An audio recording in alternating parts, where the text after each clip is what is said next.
Hello, hello. Good morning and warm welcome to all the participants, friends, and colleagues for the second day of the National Workshop on Digital Education and MOOCs. So far, we have finished 4 sessions. The uh, first one is inaugural, 2 technical sessions, and 1 is practical. I trust that all of you have gained some knowledge from the workshop sessions that took place yesterday. Today, we have 4 sessions. There has been a slight change in the schedule which we have shared with you. The 5th session will be shifted to 7th and the 7th will be shifted to 5th session. So, first, we welcome Dr. Masud Garu and let me introduce him. Masud KK, Dr. Masud KK is currently a faculty member at Homi Bhabha Center for Science Education, Tata Institute of Technology, Research, Mumbai. He received his MSc in Physics, followed by PhD in Physics, Education Research from Tata Institute of Fundamental Research, Mumbai.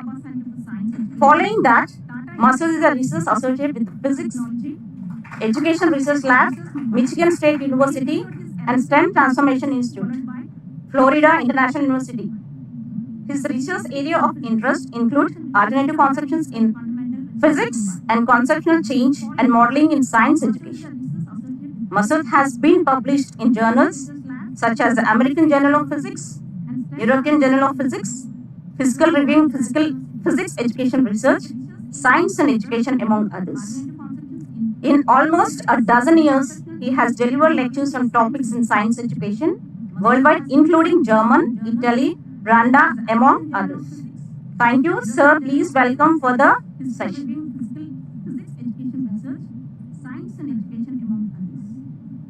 In almost a dozen years, he has delivered lectures on topics in science education worldwide, including German, Italy, Rwanda, among others.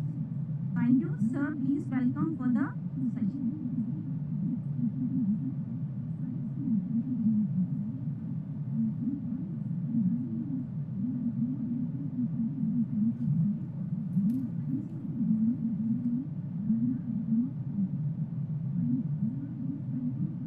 Hello, can you hear me, right? Okay.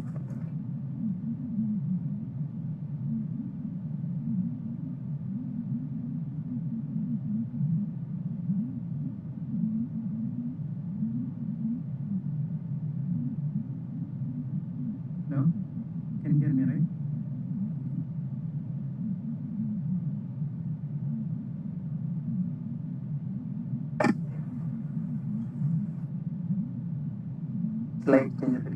Slide changer. Okay, yeah. Here, now.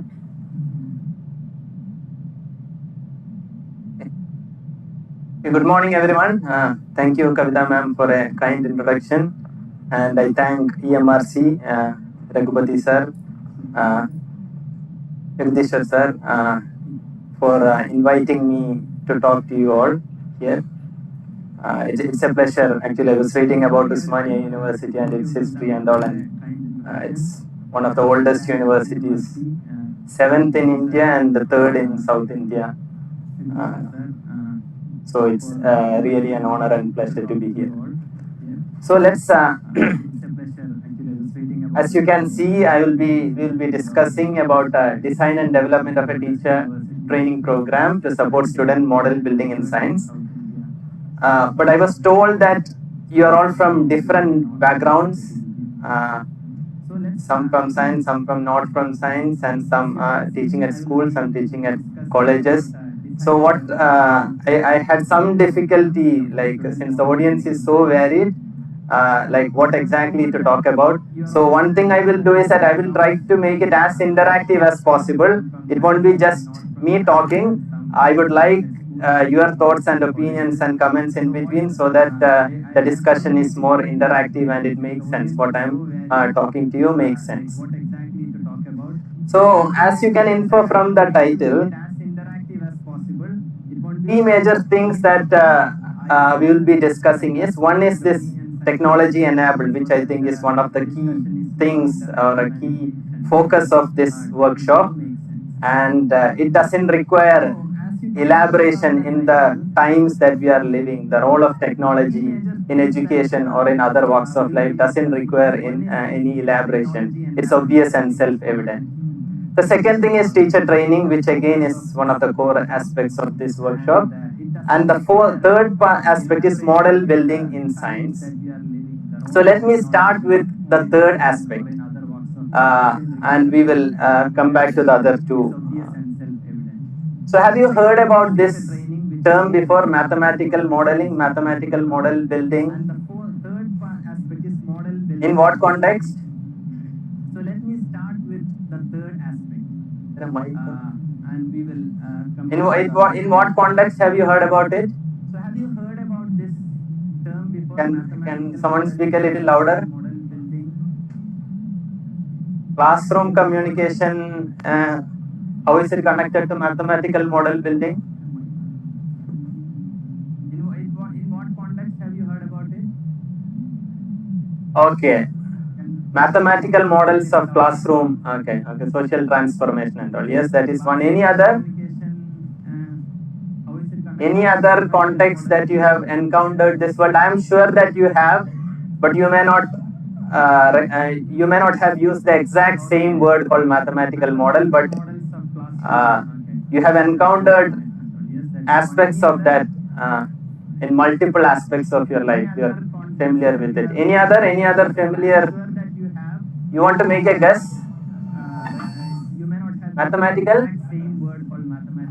Mathematical patterns. Okay.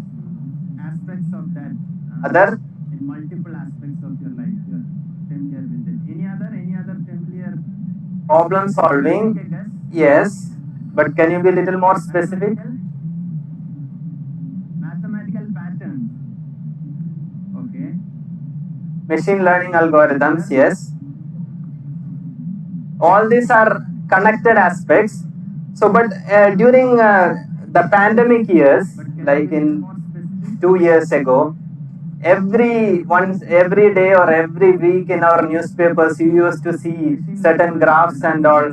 This the pandemic is going to peak on this time. It will tail down after some time. So what is this like? How are they making these claims? Like it will peak on like in 2 months it will peak, and after that it will tail down. How do you think that they are making these claims? Predictions. Not just predictions, quantitative predictions. They are exactly pinpointing, like it will peak on this time. I have 1.5 hours, right? So they are telling all these things. But how are they making this? Like on what basis are people telling this? Data is definitely part of it, but graphical representation again is part of it, yes. So they are telling all these things. But how are they making this? Like on what basis are people? Statistical, all these are related things. But basically what they are doing is that they are modeling this pandemic situation. The transmission, like they are modeling a social, like a situation, creating a mathematical model of it and generating predictions out of it. Similarly, any other log, so like COVID model, that is one example of a mathematical model. Any other examples that you can think of where this kind of quantitative predictions are made? Population, what exactly about population?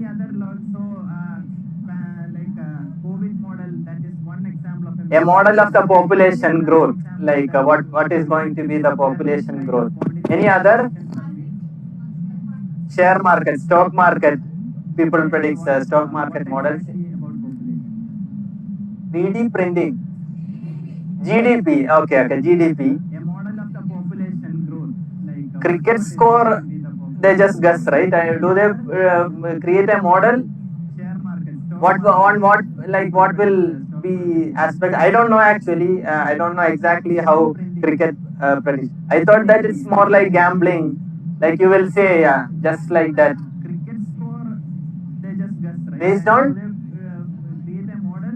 existing run rate. So suppose you mean individual scores or team score? So suppose India scored, yeah, yesterday there was an interesting match. I don't know how many of you watched with Afghanistan. So India scored 212 or 214, right? So on what basis, how will you say that in the next match they will be score like 150 or 220?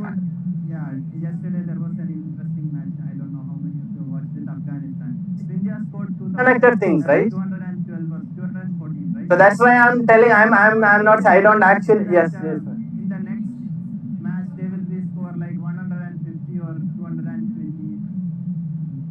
But how does like each match is a separate thing? How does anyway, this is an open question. I don't know, but I think cricket scores are more not based on mathematical models. That is my understanding, but I may be wrong. It is more like a gambling. Like I just predict and see. Like sometimes I get right. But other models like stock market model, COVID model, these are based on you create a model of the situation, you mathematize it, and you generate predictions out of it. Average may not be the exact word, but similar. Another example is weather. You model weather and then you say, okay, it may rain. There is 50% chance of raining in that. So these are some of the examples of what constitutes mathematical model. Now take this COVID, weather, stock market. There is another aspect that is common to all of these things. What is that? They are all, are they 100% accurate? Most of the time, they are wrong or they are not always correct. Now, weather especially. But again, this is because these models are so complex that so many parameters are involved. It is very hard to make 100% accurate predictions, but they still give very useful. Now let's take weather. Madam was saying weather. Weather predictions in certain parts of the world, especially in Europe and that part of the world, are very accurate. Now that is not because they are scientifically more advanced or they have superior technology, because there the weather system is much less complex than what we have here. Here, because of the equatorial region and all, so many parameters are there. Even if they model it here, I mean, it's going to be only this accurate. So the complexity of the situations that you are trying to model determines. Like if it is too complex, it is very hard to get very accurate predictions. But still, depending on all the information that you have, all the data you have, you try to create models. So that is basically what we mean by mathematical model building. So even this new things that you learn like machine learning, somebody has already mentioned it. All these are advanced forms of mathematical model, mathematical modeling or model building. Now because of that, now let me just summarize. So we have discussed it, COVID, weather. So this is one of the significant practice of science and engineering. We create mathematical models of systems and make quantitative predictions. So this is the crucial point. This enables us to make predictions, which is very, very important as far as science and technology is concerned. Now what is happening in this is, in simple terms, what is happened, a real world phenomena or a physical phenomena, something like a pandemic or weather, it is getting loaded into mathematical equations. So you can imagine the whole process of mathematical modeling as a process of loading real world phenomena into mathematical equations, and these mathematical equations will help you to make predictions about whatever things that you are modeling. Now why am I emphasizing on this is because now the whole world, it is so important that everything depends on this. Mathematical modeling is so crucial. With the advancements of machine learning and all, it's becoming so crucial that it is touching each and every aspect of our life. Now, then what it gives, what, yeah.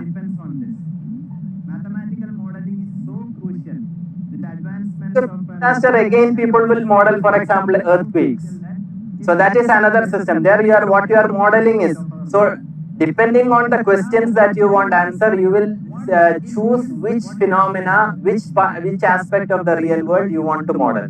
Then you will collect, you will study that particular thing, what all parameters are involved in it, what all data is available regarding this, and use that to create the mathematical model of thing that you want to make.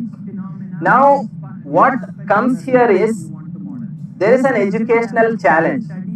If this is what is driving at the cutting edge of science and technology, one which is affecting our each and every aspects of our life, it is very important that we train our students and teachers so that they are introduced and become familiar with aspects of mathematical model building. So from the existing, it was important earlier, but now it important has become so much that the new national education policy and all recommends that students and teachers be introduced to aspects of mathematical model building so that they are able to fruitfully contribute to solving some of the complex problems that humanity is facing, like be it climate change or some other pandemic, etc.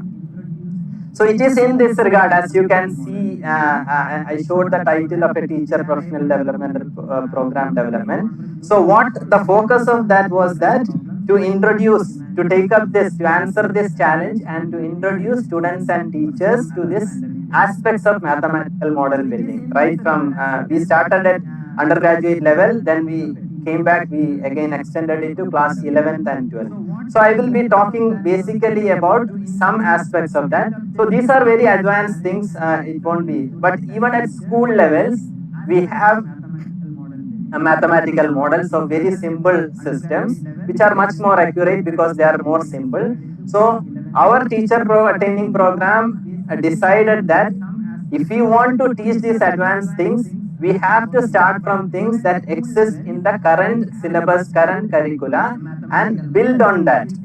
So we started with physics, some physics examples, which I will discuss, like, and give you a flavor of how the whole mathematical model building, what are the basic characteristics or basic nature of this mathematical building process, and how, why educational technology is so crucial in understanding or in making this education much more meaningful and easy to understand for both students and teachers. So this will be roughly what we will be talking about.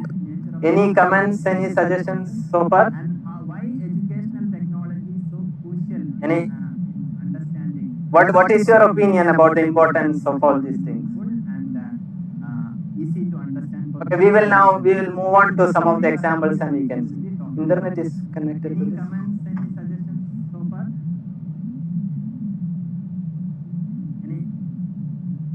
What is your opinion about? So this is a equation which represents model of a system. Can you guess what it is about? What does it stand for? Which real world system does it stand for? Just make a guess. How many of you are from physics? Can you guess what it is about? Okay. What does it stand for? Which real world system does it stand for? One example of? Just make a guess. How many of you? Yeah, I will talk about that. But I am just starting from here. I will explain how exactly this came about. But before that, I want you to just look at it and make a guess. Okay, any other guess? Just guess, like if you are not sure, like just guess. What does it, what do you think? What would T stand for? Like just make a guess. T would stand for time. What would L stand for? Length. So it has something to do with length. What would G stand for? Gravity. So gravity, length, time, etc. will be involved, and theta would be what? Angle, right? So some variation of angle with respect to time, which involves length. What would be that be? Symbol? Yes. Can you give a much more real life example? Simple pendulum or a swing. So this is basically a model of the variation of angle of a swing or a simple pendulum. So this gives, but it was much difficult to make sense of it. Just if I just show this equation, just show this equation. So, but the thing is that usually in our textbooks it is given like this, like a static representation. And when a static representation is given, it is very difficult for students and even at times for teachers to convey that this represents a very dynamic thing. Now that is where first I want to come to how technology can enable a better understanding of appreciating this. Okay. So let me just look at show you a.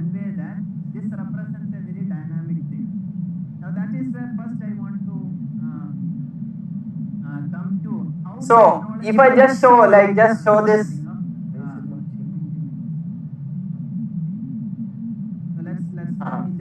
So if I just show this equation, it gives what the impression it gives is that it gives a static impression where if I give you four numbers, I will give you G, L, T and theta 0 T, calculate the fifth number. Just like a Lego structure, or if I give this and you calculate L or something. So that is usually how this is visualized. Now let us see how technology can L, T and theta 0 T calculate the fifth number. Just like a Lego structure, or if I give this and you calculate L or something. So that is usually how this is visualized. Now let us see how technology can.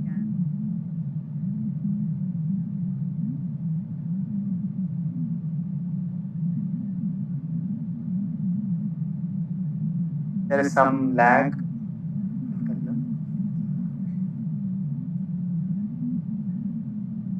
It's coming from here to there.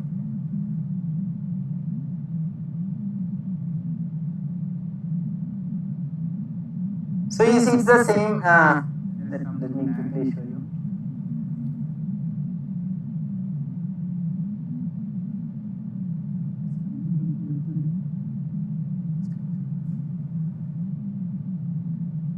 It is slow. So you see it's the same.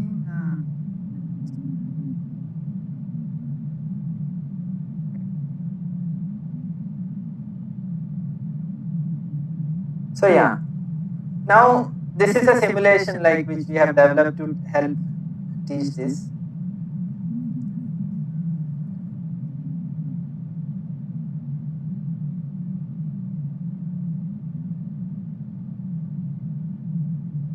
So yeah. Now this is a simulation like which we have developed to help teach this. So you can this is available.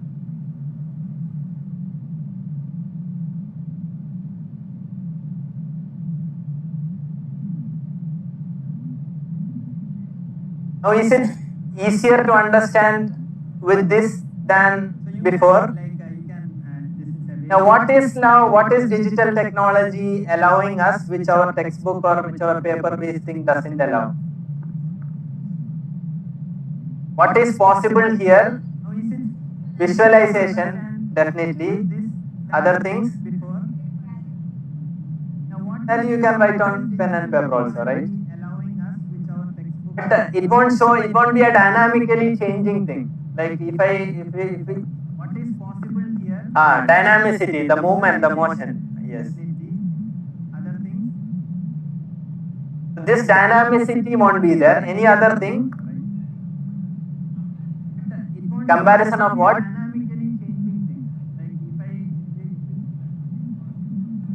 Dynamicity, the movement, the motion.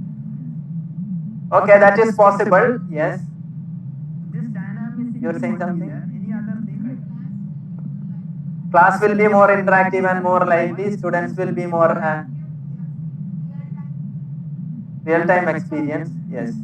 And multiple representation see simultaneously. This is much more closer to the real world thing. A real swing or a pendulum. This is the mathematical representation of it, equation representation of it, and this is the graphical representation. Basically, these three are representation of the same physical phenomena. And you see how quantitative predictions are possible. Now, at a particular time, if I say after 30 seconds, what is going to be the angular position of it, it shows like if I put 30 here and put the values here, it gives. So it basically illustrative example of a simple example that even you can use at high school level to show like what is mathematical modeling about. Now we will see how did we get this thing. Now I have just shown the result, shown this equation. Now we will discuss how this. I told you that if you want to get a mathematical model, you have to load a real world thing into the equation. Now the whole thing is loaded into this equation. Now we will. No, just by inserting 4 numbers, can you get like for example, I give you another situation and I give you all the 4 parameters associated with it. You have to know how these things are arranged. Like, for example, here it is root g by l into t. It can be gl into t, but it is not that, and it is not this. And how that is obtained is the process of mathematical model building. So that we will discuss. Here the real world situation is a pendulum or a swing, and that get loaded into or mathematically modeled and gives this expression. Now that has a process which I will give you a flavor of, which will give you an understanding of how generally mathematical modeling or mathematical model building is done. Now let's focus on that in the coming slides.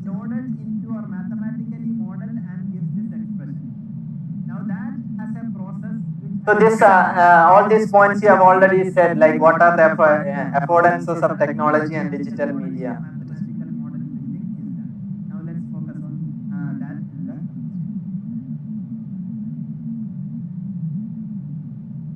So that's roughly, so we have discussed what is mathematical model building is about and how technology enables teaching and learning of it.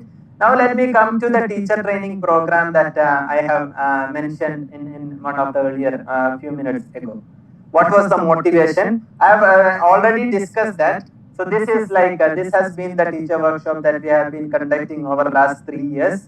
Like a pilot we conducted in state of Kerala, and now we are thinking of scaling it up nationally. So the motivation of it came from, I have already mentioned this, the new national education policy. Not just in India, across the world, people have realized the significance of these kinds of practices. Because any complex problems that you take that humanity is facing, whether it be climate change, whether it be pandemic, anything you take, these new advancements, computational thinking, computational modeling, machine learning, you see it in newspapers and everyone is discussing about all these things. And recognizing that educational policies across the world have advocated for, we have to introduce our students and teachers into these aspects. And that was one of, I have mentioned NEP 2020 and NGSS, which is a similar thing, next generation standards in the US context. So all educational policies are advocating for the introduction of these in the schools and the colleges. So this was one of the motivation. And the second thing, which as teachers you know, like the situation of classrooms to help students understand complex things. It is very, very difficult, and if technology is properly leveraged, like we can make it much more easier and much more better.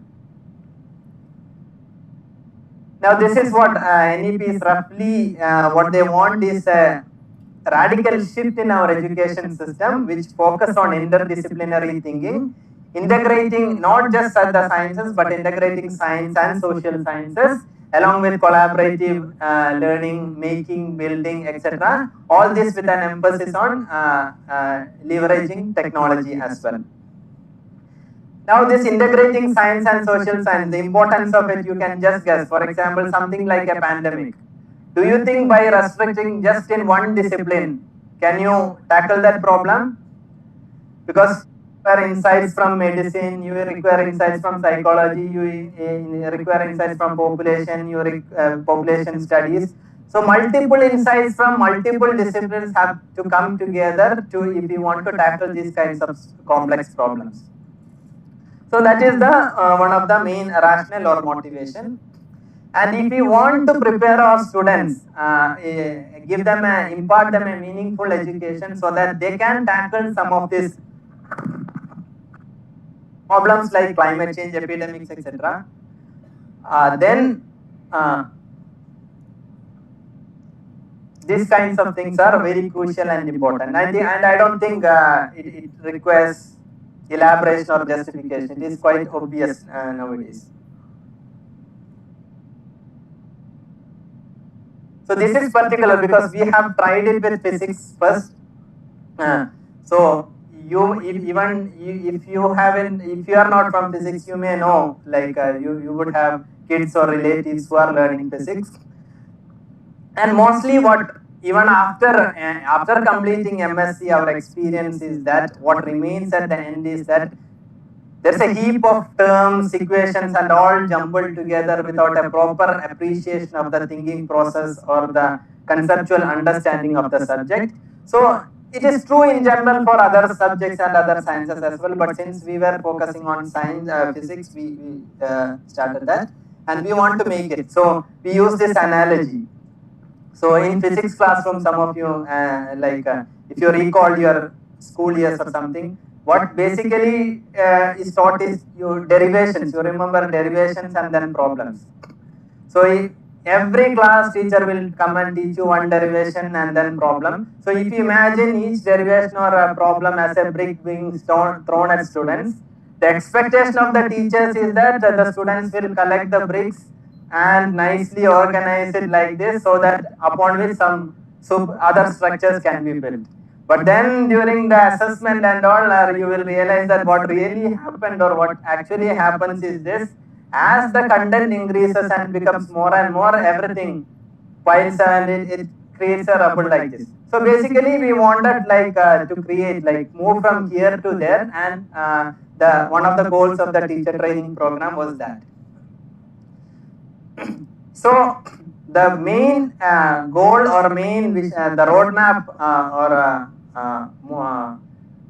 goal of our teacher workshop was to enable from that heap to the structure which I just showed before, to facilitate better understanding of the subject and to create an appreciation or a transition to this mathematical model building and computational modeling, etc., which I have earlier discussed. So what we, for physics classroom, what we thought was we will first re-envision what is taught in physics classroom, like the derivations and problems, as mathematical model building activities. I showed you the simple pendulum. That is something that is taught in 9th standard and 11th standard of physics. So I will tell you how to recast those things as mathematical model building activities. I will explain it to you. And then from there, we will move to how to transition to computational modeling, other new advancements in modeling like computational modeling, interdisciplinary modeling, etc. So roughly to give students and teachers a flavor of all this was our goal, and by at the same time leveraging technology so that things are student centric and things are much easier to understand. Now this is where which we discussed a few slides ago, equation representing the simple pendulum. And then the sir was telling how we had a brief discussion of how we actually got this, or we said it is a process of loading real world into mathematics. So now let us discuss how this loading actually happens with this example. Now in a traditional classroom, what happens is that teacher, this particular equation, how it is taught, that teacher will come and say, let us derive simple pendulum. Teacher will draw this kind of a figure. If you can just rewind your memory. So teacher will draw this kind of a figure, then draw the vectors and all, write some equation. then rearrange the equation, solve the equation, and then we'll get the formula. So it is basically an exercise in mathematical manipulations and procedures without really understanding of what is going on. Now we did some interviews with students, teachers, and said, okay, in all these things, what do you think is happening? We asked students basically. So we asked like, what are you doing in all these things? So they said, we are basically doing a series of mathematical manipulations and procedures.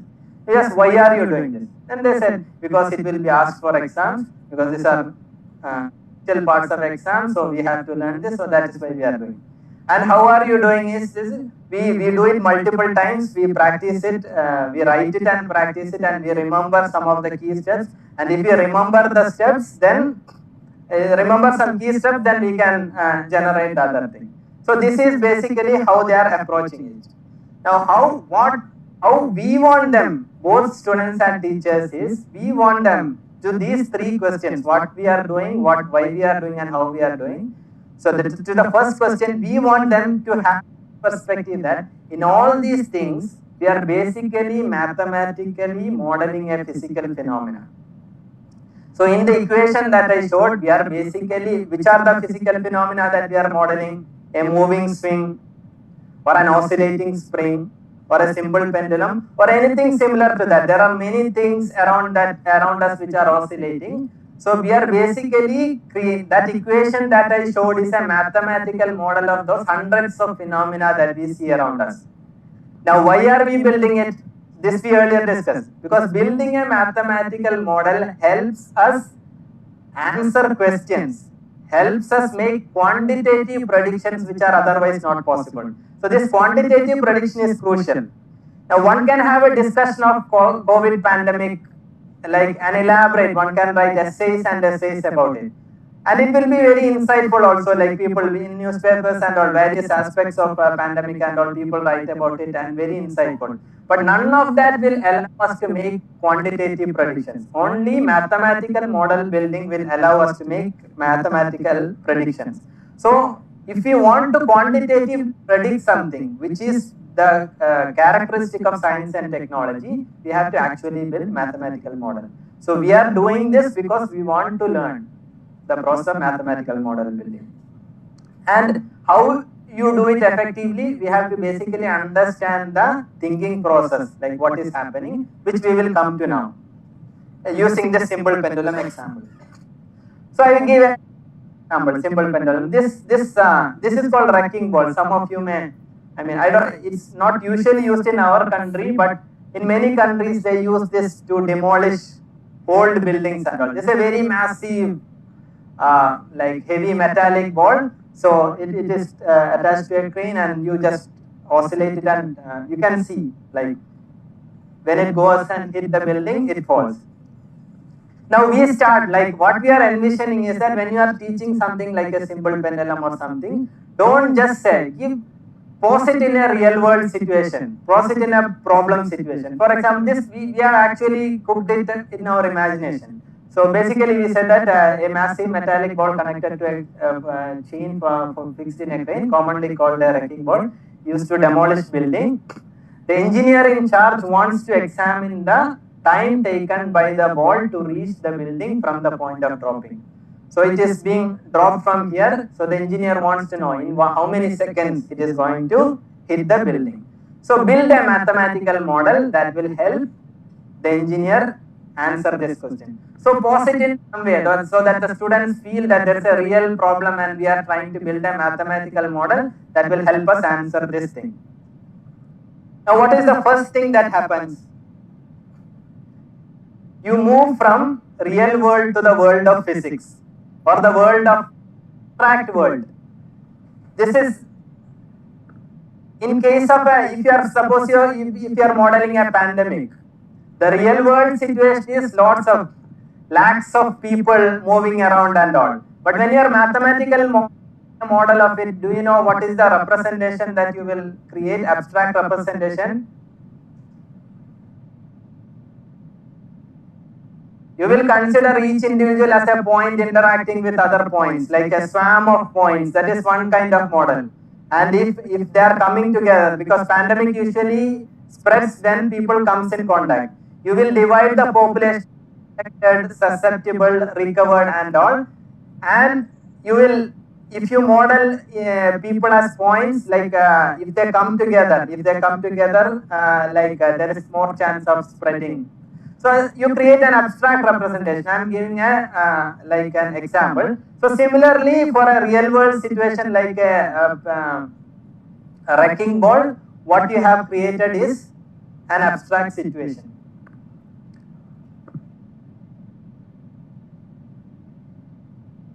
So in this abstract situation, can you see what all changed when we moved from this world to this world? What all changed? This is the real world. You can imagine the pandemic situation also. That's the real world, and then you move to an abstract world. Now, what is happening when you are moving from the real world to an abstract world? This is very crucial in mathematical model building. Size, you are considering it as a point mass, and you have ignored lots of all the surroundings. Everything has gone. So basically, what you are doing is that you are ignoring a lot of, and you are focusing on certain aspects, and you are abstracting out. You are deciding what to focus on and what to ignore. Now this is why I told you pandemic predictions and all are always accurate. Now why is this lack of precision coming in? Because you may not have included certain aspects in your model. There are multiple models also. During the pandemic time, you may recall, there are multiple models. Some will say it will peak in July, some will say it will peak in June, and they will keep on modifying it and iterating it as well. So basically, you have to decide on what aspects of that you are going to focus. You will judiciously decide, and later you will find out that it is not working, then you have to come and again revise. So that is when you move from a real world to a world of abstraction, what happens is that you focus on certain aspects based on your best knowledge, you ignore certain aspects, but this may not always work. If it doesn't work, you come and tweak your model, add some other aspects, ignore certain other aspects. So I just want to give you a flavor of what this. So you move to the world of abstraction. In this particular case, you ignored a lot of things. I am not going into the details of it because this is an example. You may not be teaching this. So then, or in other words, like a philosophy of science term for this abstraction is called idealized. You create an idealized version of a real world situation by ignoring certain aspects and focusing on certain aspects.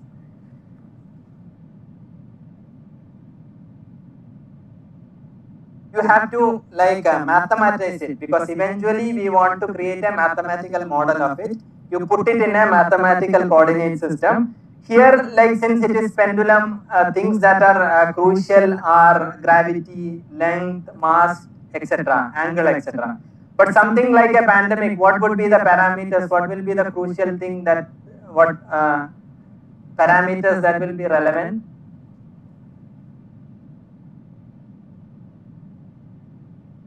Temperature, yes. Temperature could be one possible factor. Any other thing? Geography, how will you quantify it?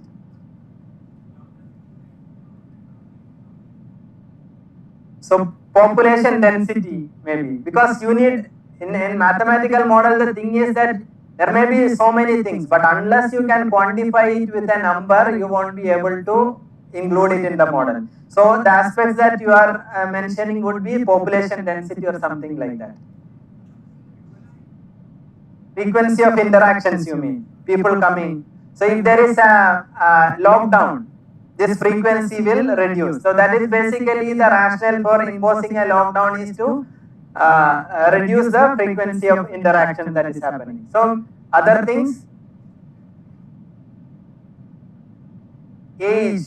If the population has so many old age people, it is much more likely that their immunity may be low and the spread of infection may be much higher. So basically, yeah, any other? Precautionary message, how will you quantify it?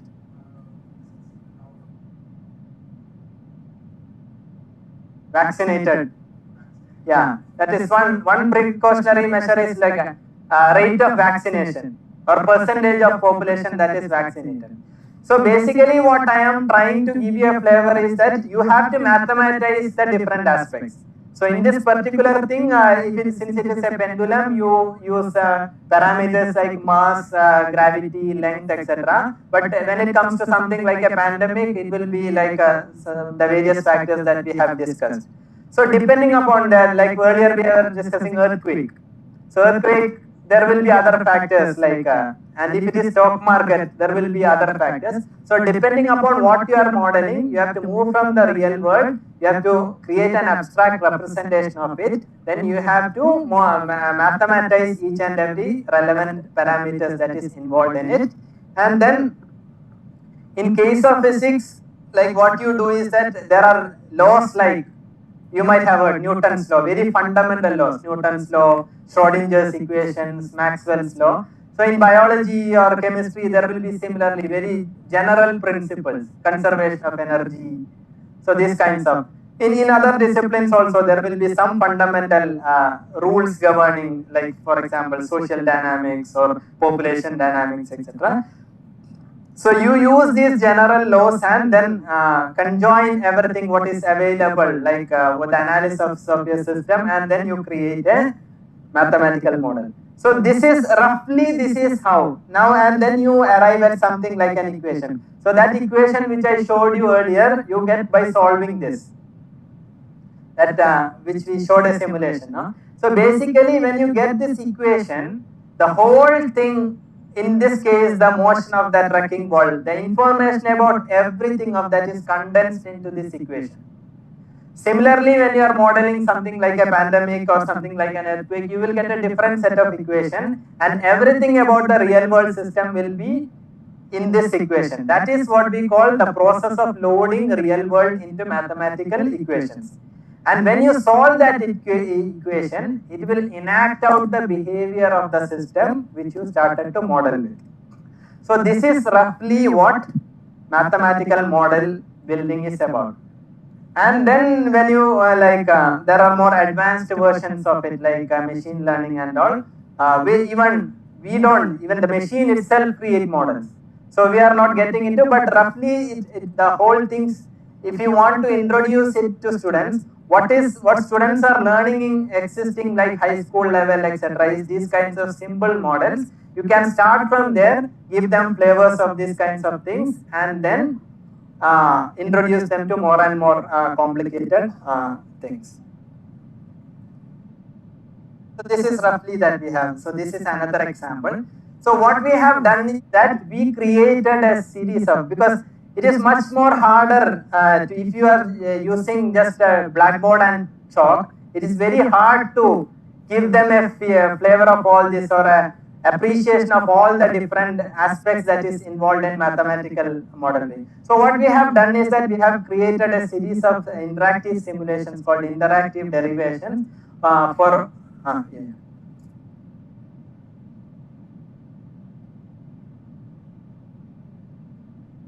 So I will show you some examples. How much time more is left?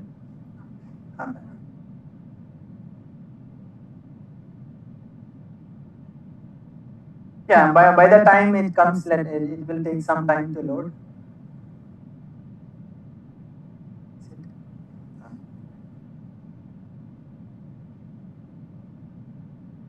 Any comments or suggestions, questions so far?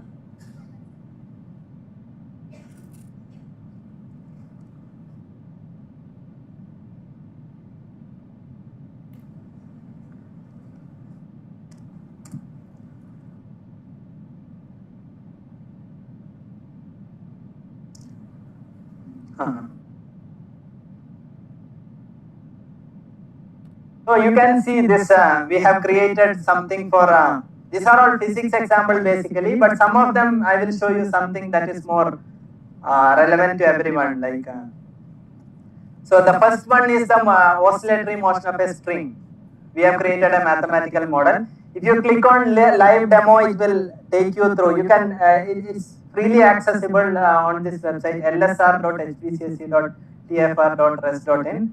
So we will discuss like some example. So this is barometric formula, variation of pressure with height. Heat equation is about how variation of temperature on a hot rod. These are all topics that are taught in physics at the 11th, 12th or the undergraduate level. This equation of pendulum we have already discussed. Bernoulli's equation also you may have I encountered it in some way. People say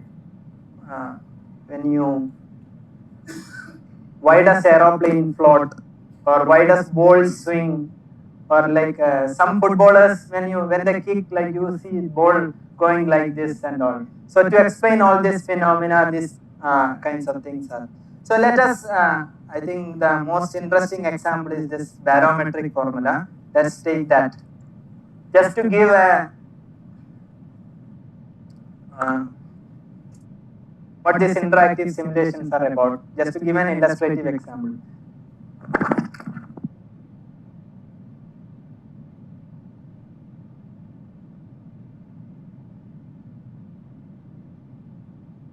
Possible to connect some hotspot or something,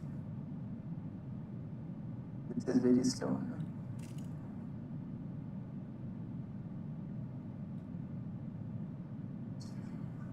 System is done. Barometric formula, it's basically variation of pressure with height. You may have noticed, like you may have gone to very high altitude regions, I don't know, hill stations, or gone for trekking, etc. And there is pressure variation, and some people nose bleeding and all happens, right? Because that is because pressure decreases. Now the thing is, this so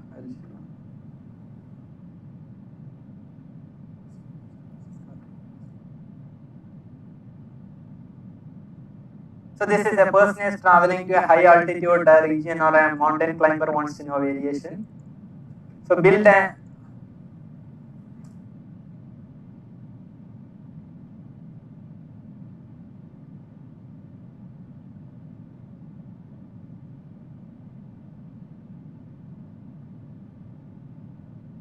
a mathematical model to so variation can be like in many ways. It may decrease. We know that it decreases as we go, but the decrease can be linear, decrease can be exponential, decrease can be any other form. So let us create a mathematical model which tells us exactly how the variation is happening or how the decrease is happening. So let us model the atmosphere.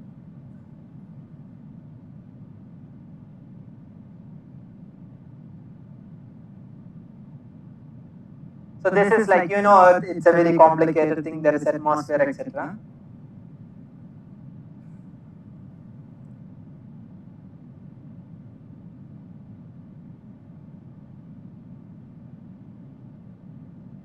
So there are sliders here if you see.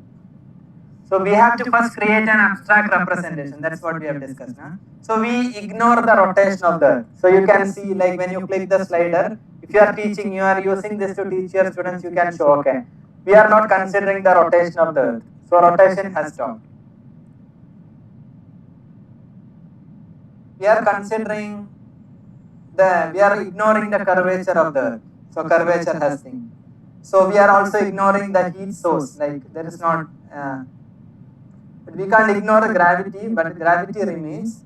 And air combustions also, that air is consists nitrogen, oxygen, other thing. But we are saying that it is uniformly composed, because for in schools and all, mostly what is taught is very simple models. It's not very not all aspects are not taken into account. For educational purpose, you teach the simplest model, and then you develop on it. You modify it further. So this is like we consider atmosphere as a column of air.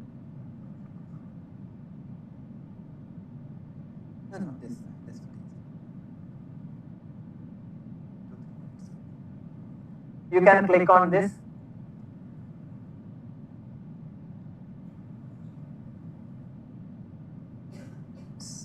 Taking some time.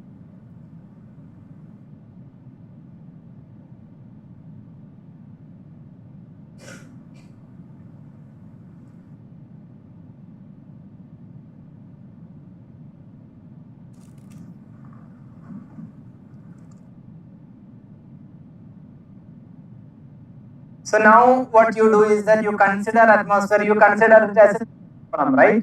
Now you break that column into very small elements. Just like you have to, like in the case of pandemic, we have said, you will have to divide the population. In many models, what they do is that they divide the population into 3 categories. One is susceptible, one is infected, one is recovered. Similarly, in this system, atmosphere, you consider it as small columns. You consider a big column of like starting from the ground, it is going up a big column. That big column itself you consider as consisting of small columns, like of this distance delta z. Now you don't have to like worry about the details unless you are teaching something similar. So I will basically illustrate to you. So we will choose one small column.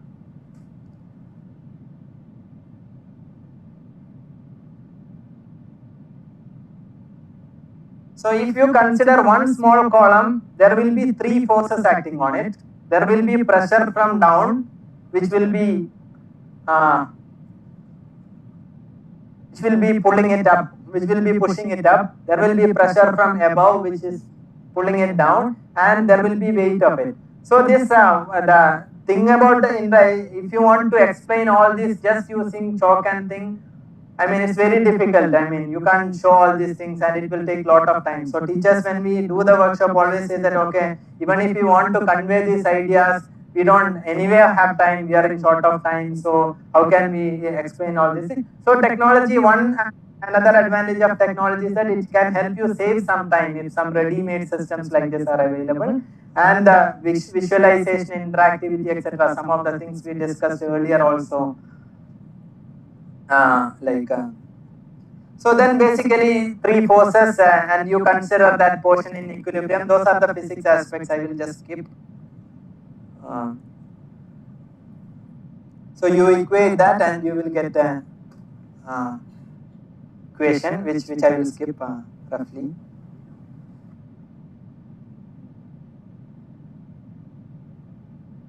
Do some equations and all, and if students have some doubt, they can click on that thing and the details of it will come here. And suppose one wants to know how actually this thing is obtained. So just some may know, some may not know, but if one have doubt, just click on it and details will appear here. So this is how we have designed this whole system. Like it is step by step. It starts from, you can see the upper tab. It starts from reality, then it is idealized, then it is put in a geometry side, and then it is finally algebraic stage where you get an algebraic equation. So the whole shown there, and it is shown slide by slide. It is interactive. You can slide, you can go back and forth. So these are some of the affordable technology which I think you might have heard yesterday and over the course of time, because nowadays there is lots of focus on digital media, this education using technology. So it has all these advantages which I don't think requires repetition. You are aware, like this helps in many ways to help teachers teach better and students learn better.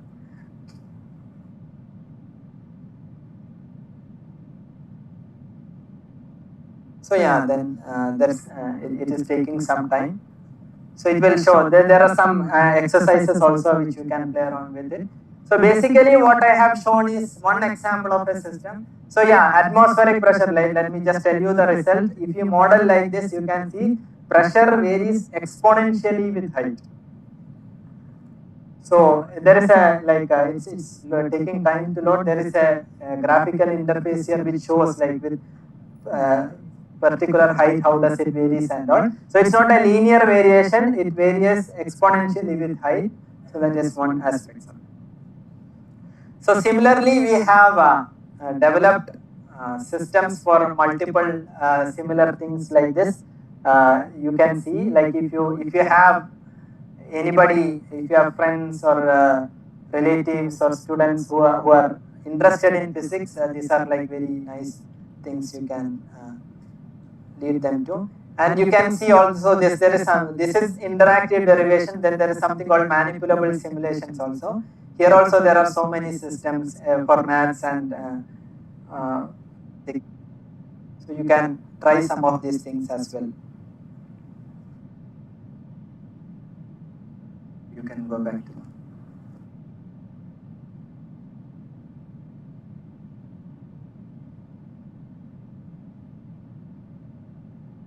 So this is roughly like no more thing.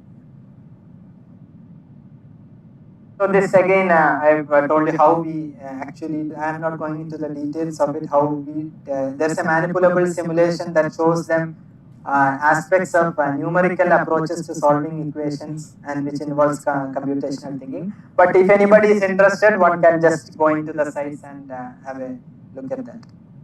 Then we also teach, I don't know, have you heard of Wolfram Alpha, these kinds of technological tools to solve equations? Earlier, maybe 50 years ago, 60 years ago, when we have two big numbers, we had to do it by hand, right? Then calculator came. Now we don't multiply numbers, like if you have get two big numbers, we don't multiply using hand, use either our mobile phone or calculators. Similarly, now there are many free, if you get complicated equations, you don't have to really like do, I mean, you should know how to solve equations, but you don't have to do it every time. Like there are, if you have more important things to focus on, you can use these kinds of tools like Wolfram Alpha and all, which will allow you to solve the equation, just like a calculator helps you to add, subtract, multiply and divide numbers. So it's important, like if you want to teach mathematical model building, you increase the parameters from the real world, the equations becomes more and more complex and it becomes even more difficult to solve. So if you emphasize on model building, you will get more and more complicated equations, and it may require like hours to solve it, but you have tools now freely available. You use technology and it's very important that students are familiarized with these kinds of technology as well. So in our workshop we use some free versions of, you might have heard about GeoGebra. GeoGebra, have you heard? It is used for mainly for mathematics and like GeoGebra, but some physics, graph plotting, even in other subjects you can use. NetLogo, have you heard? NetLogo. So just check this out. These are very useful tools. NetLogo, GeoGebra, all those kinds of educational, and many more are there. Like you have to just Google search it and you will find there is more, because people know that these are crucially important and everyone is developing. So and most of them are freely available as well. So this I will skip about like the details of the workshops and all. As I told you, we have been conducting over the last 3 years, and around 250 teachers so far have participated. That is roughly like 17 to 20% of undergraduate physics teachers in Kerala, and we have extended it to class 11, 12. And now what we are doing is that we, out of this 250, we are selecting like some 20 teachers from that, and they are now teaching to students. So we are trying to create a level 2 of training the trainers kind of model. So we just last month we conducted this thing. So this is again, this I don't think this is much relevant. So this is like a partnership between a state government agency which was funding, like I think every state has similar agencies. Kerala is State Council for Science, Technology, Environment.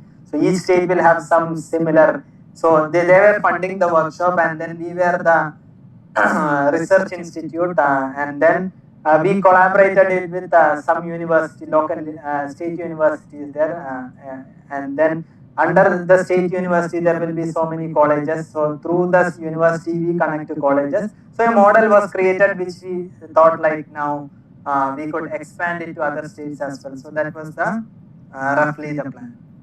So this, yes, these are the partners. So research partner, policy partner, and the practitioner partners. So roughly we want to pilot a model which can be expanded to other states. So the feedback was very positive, and teachers were consistently, we were getting very positive feedbacks. Are some of the examples. I will skip that. This is roughly how we designed the program and all. I don't think I will have focus.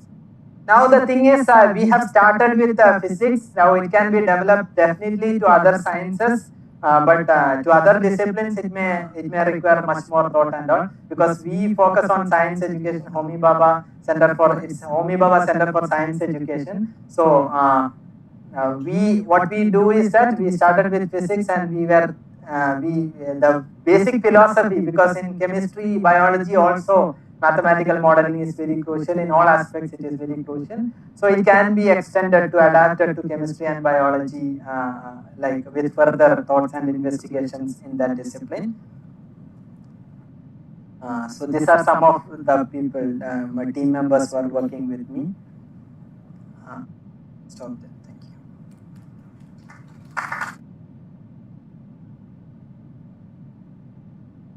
Yeah, if you have any questions, comments, you can.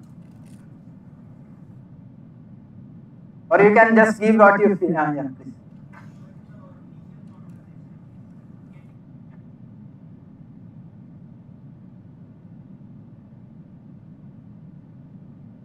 Which variables are you considering? You can gambling also.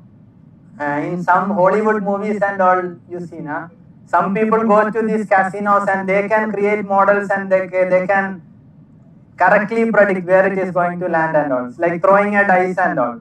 So for some people it may be for gambling, like, okay, you are throwing a dice. Some people may just say that it's going to be a 6 or 3. But some people do very complicated, intricate calculations, connect all these things. There are some movies, Beautiful Mind. Have you seen? There is a movie called Beautiful Mind, based on the life of a very great mathematician. So in that there is a scene. Pigeons, no? Pigeons are coming and picking up grains. So for most people, like for most ordinary people, there is nothing there. It's pigeon and picking up grains. So he is seeing some patterns there, like some intricate mathematical patterns there, and creating a model of it. But in definitely, one really goes into the deep depth of it, it may be possible, like even with things which we consider as gambling in casinos and all. Like some very talented mathematicians will be able to create a model of it and make. So in that sense, no, gambling. Since he just asked, like gambling is not part of our education, but since he asked, I was. Because yeah, there are cultural aspects also. Like in our culture, we don't consider gambling as a good thing.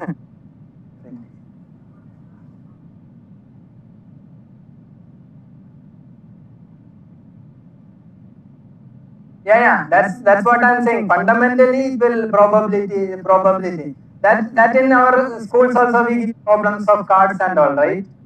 What is the probability of getting that card? So yes, probability is basically the underlying mathematics is governed by, yes, probabilistic concepts.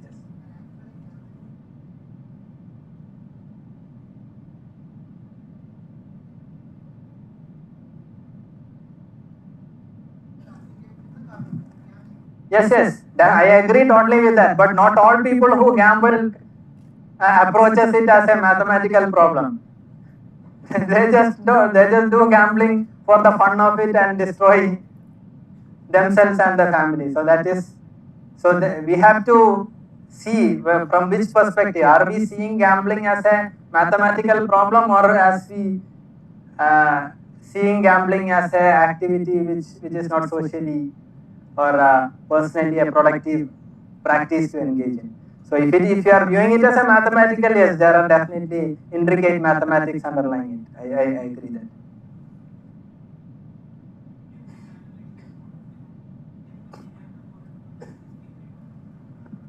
Data is, like there are two types of it. you can just create a theoretical model, but the validity of that model depends on it matching with the data. If your model doesn't match with the data, your model will be discarded. So whether your model will stay, whether it will be validated, appreciated, and will stay depends upon it's how much it maps with the data. Nowadays, there are more advanced models which you directly take data and model from the data. So, based on neural networks models and all, you take very complicated data. So, Chat GPT you may have. So, basically, their data is the whole of internet, the text that is there in the internet. They process that, and out of that, they can create complicated language models. So, in that, the data is definitely very crucial in all this.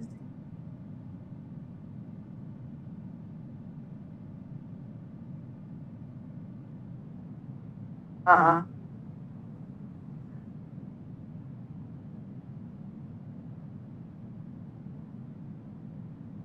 Yeah. Yes, yes. Yes, yes. So that is one strategy that people use in physics.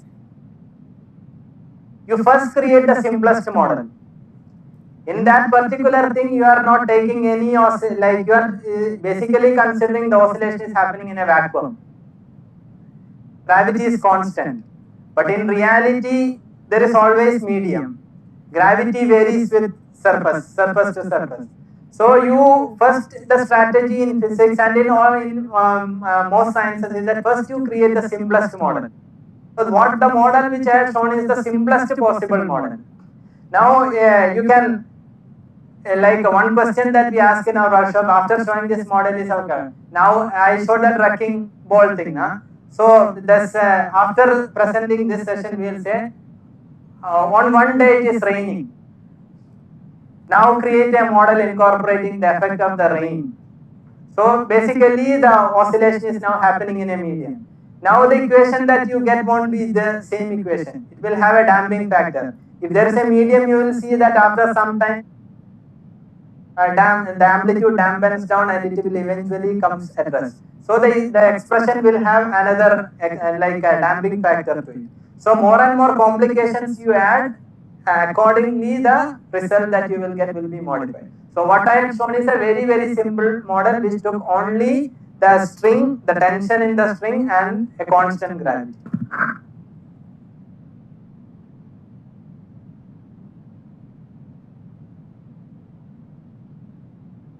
Thank you so much, sir, for the wonderful session on design and development of technology. Enable teacher training program to support model building in science. I feel like actually we thought it's only a theoretical session. But more than that, it became a technical, practical, and interactive session. Yes? What do you say? Yes or not? Yeah. So most of all the faculties have involved. We are very happy. And also, sir had given, and actually, I just want to tell sir, I'm very scared of physics. Okay. I always wanted to skip the physics class, but I don't know that physics can be made very easy and very understandable and very motionable actually. So, thank you so much, sir. And a small honor from MRC. I would like to invite Jagdish Rao sir on stage to felicitate Masood sir.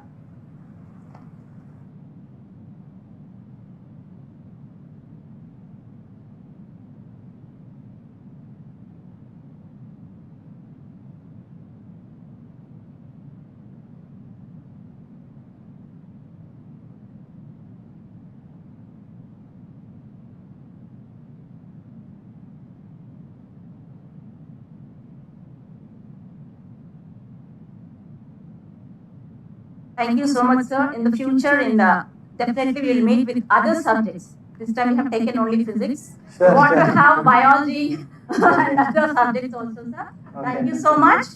And we will have a 10 minutes of refreshment break. Thank you. Thank you, MRC, and thank you all for patiently hearing. Thank you.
Ramakrishna తీసుకొస్తాను.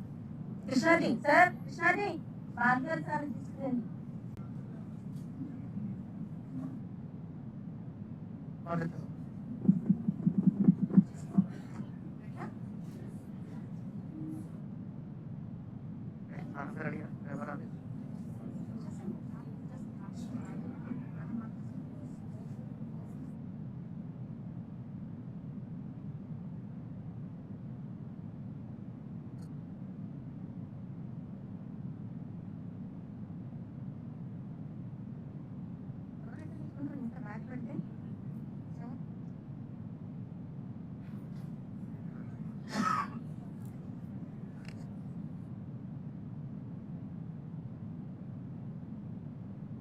Hi everyone, welcome back to 6th session.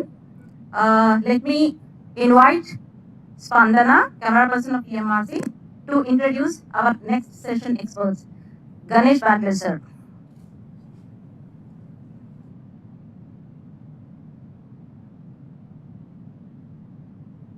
Thank you, Kavita madam. Very good morning to everyone. Hope you all had a refreshing tea. Welcome back to the session. We have witnessed the industrial revolution and we have seen the computer revolution, and currently we are using AI revolution. Artificial intelligence has been shaping our world at an unprecedented pace. It is not merely a technological advancement, it is a transformative force that impacts every aspect of our life. Dear ladies, just imagine your home where you don't have washing machines, dishwasher and robots. You can't imagine life without all these things, right? So all these home appliances are just using the technology artificial intelligence. And now it's done. Gentlemen, if at all, if you have any queries or any doubts in any website, we'll go to the website and we'll type the questions and you'll find the answers coming there automatically, right? So that technology is known as chatbot. And then later it has initiated or evolved as ChatGPT, and now we are currently into artificial intelligence. So not only that, smartphones, social media feeds, and online shopping recommendations, they are using artificial intelligence technologies. So on that note, I'm very fortunate to introduce Professor Ganesh Bagler sir, who is very expertise in artificial intelligence. And I would like to give some brief biography about Professor Ganesh Bagler sir. Professor Ganesh Bagler sir had an adventurous journey from astronomy to gastronomy. As a teenager who aspired to be an astronomer, Professor Ganesh sir is trained in physics in University of Pune and computational techniques in University of Hyderabad. He relinquished an IT job to pursue doctoral studies in computational biology at CSIR, Center for Cellular and Molecular Biology. After a postdoctoral fellowship, he He went to Berlin and then he returned to India as a scientist at CSIR, Institute of Himalayan Bioresearch Technology, before moving to IIT Jodhpur. Starting with a serious investigation of food pairing phenomenon in Indian cuisines conducted at IIT Jodhpur in 2015, Professor Bagler today is known for his pioneering research in computational gastronomy. His lab at IIIT Delhi is considered the ground zero of computational gastronomy. By building the keystone data repositories, algorithms, and applications, he has established the foundations of this emerging data science that blends food with artificial intelligence. Innovative research from his lab has contributed to this area dealing with food, flavors, nutrition, health, and sustainability. Trailblazing research from his lab has significantly contributed to this area that deals with food, flavors, nutrition, and public health. A prolific interdisciplinary scientist, voracious reader, science commutator, and TEDx speaker, Ganesh Bagler is an explorer driven by curiosity. He enjoys probing the structure, function, evolution, and design of complex systems. Professor Bagler has an audacious dream of making food computable towards achieving a sustainable food ecosystem. Ladies and gentlemen, please put your hands together and welcome Professor Ganesh Bagler to take the discussion forward. Thank you.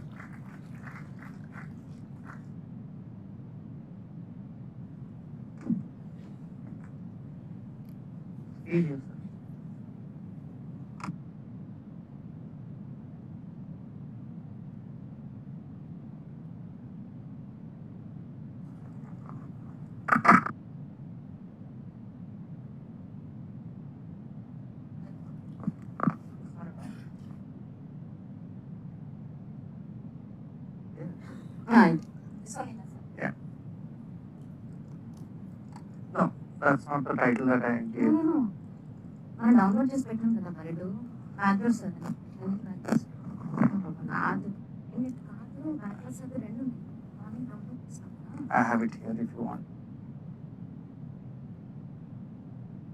Open the PPT, not the PDF. Yeah.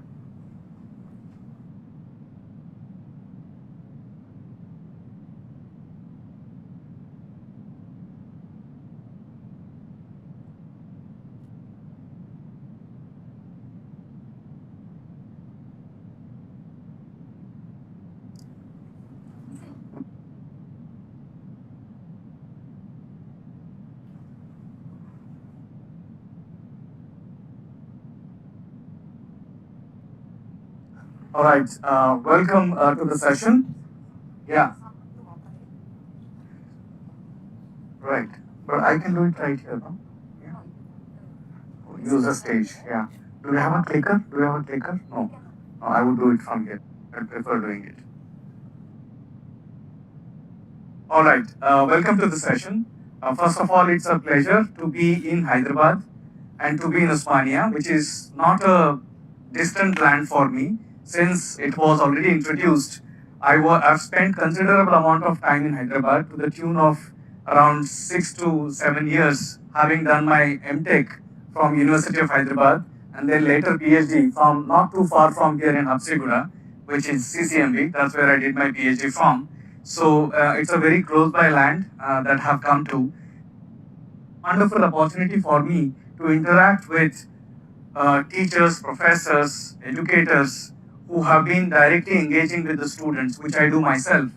And for the last roughly couple of decades, starting from my PhD time, I have been engaging with one way or the other way of education and pedagogy. And that is what I have been seriously interested in.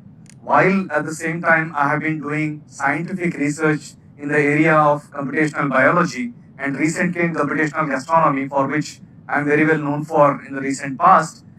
I keep a serious interest in science communication. And therefore, every piece of research that I do, whether it is looking at airport networks of India, or for that matter, modeling protein structures, understanding diseases, drug discovery, or recently about how to look at food, my vision is always to see how I can communicate this research in a manner it is accessible to everyone and anyone. So for example, all of you who wouldn't have any idea, probably most of you would not have any idea of some of the deep topics that I have dealt with. My agenda is to see to it that I make it accessible to you, and which is what you as an educator would like to do to your students. Some of the deep technical topics that you are experts at, you would like to make sure that it is communicated to the students. While doing so, we use technology, inevitably today in 21st century, and which was not the case all the time. So what I intend to do in today's presentation and talk is to tell you about how digital education is getting transformed in the era of artificial intelligence. A very commonly used term, which I would like to elaborate a little as I go forward and tell you about what does it mean, how in different parts of our life, which was also told in the introduction, it has invaded into our life, and how we can productively use it while we do our teaching. That's what I intend to do. My request to you is to ask questions if you have any in an interactive. We'll of course open the stage towards the end of it to see if you have any queries to ask. But the idea would be to communicate my excitement of communicating science. And this is a very opportune moment to tell you that my intention of educating, science communication has been evident via close to 150 talks that I have given in the last 7 years, as well as TEDx talks that I have delivered. And importantly, today I have come to a stage, you have already heard that I actually started my journey as an aspiring astronomer. As a teenager, I wanted to be an astronomer and an astrophysicist, which actually didn't happen. Some fate brought me to Hyderabad, to University of Hyderabad, to do computer science, to get a job as a software developer, by the way, which I did not take, and joined for PhD in CCMB. And here I am doing gastronomy. So it's a pun intended, a long journey from astronomy to gastronomy. And the science communication journey is not over because I want to write a book about my adventurous journey. And this book is tentatively called Making Food Computable. How different aspects of food can be made computable. And as I said, today is an opportune moment to tell you, because day after tomorrow, India Science Festival in ISER Pune, I'll be given the award of India Science Book Fellowship, some 10 lakh rupees of award that they are giving for writing the book. So, not important. What is important is that they have acknowledged my desire of communicating science in a manner which is accessible. Remember, it's a popular science book, not a technical book. So I'm hoping that this book will be available in the bookshelves and you will be able to read it at your houses. So it's going to be a small 250, 200, 300 pager, which you should be able to flip through quickly and read about it. But today's occasion is not to tell you about computational gastronomy, it is to tell you about how to teach and how to communicate science using, or any technical matter, using tools of digital media and AI. What are the pros, what are the cons, etc. Let me take it forward, the conversation then. I'm Ganesh Bagler. I come from institute called IIIT Delhi, Indraprasth Institute of Information Technology. I am associated with Department of Computational Biology as well as Infosys Center for Artificial Intelligence. In my institute, we are focusing on different areas of computer science, and we are also looking at allied areas such as computer science applied for understanding biological systems, design, social science, believe it or not, applied mathematics, and similar. And that is how we focus on different aspects of computer science and work on different topics which connect with that. Education is one thing which we deal with in our Center for Design and New Media. So we have a Center for Design and New Media which focuses on human-machine interface and how humans interact with machines like we are doing right now, like we do on a day-to-day basis, like you are using your mobile phones. That's a human-machine interface. And how do you make it more efficient? How do you make it better? Remember that there were times when computers were not accessible for those who were not trained in it. Today they are becoming more and more user-friendly. So much so that both the children as well as elderly are able to access a mobile phone using a touch interface, which is the technology that we use today. Coming to the education part of it, what I intend to do in today's journey, today's conversation that I'm having with you, is to start with something very, very basic, trying to understand what is education after all, what is technology, how and what kind of technologies have been instrumental in transforming the way we learn and teach things, which is what we are all engaging with as teachers and students. One of the most important technological changes that has happened in the recent past, a few decades back, is that of emergence of internet and World Wide Web. And very, very recent one that has happened is that of ChatGPT and large language models. Is there anyone in the audience who doesn't know ChatGPT? I will ask the question the other way around. How many of you know about ChatGPT? Fine, that's a better question to ask. Fine. Alright, so what I get to see is that all of you have known about ChatGPT and have used it. And it is amazing to see the kind of answers it can offer most of the times, not always, to the questions that we ask. Now let me take you through, it's a landmarks that I'm telling you about that I will be going through in this conversation. And finally, I'll try to portray where are we going towards while mentioning some of the shortcomings of the advances in digital technologies. By the way, it is not without any lacuna. It has got its lacuna as well. Fine. To begin with, how do we understand and appreciate what is an education? Education quite clearly has to do with the process of learning things and teaching things. When I say things, it can be anything that is related to worldly affairs. It could be a deep technical concept, a technological concept, an engineering concept, a mathematical theory, okay, or for that matter, something as simple as that of a poetry. Education is about conveying your ideas that you have in your mind to someone else in a manner that a teacher, student, mentor, mentee, and guru shishya does. Remember, it is not just conveying idea, but sometimes it is also about nudging you to make you understand what I have in my mind. If you want to make somebody understand the, let's say, law of gravity, then you need to tell them about what is the law of gravity, give examples, ask questions to see whether they have understood or not.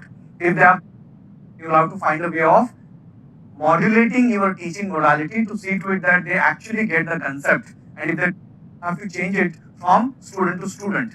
And that is where a deep relationship between mentor and mentee, student and a teacher is extremely important, which unfortunately doesn't happen every day in the classroom because of the bulk of the student that we have to deal with.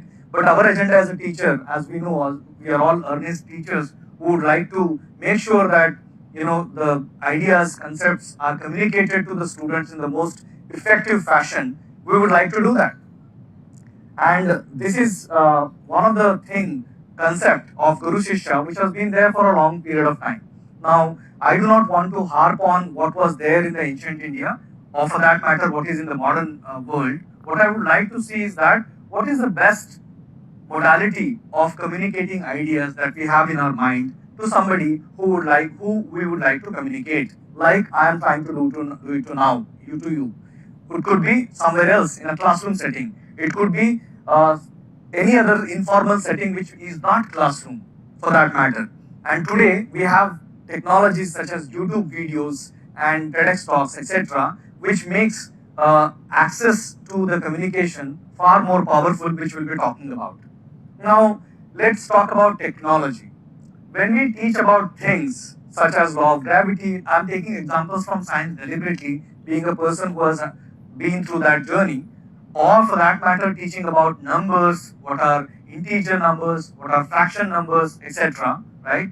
Or it could be about chemistry, it could be about language, grammar, example, those who teach that part, history, any topic that you teach, you would eventually end up coming up with some ways of communicating your ideas.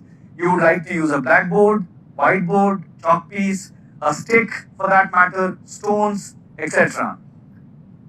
In all of these, we forget that the act of writing itself is a magical process. In one of the books I had read that imagine very first time when somebody might have figured out how to store an idea in terms of a symbol, and having written it down on a piece of something, a stone or a tablet, you would have shown it to somebody else, and the somebody else understands that idea. 10 cows, for example.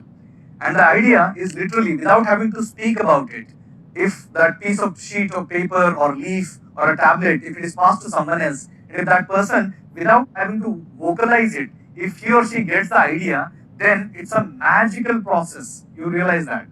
Something you thought about in your life for 1 minute or maybe whole of your life, you wrote it down somewhere, and somebody else reads it and understands it completely, almost completely. The whole purport that you wanted to communicate has reached the other person by the sheer act of writing and then reading.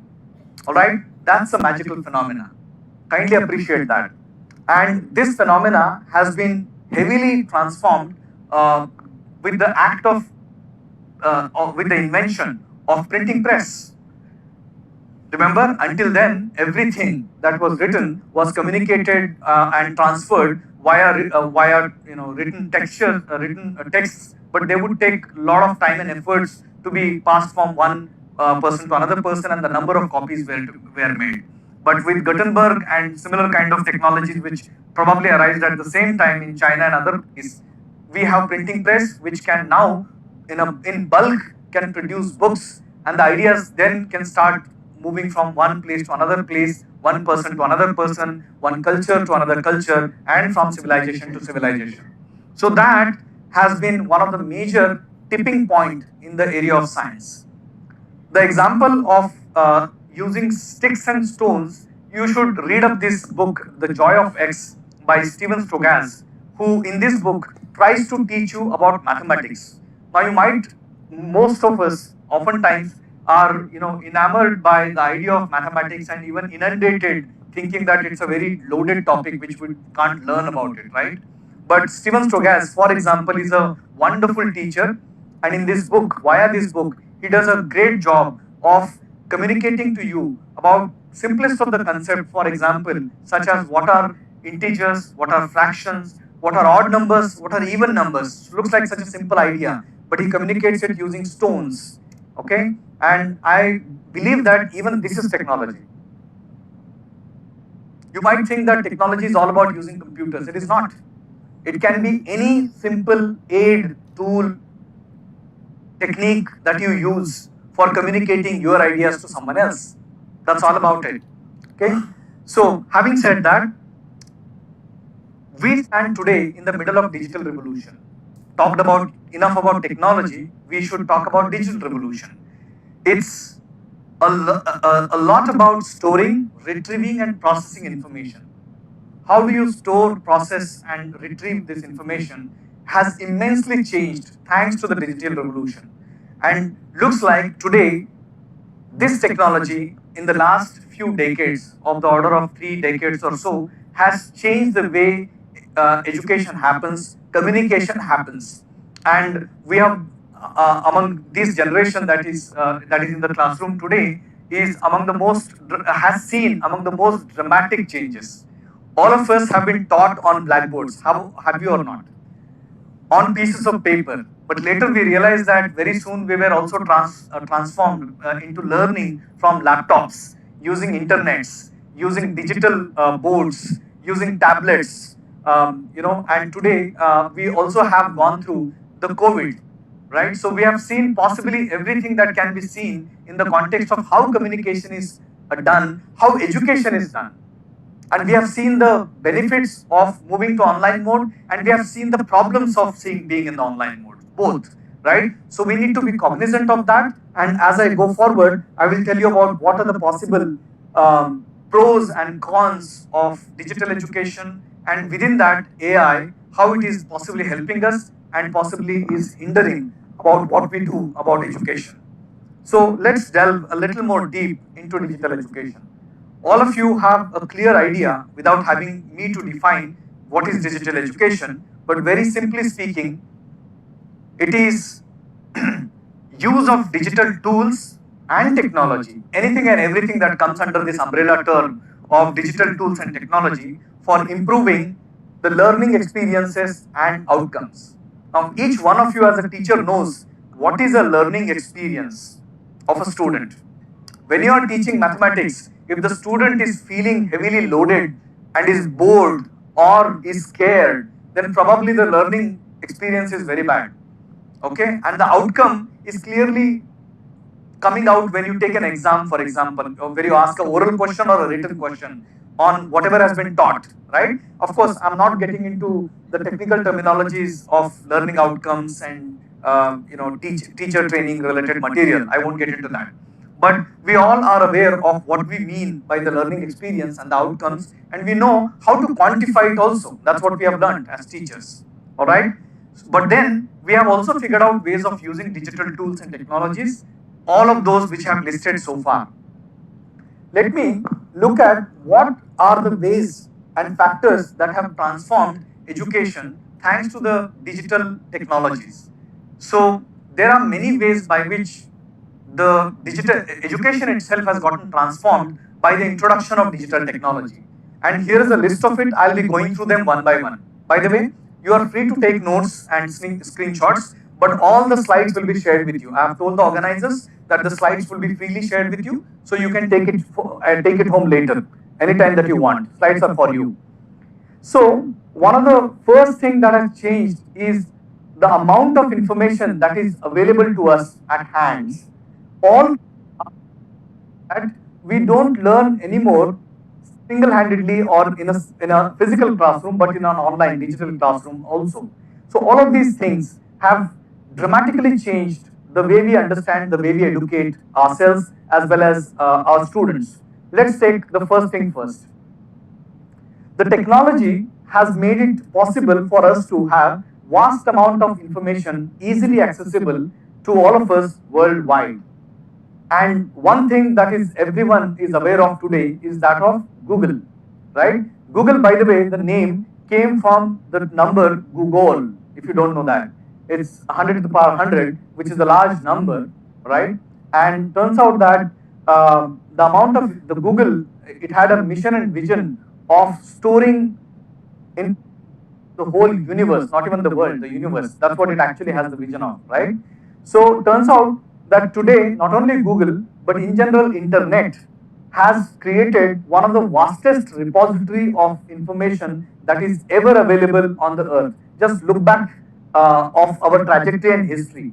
It's been a long, long time that we have been living here, but the amount of information has exponentially grown, and it has immensely grown only in the last 2.5 decades of existence of Google. 1998, Google was created, and within 25 years of its existence, we see immense amount of knowledge that has information that has been gathered over a period of time. This is available in terms of online resources, digital libraries, websites, and thereby making the knowledge democratic. It is accessible to anyone and everyone. Remember, you must have seen those or heard those stories about how someone cracked the IAS exam by using internet freely available on railway platform, right? That's democratization of information and knowledge. That's what I would say, right? That's available to everyone and anyone today. You don't have to go there. If you want to do a course in MIT, you don't have to go to MIT physically. MIT Open Courseware, OCW, is available, and if you really are sincere and want to learn anything that is being taught there, you will learn it here itself. At least the content is available to you. I know that sometimes the personal purport, which will come back later, that can happen in a one-to-one classroom, or a personalization of the knowledge that can happen, won't happen otherwise if you just do it using OCW, but that's one of the shortcomings of the thing. So access to information has changed dramatically. The second thing is that there has been an increasing number of e-learning platforms that have come. And these e-learning platforms such as Coursera, Udemy, etc. have created flexible and asynchronous learning. I hope you understand what is asynchronous learning. Right now what is happening is synchronous learning. All of us are in sync. You will have to be, unfortunately, since I am broadcasting information to you, and you will have to be with me. But asynchronously will happen when at your pace, at your luxury of time, at your the way you want to, you would like to learn it in an asynchronous fashion. And then various tools like EDX, Khan Academy, etc. have made this knowledge available, educational material available, freely and sometimes in a paid manner to most of us. So it's available and the number has grown only, including in India. How well it is utilized, how much of it is of value, societal value, of benefit, how much of it is used for commercial value is a different matter altogether, which we won't get into right now.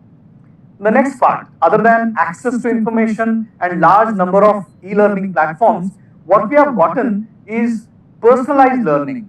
In a large classroom which is synchronous, personalized learning is little difficult. If I want to figure out whether you have understood something or not, I will have to come and ask you a question. Did you get this? And I'll have to come separately ask you a separate question. And unless you have gotten it, I can't go forward. I will have to come back and tell you something that you have lost in the communication. I have to do that. Whereas personalized learning accounts for this lacuna and brings up what is called as adaptive learning experience, which is tailored to individual needs and learning styles. Needs can be different and even learning styles can be different. Remember, as a teacher, it's one of the very, very important things for us to realize that every student might have a different learning style. Some student might learn via going through text. Some may learn better, most actually learn better by going through visuals. And some of them might learn video better, right? So there are very, very different requirements from the student side, which a personalized learning platform can account for that. More importantly, it's not just accounting for these two things, but also there are intelligent tutoring systems which are making this personalized learning possible by the use of data and algorithms to make customized content and pacing the content for individual user.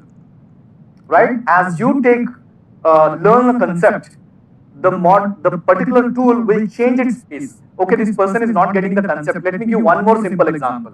And if the person is getting it faster, let's give the next level of tougher example, etc. That's how they actually make it more personalized. And some of the tools I'll mention as I go along. The next thing is collaboration. The learning has become more and more collaborative thanks to online forums, collaborative documents which are shared across people, video conferencing tools which you have all used, such as Zoom and others, right? So collaboration is becoming possible thanks to digital platforms. Otherwise also it is possible in a physical offline mode, but digital platforms are also making it possible even when you are not available in the same space. Imagine, had it been one more COVID wave, we would have been doing the same classroom online, okay? And it would have been still possible practically for all its purposes, unless you ask questions in a manner which is only possible in an offline mode, which I want you to do. The next thing is that of bringing the best of the two worlds together, right? Why only stick to offline mode? Why only stick to only the digital and online kind of modalities? Can we not integrate what is the best in the traditional learning system and what's the best coming from the online methods, etc. And this will actually combine instructions which happen in a face-to-face model and with digital resources, thereby, it's the panacea. It is the best that you can actually achieve. That provides some of the content to your student in a recorded fashion maybe, and use a physical classroom for discussing what has been already taught to them through the online mode, and mostly spend time in physical, conversations and discussions about the content taught. That's a blended learning model. That's how one would like to do and use the technology in the best possible fashion. Another thing that has happened because of technology, remember, when we teach and take feedback from the student about how well they have learned, whether or not they have learned it well or not by taking tests and quizzes, we have to assess them. And these assessment methods have only improved thanks to the digital technology. And these digital technologies are, for example, I'm sure as a teacher, you must have used Google Forms. Have you? How many of you use Google Forms? Large number of us, right? So Google Form is one way of taking quick online quizzes. In fact, in my classes, I take quizzes in the physical class itself. What I do is that I teach a class, and in the middle of the class, I stop and I give them only 5 simple questions.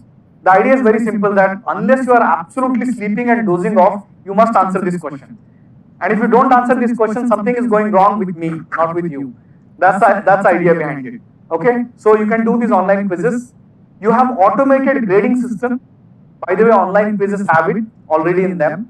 Okay, And some of those automated grading systems are mentioned here, even in the physical mode, the OCR-based systems, and online modes have anyway got it. And then quick and instant feedback. Remember that when I finish a Google form, if I appropriately fill the right columns, at the end of it, I all the questions about how many students got this answer correct, what percentage of students didn't get it. While it doesn't give that personalization about that, also is available about who got it wrong and who got it right. If the class is small enough, I can do that as well. But it gives me a statistic. Okay, something went wrong here. Why is it that most people got this question wrong? What happened? I can immediately start a conversation. See that? So normally, a conversation, which is a natural process by which learning should happen in the classroom, cannot be accommodated. If I don't do these online quizzes, can easily be done now.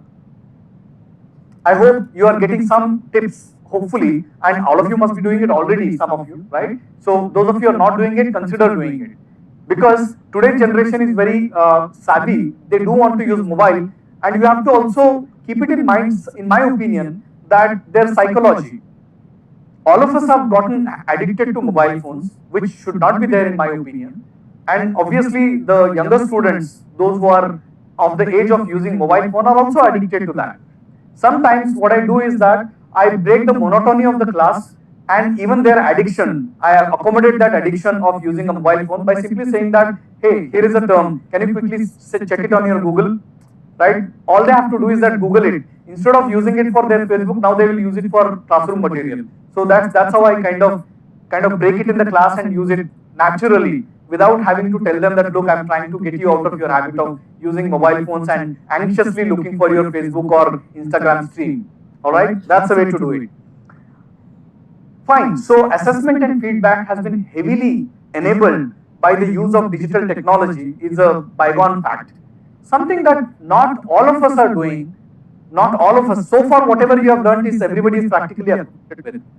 But the virtual and augmented reality is something which is coming very soon. Okay, the parent company of Facebook, Meta, and many other companies, including Google, they are also coming up with these tools, which will very soon be flooding our classrooms. Whether it is to learn about stars, galaxies, or about chemistry and chemicals. Remember, one of the biggest, those of you who have learned about chemistry anytime in the classroom, all of you have learned it until 10th at least, and 12th, right? To learn the three-dimensional structure of chemicals is such a pain. To remember that, okay, which of the bond is coming out of the paper and which of them is going, inside the paper is very difficult, right? Therefore, even the simplest of the molecules, such as methane, has got that structure. You'll have to show it with finger, can't show it on a piece of paper. But with VR and virtual reality and augmented reality, it becomes eminently easy. They'll be able to not only see it, but will also be able to rotate it and see it like right there. Okay? And this is amazing.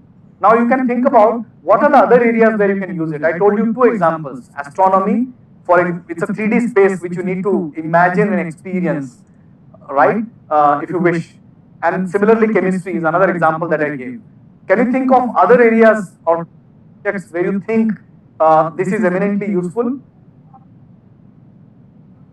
Human science or biology, organs, geography, rotation and revolution of Earth, geography and other areas, right? So there are many places where digital technology and specifically AR and VR, where you get a feel of the dimensions, third dimension specifically, and sometimes even some unnatural things like can you break this bond or can you take this bond away, etc. That can be taught to students that okay, this is not allowed by the rules of chemistry, you can't do that. Can also be taught to them by making them do it. They can't do it in reality, but in VR they can do that. Alright? So, virtual labs, simulations of different sorts, and interactive three-dimensional models, all of these are slowly and steadily walking into our classrooms, and all of us need to be cognizant of it and be welcoming of it. Wherever it is possible, we should be welcoming it. Right? And I'm sure all of you already are using some part of it, not the VR, AR, but to some extent the internet. Like, for example, when you are teaching geography, it's so cool to tell them to go to street view. If you are learning about Second World War and talking about Hitler and Berlin, you can tell them that just Berlin right now on Google Map. check the street view of the Berlin's wall right now as it is, right? So beautiful to see that. It's available. It was not available to me, to you, but it is available today. You can use it. And while we are waiting for AR, VR, we can do that. And these things can be done easily. And there are many other areas of science and technology, biotechnology, engineering, material science, civil engineering, where all of this is going to be extremely important. Distance learning and remote education is something that we are all aware of, and EMRC is one of the fulcrums of all of these education. So I wouldn't have to talk much about it. And we have already seen some of the boons and some of the fallacies, problems with distance education. But online degrees and degree programs and virtual classrooms have become possible. As long as you are not taking these degrees for the sake of degree, I think it's valuable. Those who are doing it only for getting that piece of paper probably are doing injustice to the education. But otherwise, I think it has been of value through IGNOU and other places. Remember, otherwise, in the remotest of the villages, getting a degree otherwise was not possible, which IGNOU and similar kind of online education systems made it possible. Then comes digital textbooks and open educational resources, which I've already mentioned, OCW, for example, MIT OpenCourseWare, right? Again, a quick show of hands. How many of you have used Kindle or any other tablet or a PDF on a laptop? Now many hands will raise. Very good. So, looks like books are getting digitized and they will come more and more in the digital forms. Legally, and sometimes in a pirated mode, but they are coming. All right, all kind of scientific, technical content, educational content is becoming available. Now, legalities I don't want to discuss it right now, but for example, something like Kindle is because a big library that I used to hold otherwise is now coming in a simple book and is non-perishable. Even if that breaks, I can take another Kindle and same content will be available to me thanks to the cloud of Amazon, right? So it's a beautiful library which is available to me in a paid manner right now, and tomorrow whatever is available at Gutenberg will be it's all available there, by the way, via the Kindle. So you can read practically anything and everything through a digital content available via something like a digital textbook. Kindle is just one example. There can be any other tool for that matter. Then one of the last things that I would like to touch upon is that of connectivity of communities of students that has been happening increasingly over time.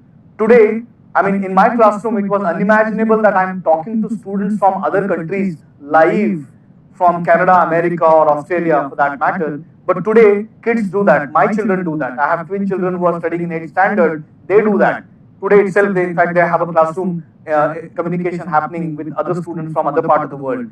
That's amazing, both in terms of increasing the sense of how connected we are and increasing the sense of brotherhood or sisterhood, whichever way you would like to call it across the globe, right? And how beautiful it is to learn, including all our neighbors and distant neighbors. So, in summary, it looks as if digital technology, as we understand, via internet, Google, and all kind of computer technologies, algorithms, etc., have been a serious boon to us and have grown in an exponential fashion in the last roughly 2 to 3 decades. And that has changed education. That has changed the way we communicate with our students immensely. And these are bullet points of all the points that we have discussed so far. What I'd like to do is to tell you about some few cases before moving forward to the AI part, about what are the different cases wherein we have very, very illustrative examples of these digital technology being used in a creative fashion, in an innovative fashion. So, among them, these examples, I'll quickly run through them. One of them is Khan Academy. I don't know how many of you use Khan Academy. Again, show of hands. Those of you who are not used, please use it. One of the most wonderful videos available on practically any topic as part of science technology as of now. Okay? And maybe more. And these are free. These are completely free online courses, and they are adaptive. They adapt to your learning rate. You can make it slow and fast, and they also adapt to your learning rate. Therefore, there is an underlying algorithm behind it which modulates its speed based on the learning that is being done by the student. Coursera, of course, I'm not advocating or advertising any of the material here, except for the free one. Okay? These are just examples. Coursera is one of the best examples where they collaborate with universities and produce extremely high quality educational content, which many of the students take it by in paid and unpaid mode. There are many courses available in unpaid mode also. If you want to learn about AI, for example, what is machine learning, it's available freely also, right? And oftentimes, any course that is available in one place in a paid manner, practically equal quality course available in an unpaid fashion in some other tool. So you can search for it.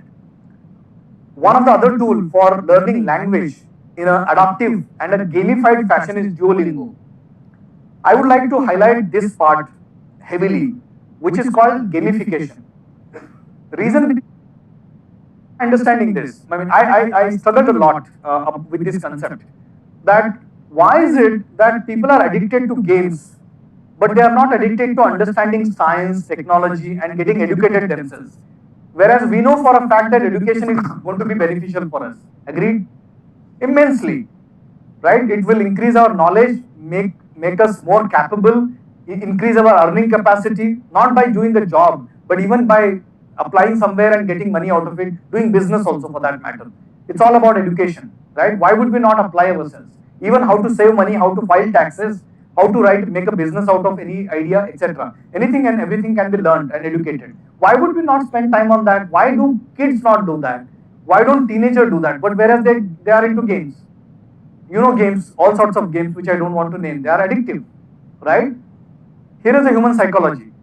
That there is something about games which gets sucked you into that, right? Can you make educational content similarly addictive? That's a question we should be asking. And by the way, Duolingo is one such platform which does the same by using so-called principles of gamification. Okay? And ideally speaking, we should be doing it for every topic. Good teachers always do that. If you want to learn student find ways of gamifying geography. History, which is so boring, most of the time, that's what kids will say. It's so boring. And that is because the way it is taught. Mathematics, so tough, the way it is taught. Can you gamify it? That's the only way you should be asking the question. And in my opinion, a lot of doors will open once we start thinking about it in this manner. The other things are smart boards, which you have already heard about, and not everyone can afford it. So, that later. Not every school can afford it, not college can afford it, but we have interactive whiteboards and lessons which via coming to school. Some of the very expensive and sophisticated schools might tend to buy it, but I am not advocate of any technology which is beyond the access of government schools and colleges. I would be only sticking to that. Google Classroom, again show of hands. How many of you have used Google Classroom for your courses? Good. So again, a fantastic use case about how the whole classroom content can be made available, how class can be managed, attendance can be taken, examples can be given, books can be shared, whichever is freely available, assignments can be taken, grading can be done through one single platform called Google Classroom. Wonderful. Practically everything is freely available. Some advanced features I believe are available only to those organizations subscribing to the Office suite, Google suite, but practically otherwise everything is available for anyone and everyone. Please use it. Okay, that's another thing that you can think of using. Flipgrid is a little advanced thing which allows you to create discussions using videos, and a useful feature, I must say. Then of course, I told you about the VR applications such as Google Expedition, which allows you to create virtual field trips and immersive learning experience. And similarly, you have visiting historical sites. What better way of teaching history than letting people visit historical sites through immersive videos? You can't go to Delhi to, for example, see Humayun's tomb, but maybe you can take students through the virtual reality to the Humayun's tomb to tell about Babur and Humayun's history, if you wish to tell that so, right? Exactly in a similar manner, you can teach about any piece of history by using virtual reality. And finally, you have puzzles, which actually allow you to create interactive video lessons and promoting active engagement for students. I think a couple of other things which I will very quickly run through. Adaptive learning platforms have also been there These are general. The previous ones, all of these are examples. Okay, specific examples of technology and companies which are available and are making digital education better for us. And in general, there are adaptive learning platforms, and there are something called stacks, open stacks, which provide free licensed textbooks for college and high school courses. So you should look up these stacks, open stacks available for anyone and everyone. I guess access to the content itself is hardly a problem, barring for a very, very rare set of knowledge today. It's available. That knowledge, impart that knowledge in an accessible, in the best efficient manner to the students is the challenge that all of us as teachers should be encountering. Okay, so here is a summary of some of the innovative, not all, some of the innovative uses of technologies for transforming education. Now let me take you into two last bits quickly and close our session today and to take some questions. Where is AI here? I have already illustrated some of the places where AI is playing a big role. For example, making personalized courses or content, learning material, or taking quizzes in a personalized manner, grading in a personalized manner, etc. They are all there. But then there is more to it, which I will quickly run you through by giving you the definition of AI, examples of AI, what is the state of the art of the AI, and some of the pros and cons as we use AI in the digital technology and education. AI is the way in which computers can be made to copy the way humans think. So humans can be skilled in any particular aspect. It could be playing games like chess or Go, or it could be act of cooking, teaching, or any other skill that you can think of which humans are very good at. Artificial intelligence essentially talks about how do you imitate this skill of humans, ability of humans, into a computer program. That's what it's all about. And you use AI on a day-to-day basis. You are subjected to artificial intelligence applications on a day-to-day basis, essentially, right? For example, when you go to Amazon and buy something and it says, you may want to buy this, what is happening there? Mind reading. Okay, it's happening, mind reading is happening. If you go to a shopkeeper, local shopkeeper, going to the same shopkeeper 100 times, he or she will know what exactly you are typically buying. They will get the pattern and they'll say that, do you want this also? For example, right? Same way, Amazon is actually capturing patterns about what do you buy most frequently together. If tomorrow is Sankranti, then what might you buy tomorrow? If tomorrow is a vacation or holiday, what you might buy? If you are buying this product, then what is the most natural product that you should buy together, etc. Alright? That's what it is trying to quote unquote intelligently guess. That is called recommendation algorithm. So this is true for Amazon, it is true for Netflix, it is true for Google, it is true for Facebook. This might be your possible friend.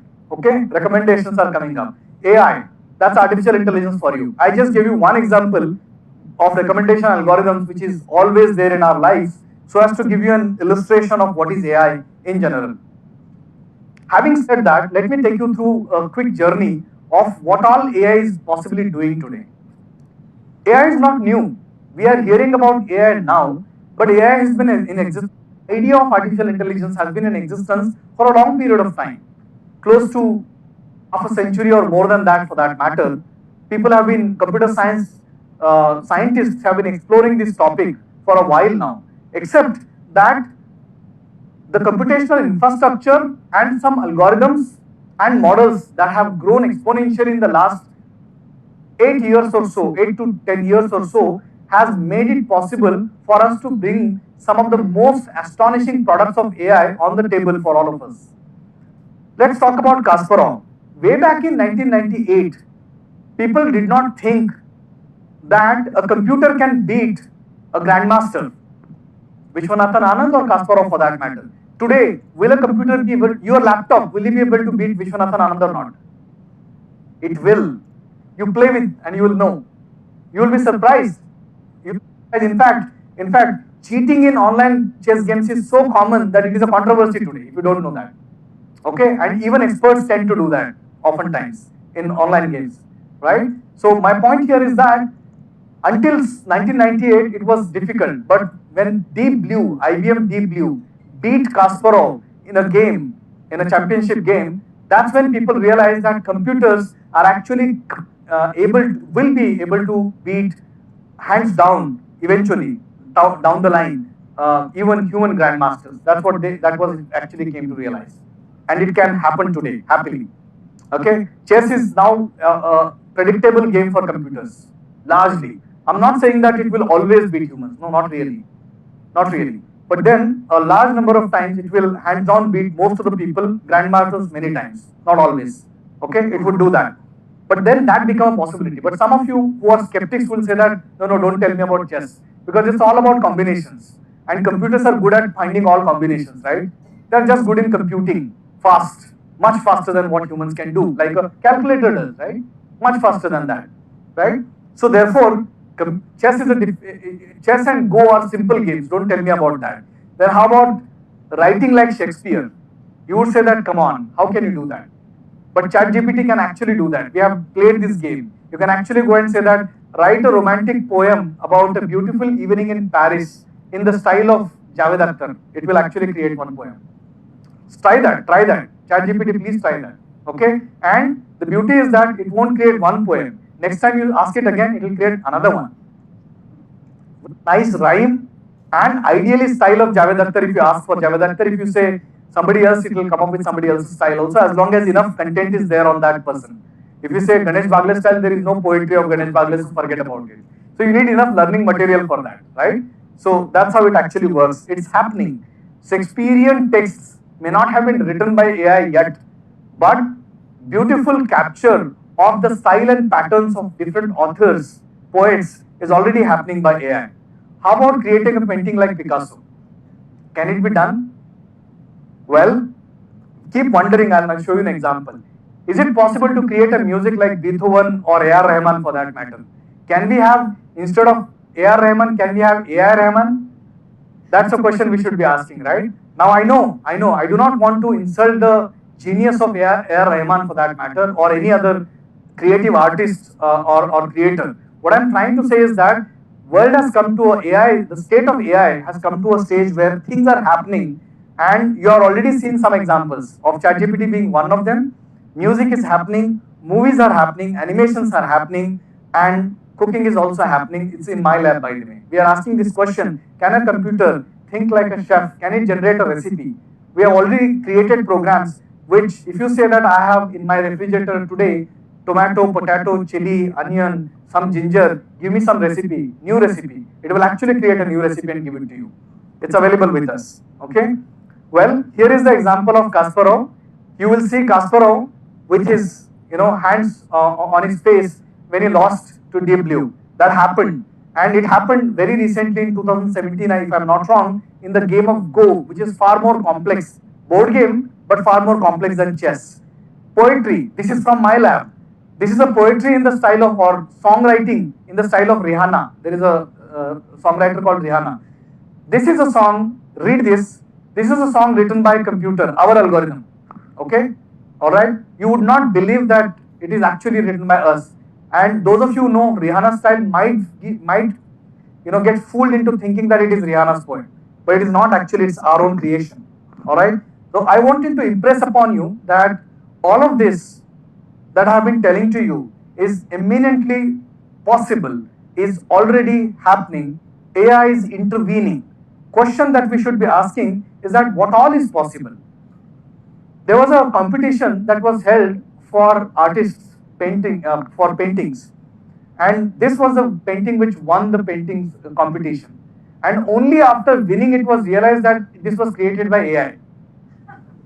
Okay, so this is AI generated art which won the prize, and obviously human beings were not happy. Human artists were not happy. I mean, what the hell is happening? I mean, we thought it's our creations which would be the ones which are most creative ones, not the ones which are created by computers. Remember, let's not get fooled into this thinking that computer is becoming real or human, or it's kind of overtaking human. It is not. This painting was created by virtue of the fact that hundreds of thousands of paintings were fed into a computer, and it learned what it means to be a good painting or a great painting, and it ended up creating something based on an instruction given called prompt given by a human being. So there is a lot of human knowledge that is going into it. It is not happening out of the blue. All of a sudden, the computer is not creating a poetry or a painting without getting any human knowledge into its input. So that is not the way it is happening. And here, by the way, was a wonderful experiment where Beethoven, one of the Western classical musician who used to compose music, he died before finishing his 10th symphony. Halfway through, composed it and he died. So what they tried to do is to learn the style of Beethoven from all the Beethoven's compositions and complete the incomplete 10th symphony of the Beethoven. Of course, proof is in the pudding. You don't know how Beethoven would have done it eventually, but you can at least complete it and figure out whether how do the listeners respond to it. The expert listeners can do respond to it and tell whether it is good enough or not. And finally, here is the Ratatouille. How many of you have seen this movie Ratatouille? Right. Ratatouille is a wonderful movie about a rat which wants to learn cooking, and there is a chef called Chef Gustav who says anybody can cook. Technology a little too farther, and we said, can a computer cook? That's what we are trying to ask this question here. And what we realize is that while computers cooking in a robotic fashion might be a long dream, a distant dream, we still can actually generate recipes. So there is an algorithm available at this website which can actually generate a recipe. You can pick ingredients and say generate a recipe, it will come up with a recipe. By the way, when you are trying in your kitchen, watch out, it's a disclaimer. As of now, we are not vouching for its credibility. Okay, it gives a recipe like a recipe, but we have to yet taste it in the kitchen because proof is in the pudding. And we are actually doing it. We are working with IHM Pusa, Institute of Hotel Management, which is equivalent of IIT when it comes to the culinary world, to try some of these recipes to figure out how well it works. And one of the companies which has been behind many of these products, there are many companies by the way, which have come up now, including Google and Facebook, but the one which started this trigger of revolution, the tipping point, is called OpenAI. Many of the tools that we talked about, ChatGPT, DALI, and others have come from this company incidentally. Having said that, towards the end of the presentation, let's rethink about what did we learn about AI. First of all, what we learned is that language, which is one of the most superior AI product today, the language models have been captured very well by AI products, AI models. Like these are called large language models. They are called large language models because they are cobbling up huge amount of text gathered over the web in a model, neural network model, and which is learning about the language. It's like, unlike a child which learns about languages by talking to you, learning the grammar intuitively, these models, by being fed with large amount of grammatically, syntactically correct sentences, learns about rules of grammar. You don't have to teach it what is the rules of grammar. It learns automatically. It's very much similar to that, slightly different. And ChatGPT is one of the products of that. There are others also which have already come up with. Any examples that anybody like to give of large language model other than ChatGPT? There is something called Llama that you must have heard about, or some others that have come up, which you can use for creating text, like I said, poetry, or story, or article, or even a small essay. Remember? Now this is one of the problems in the classroom, because students can do that, my kids do that. If you ask to write an essay on Roman history, they will go and say, ask ChatGPT. That's a fact. And today, we are fighting with that plagiarism problem, because doing it, right? So we'll have to find a way of counter attack against large language models as teachers. Because when you ask somebody, a student, to write an essay about Roman history or Mughal history or any history for that matter, or something else, law of gravity, or how the physics has evolved over the last 300 years. If you ask these questions, they are supposed to go read, understand, consolidate, and synthesize. If they don't do that, they are just finding something on the web and copy pasting it, right? which is grammatically correct, syntactically right, but absolutely wrong in terms of countering this problem, challenge of large language models. It's one of the major problems that we need to face. Then we have the question of logic and mathematics. People try to do this also. I'm forgetting the name of the product which Meta came up with. Anybody knows it by any chance? I'm forgetting the name. But they came up with a product which actually they said that if you ask a theorem, present a theorem, it will come up with a proof. Alright? It grandly failed and they stopped the experiment. But then the idea here is that we are moving towards a place where they are saying that even theorems will be given by computers. And tomorrow they might say that natural laws like law of gravity like Newton gave or special theory of relativity Einstein gave can also come from putting it into a computer and AI. That is the world it looks like we are trying to move towards. Whether or not that will be reality is a different question. For us as educators, what is important to realize is that AI is it's going to be there. It's not going to go away. How do you use, ideally leverage AI for teaching better is what you need to think about. And how do you make sure that outcomes are achieved despite the fact that AI is ubiquitous? That's also our challenge. We need to address that also. Okay? Of course, whether logic can ever be captured in computational models remains an open problem. Alright? So, I don't want to talk about it. Logic itself can be captured in a language model or a computational model. So I'll basically going to be closing by telling you, because I told you so much glorious story about AI, digital technology, interventions coming from digital technology in education. But hey, all of us know the troubles with using technology while teaching. Some of the problems that we already should be cognizant about. These are some of the problems, and I will be quickly elaborating them before closing today's talk about what are the troubles that we should be cognizant about, should be extremely concerned about, especially given that equity to everyone. And technology sometimes can be a barrier. One of the classic example of this was in COVID. You know that all education was converted all of a sudden into online mode, and those, for example, who did not even have a laptop, or for that matter a mobile phone, or a headphone was a problem. I mean, somebody might think that, okay, even my maid, for example, you might say, has a smartphone. What's the problem? Her kids can learn through that. Hey, but she has 2 kids and there is only 1 mobile phone. How will you deal with that? Further, the house is so small and the place is so noisy that you can't learn unless you have a headphone. And I have seen cases where just because headphone was not there, the kid was not able to do proper learning. Serious challenges, why? And we are not in advanced developed country. We are still developing country, and we have a hierarchy, and it's a pyramid. So there are lots of people who don't have access to technology, access to simplest of the tools that is taken for granted for most of us here in the room, right? We need to be cognizant of that. So those are the technological problems that I would like to quickly point out. One of them is the technological barriers, that access to computers, tablets, reliable internet. Internet is one thing, reliable internet is another thing. Right? So we should have access to that. Creates a digital divide. So the keyword is digital divide, which you all heard about. And that's what I mentioned just now. It's a digital divide that I saw at the time of COVID. And there are socio-economic disparities, like it or not. They are there.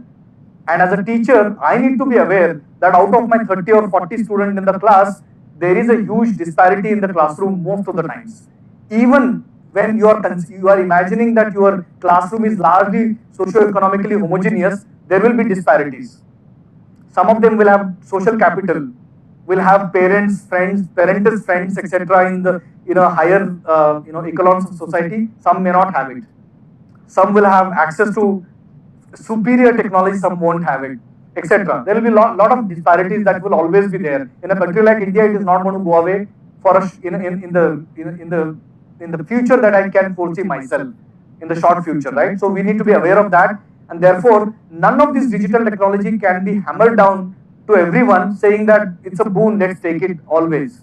You have to be conscious that sometimes it doesn't work. Need to be aware of that. Lack of personal interaction. It's a known problem that when you are dealing with digital technology, online courses, face-to-face interaction is gone. As I am teaching to you, some of you are nodding, some of you are smiling, and I'm watching those faces and trying to be more interactive, trying to change my pace accordingly. All of this is gone, and it is a known problem that when you all of you have taught these classrooms where you don't know what the classroom is doing. Are they at all attending, or they sleeping, legs on the table, or going to washroom? You don't know anything about anything at all. Even when the camera is on, sometimes you don't know what the hell is happening there, right? So lack of personal interaction problem, and while teachers have their own problems also, right? How do you make sure that in an online mode you learn from a teacher, right? It becomes a difficult problem. Then there are distractions. When you are doing digital learning via digital mode, there are large distractions that are happening where potentially non-educational content is available, which means that while I'm taking an online classroom, I'm watching YouTube songs. Well, while I'm doing an online meeting, I'm watching a movie, for example. It's all distraction, and it's easily available. That's the problem. The problem is that there is one laptop for YouTube movies, another laptop for YouTube advertisements, another laptop for only education. Like Kindle, it's only for reading books, right? That's not there. So I can't separate the world. Unfortunately, it's all conflated and makes my life difficult, right? So distractions. Human beings are very prone to distractions, and we lose to it, essentially because of that. Privacy, which we don't talk about in India because who cares about privacy after all? But it's a problem, and you will realize it very soon when it is lost. Dependence on technology, that if we keep on depending on certain technologies heavily, then we shall be losing some of our ability of critical thinking. So much so that when somebody is asking you to do 7 into 3, you will use a calculator, right? Or 13 into 5, you will use a calculator. Now I know the first example seems trivial, but the second one doesn't seem trivial, right? But it is going to happen increasingly, right? And I talked about only multiplication tables, which is not exactly critical thinking if you ask me. But critical thinking actually will be lost if some of the simplest of the thing which by logical, rational train of thought can be arrived at, you will have to Google, or you have to go online and find it out. Very bad deal, right? So that is another thing that we need to be worried about, that how dependent we are becoming on technology. Then comes, while all the technology is there, beautiful tools are there, VR, AR, everything is beautifully available. Let's imagine it is available. Educators need to be trained. Teacher training is a huge problem, which recently was advocated by some of the biggest corporate leaders also. But teacher training, who is going to train the teachers effectively to use this technology, which is happening partially here in this classroom. But I'm saying that this needs to be happening at a scale which is much larger for this country. All right. So teacher training, educating the educators, as it is called, must be happening, and lack of professional development opportunities, therefore, because of this issue, can hinder implementation of digital education strategies. This is one of the problems that we need to be aware of. Last two problems that I would like to highlight is that while we can say that online content is good, you know for a fact, not everything. Luckily, it is becoming more and more reliable, but still it is not exactly completely reliable. And similarly, quality and accuracy of online educational material content can be varying significantly from source to source. Therefore, we can be gullible for misinformation and poorly designed digital resources. So we need to be extremely careful, students as well as teachers, about what content are we using for learning what topic. Certain sources could be reliable and can be apt for a certain type of educational material, whereas something else may not be. So we need to be extremely aware of this. And the last thing is that of fatigue. We are already going through that. Every few minutes we need to look at the screen, mobile screen or laptop screen, as a need for most of us, and that is leading to a fatigue. And consistently using digital technology for learning for students can lead to extreme fatigue, and therefore they may not learn from anything via digital mode. Okay, so it can negatively impact the mental well-being of the student, and other than physical problems such as eye strain, fatigue, and difficulty in concentrating. So we need to stay away from that and keep a balance between digital mode of learning versus non-digital mode of learning, is what I would like to say. Limited hands-on training, which is another problem. I won't speak too much on that. It actually advocates the fact that there is, for example, you want to learn physics and you want to learn certain basic principles of physics, you have to not fill in for that completely. While some things can be filled in, but some of the basic concepts are best learned when you do it, measure it, like in the case of physics or chemistry for that matter. Okay? Physical engagement, therefore, important, and lack of it can hinder learning experiences is something that I would like to highlight here. Technical issues which I have already talked about in terms of how, for example, having lack of access to technology or poor internet can actually hinder ability of learning because of this. So these are some of the shortcomings or perils of digital education that I would like to highlight while I am advocating the goodness of digital education standing here, which we all know is important. So we need to know what is good and what is bad. So in summary, I would like to say that we need to find ways, educators as well as education systems need to find ways of thoughtful planning, investment which is happening here by trying to teach the educators, investment in technology infrastructure, ongoing professional development. Okay, all of these need to happen to make sure that education, digital education is effectively used and is inclusive, is available to practically everyone who needs it. All right. So this is my concluding remarks and summary of what we have done so far. We started looking at, first of all, what is education, tried to look at the definition of education, teaching, learning. Then we saw what is definition of digital education, using digital technology as an intervention for learning outcomes, for enhancing learning outcomes. And we saw technological factors that have changed dramatically the way education is imparted on the students. We learned about AI, basic definition of AI, examples of AI, and different areas of AI where huge transformative changes are happening. Then we learned how AI can be a bug or a feature. Okay, it not a bug.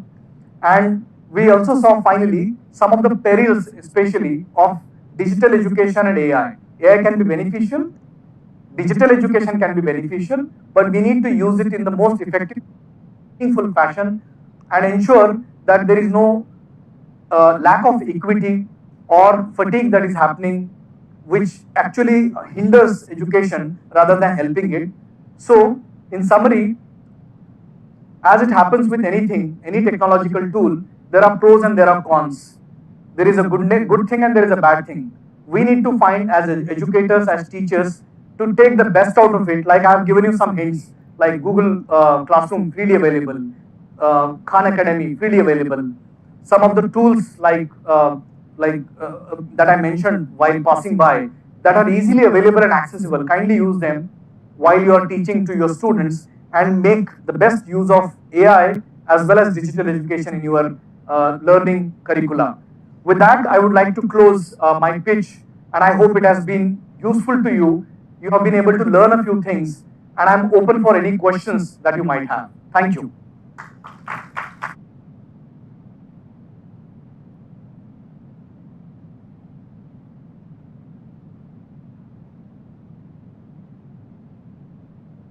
Come here.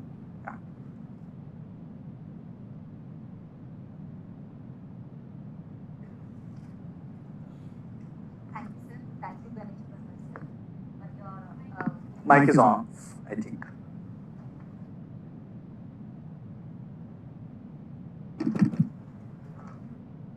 Thank you.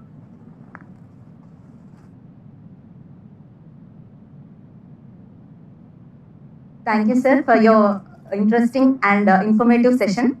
Sir has clearly explained about ChatGPT, digital education, and how AI can be used in teaching practices and learning practices, and most innovative ways to use artificial intelligence. And he has clearly explained about all the technological methods like VX applications and everything. This session is very impressive, sir, and very interesting, sir. Now I'd like to call upon the stage our director, Sri P. Raghupati sir, and Professor Jagadishwar sir to honor Professor Ganesh Bagler.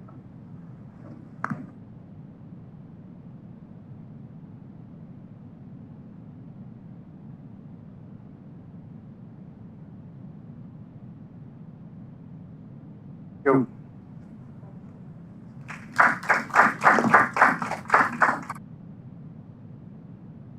Pleasure being here.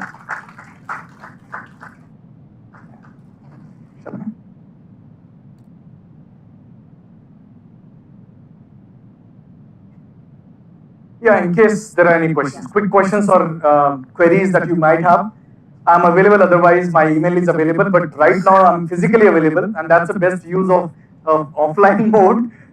It was not a video per se. Thank you. If you have any queries or questions, comments, you might raise now. I would be more than happy to take them.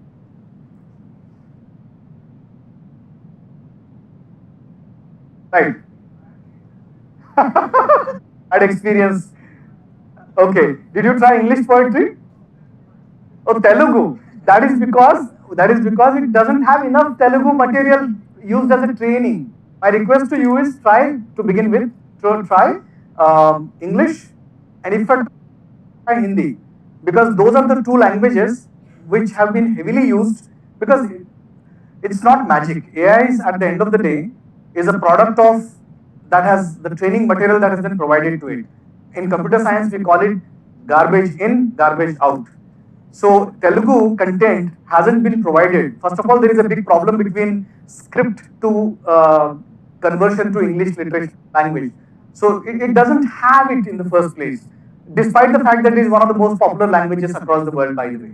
So as long as it is provided, it will be able to do it, trust me. And I know that your disappointment I can palpably but if you, for example, try English magically well, is my suggestion. But thanks for doing that. Yes, please. That's right.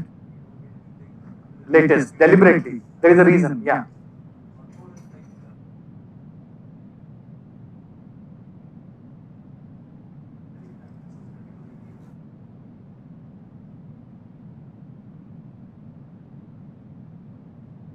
Yeah.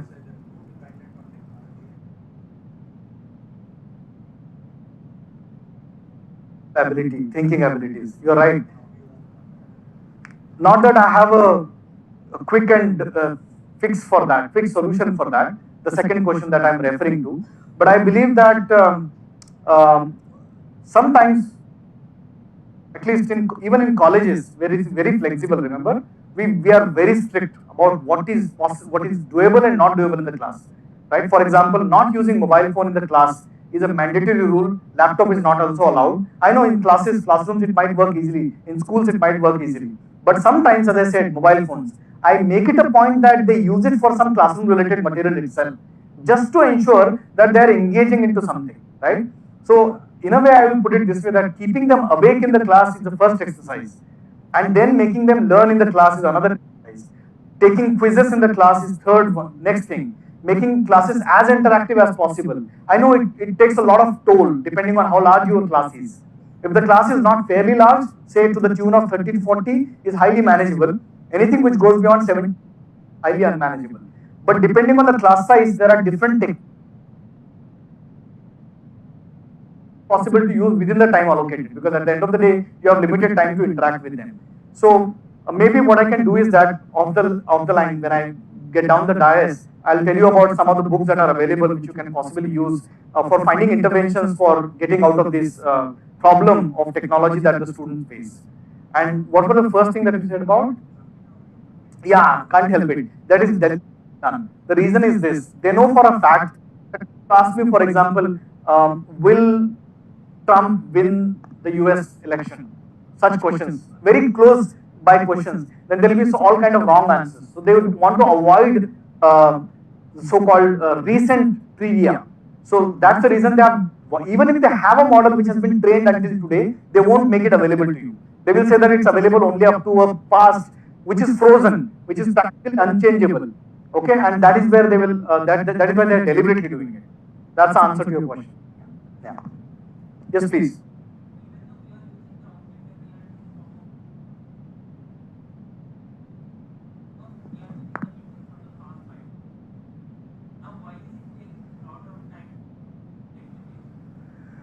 Good question. So I believe there are not enough incentives for implementing in education.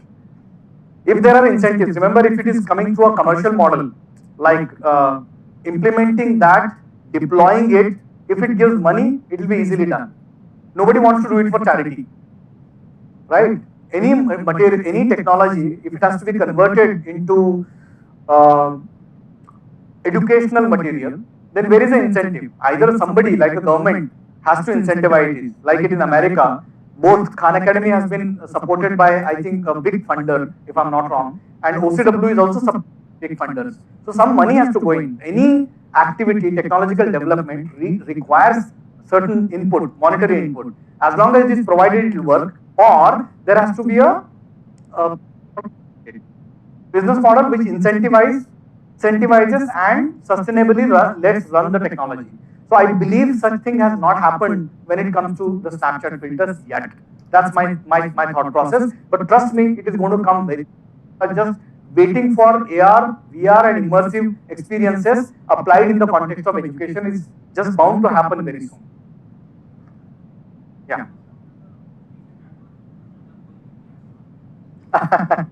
So gastronomy has been happening quite hot. I mean, you guys are most acquainted with MasterChef, for example. MasterChef Telugu is coming up very soon. I have heard about it. It's going to happen. That's not technology. That's fun and exhilaration part of it, and the mostly it's drama part of it which is coming out there. Technologically speaking, there is something called molecular gastronomy, where people are trying to create the desirable taste using molecules. If you want a taste of idli or a dosa or a chutney using molecules only, for example, they are trying to do that. That's called molecular gastronomy. That's one of the technological advances that is happening. The other thing is robotics, where, for example, if you want to have a machine which can create day-to-day dishes for you, for example, right? One-pot recipes, as they are called. Just add things, mix, stir, wait, add, boil, etc. Such things. Robots are being created. So that's another thing that is happening in gastronomy. And computational gastronomy, I can selfishly advertise a little bit, is something which is happening, very exciting stuff that we are doing about how do you create new recipes, how do you change, come up with a recipe of desirable taste, of a desirable cuisine, etc. is something, another thing that is happening in gastronomy. Thank you. Yes, please.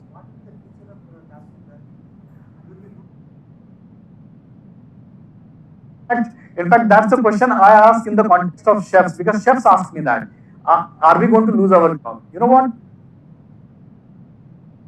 Human endeavor, which requires intelligence and empathy, is not going to go out of job, ever.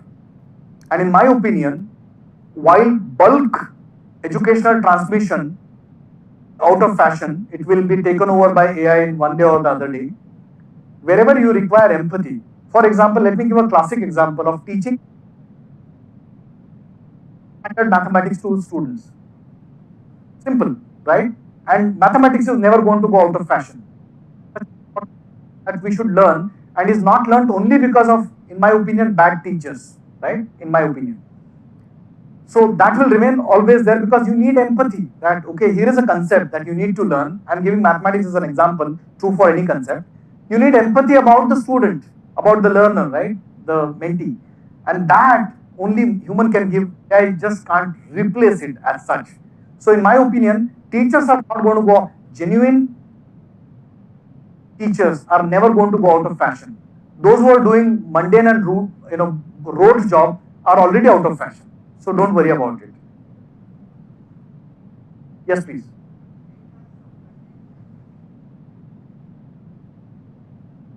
Right?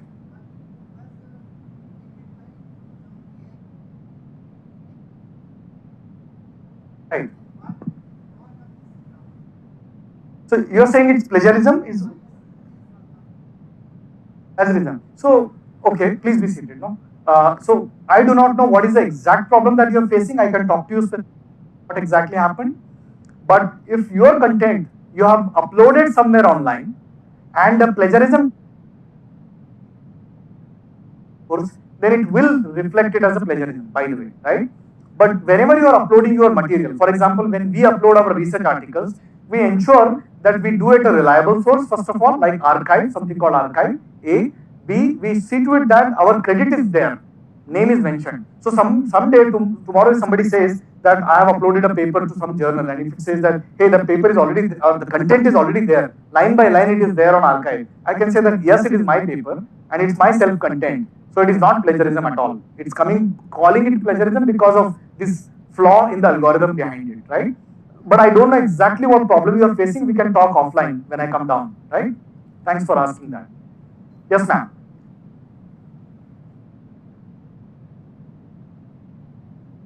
You have to talk a little loudly, yeah.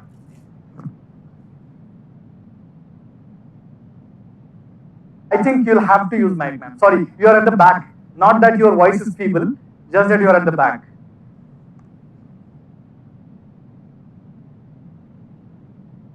Good afternoon, sir. Yeah. I'm Rohini from AMS College. Yes, ma'am. I'm a teacher educator actually. My doubt is, suppose there is a person X and all the data regarding the person is in the internet or somewhere in the cloud. So can AI say what she or he may think in future about a certain topic? It's already happening. My last doubt. So in this way, can we, like we have a judicial system is there, suppose. Yes. Can we use this on the person who are accused or something like that? Okay, that's an ethically, tangled question that you are asking. So I don't think I'm going to read mind and tell whether somebody will be a criminal or not. That would be way too difficult. Way too difficult. It was depicted in a movie. I'm forgetting which one. So is it failing there, sir? AI is failing there? No, not really. It's not AI failing. It's about our interpretation of what is ethical and what is not ethical. Right? Let me put it this way, that to answer your first part, which is easy to answer, is it possible for AI to practically capture patterns in your behavior, predict what you will do next? Yes, that was my question. That's already happening, right from matrimonial ads to friendship advertisements. It's all, and books to products. It's already happening. So in my absence, my students can guess like what I can teach.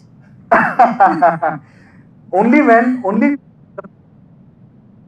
are completely captured so by our AI. Thoughts Otherwise, not. Our thoughts should be always novel. Like it should not be from any books. The creativity of human being, the creativity of a teacher and educator, the empathy of a teacher and educator happens on a one-to-one basis. It is not predictable so easily, right? Yes. That is why I believe that good teachers are never replaceable, and therefore AI cannot capture all patterns of a teacher per se. General patterns, yes, and that's not a problem at all.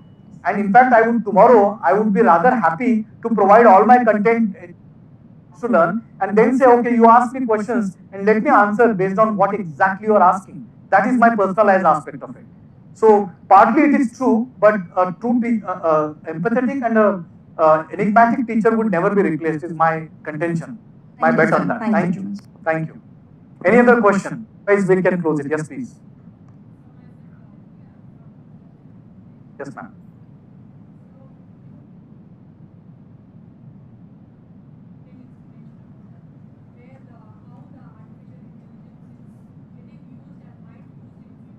Right.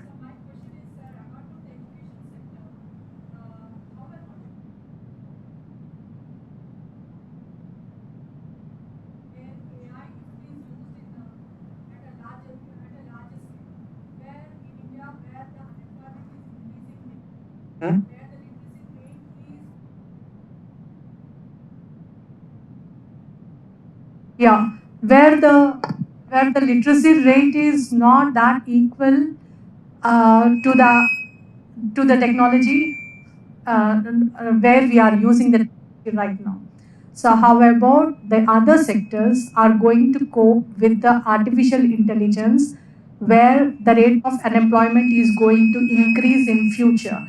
How about the Indian economy, the government of India is going to face this kind of a situation where in case the unemployment is going to increase, because of where the people are going to lose more jobs because of the AI.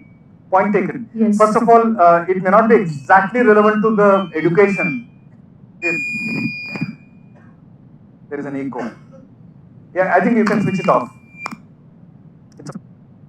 So the question is more about use of AI and how it will lead to increased unemployment in not only education but in general other governments cope with that. That's what you're talking about, right?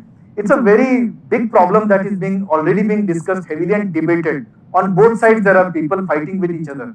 Some say that use of AI is not going to take away the jobs the way you are imagining it will. It will in fact end up creating more jobs. Remember, typewriters were going to take away jobs. Computers were going to take away jobs. Railways were going to take away jobs long back. So therefore, a lot of technological interventions, there are enough examples in the past of technology interventions which were thought to be practically creating unemployment and take away jobs. Okay? In fact, it has created safer people, increased efficiency of societies, and created more jobs. Computers being classic example of that. Fine? Therefore, while AI seems like it's going to replace human beings, generalized artificial intelligence is expected to do that, by the way. But in my opinion, you shouldn't be worried about it. I don't think it is going to happen so soon. While there are some people claiming that 5 years down the line is going to happen, by the way. Okay, and we should be worried about it because the pace of technology is exponentially growing. So very fast, within a span of lifetime, we have seen such a dramatic change. Our generation has seen it, right? Which the previous generations did not see it as so much, right? We should be concerned about it. And AI, unfortunately, is not going to go away. It's there, like a atomic bomb. It's there. How to use it, how to regulate it, if at all we need to regulate it, is what we should be concerned about. What are the sectors we should be regulating it? What are the sectors we should not be regulating it? Is what we should be thinking about, rather than being skeptical about it outright and being afraid of it. Is my thought process about it. And all sectors, including cooking, which is a weird example I'm giving deliberately, are getting affected. And therefore, I keep answering this same way that, like in the case of cooking, I was asked this question that will a chef be replaced by a computer? So by an AI? So my answer to that was very simple, that a chef won't be replaced by an AI. A chef using AI will be replaced by a chef not using AI. So a teacher using AI will be replacing a teacher not using AI. That's my take on it. Therefore, let's be AI and leveragers of AI rather than being afraid of it when it comes to education. Other sectors of offline again. There are my opinions on that also. Perfect. Looks like we have an audience which is quenched now and waiting for lunch. So thank you once again. Thanks a lot. Thank you.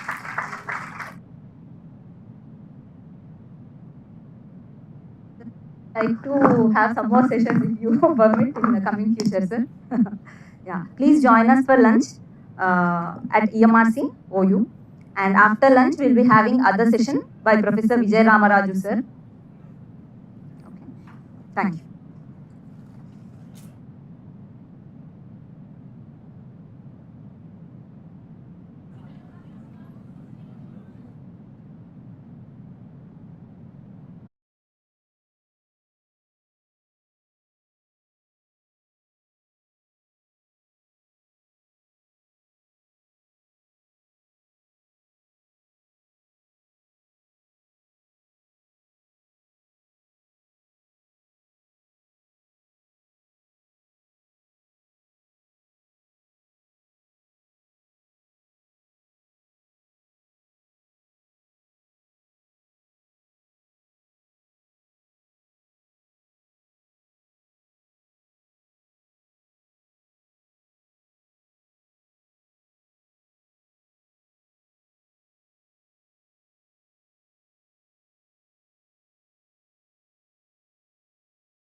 Yeah, how this multidisciplinary, interdisciplinary is related to this MOOCs. Okay. We'll not take much questions. So since at least 25% of you people have agreed that we require MOOCs, so we are going with the MOOCs. Okay, I'm not going with democracy, but still we'll let us see. Maybe at the end of this session, the other hands may raise. I'm going to discuss about one particular MOOC model called learner-centric MOOC model. Then how can you write a proposal to create your own MOOC? Okay. And then what are the last I'm going to touch upon about the latest technologies which you can use in our education. Okay. So this is just to start with. Just I'm comparing the way in which we have evolved in our education system with the human evaluation. Okay. Initially, we have evolved to what we are today from ape-like species. Almost it took millions of years to be called as what we are calling ourselves today. Human being, social being, no, digital beings. Called as digital being, and most of our learners, current generation learners are in imaginary world. Okay, so we can call them as digital beings. So we have crossed all these ages, and finally we are here as computer race, and we don't know what is tomorrow. That is left to you. Either you go with the same technology pace, the world may end up. Okay, so we can think of. And coming to the education system, the way in which we have evolved from the ape-like species to what we are today, even we have gone through several phases in the educational institutions also. Okay, when it comes to the Puranas, we know the story of Abhimanyu. The Indian education will start when the baby is in mother's womb. Okay, so from that we have moved on to the Gurukulas. In ancient ages, education used to happen in Gurukulas, where they used to learn, acquire the knowledge along with the life skills. And then we have established world-renowned universities like Takshashila, Nalanda, Vikramshila, and others. And then slowly took the image of religion. And when it comes to the British ruling, then they have started missionaries to people, just to convert people who can translate their local language into English. Okay, and they are used as clerks. Okay, it has changed our education system. And then after post-independence, we have started our own institutions, government high schools and the schools, government schools. And then slowly, again, it was taken over by private institutions. Okay, so this is the transformation what we have seen in the last hundreds of years in the institutional level.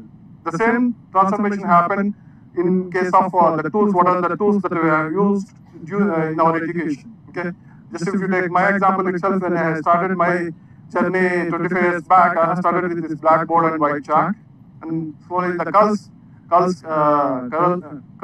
came into existence. The color of board changed, and the chalk piece colors been changed, and then whiteboard and marker, and then this transformation took almost 10 years for me to move from blackboard to marker.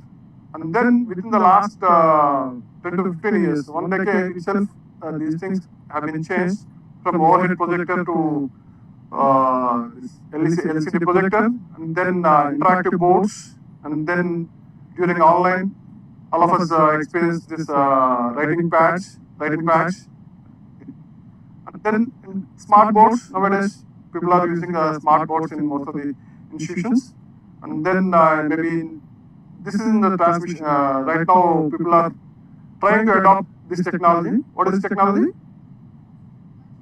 Virtual reality, AR and VR, augmented reality and virtual reality. Okay, even we are in the process of procuring this content in virtual reality. So there is a lot of transformation that is happening in the educational system over a period of time. What could be the next technology that you can imagine? Not a next technology. Even nowadays people are using. It could be your ChatGPT. Okay. So how many of you are using the ChatGPT in your education? Good. Okay. So I would be able to say a good amount of hands. What way you are using, sir?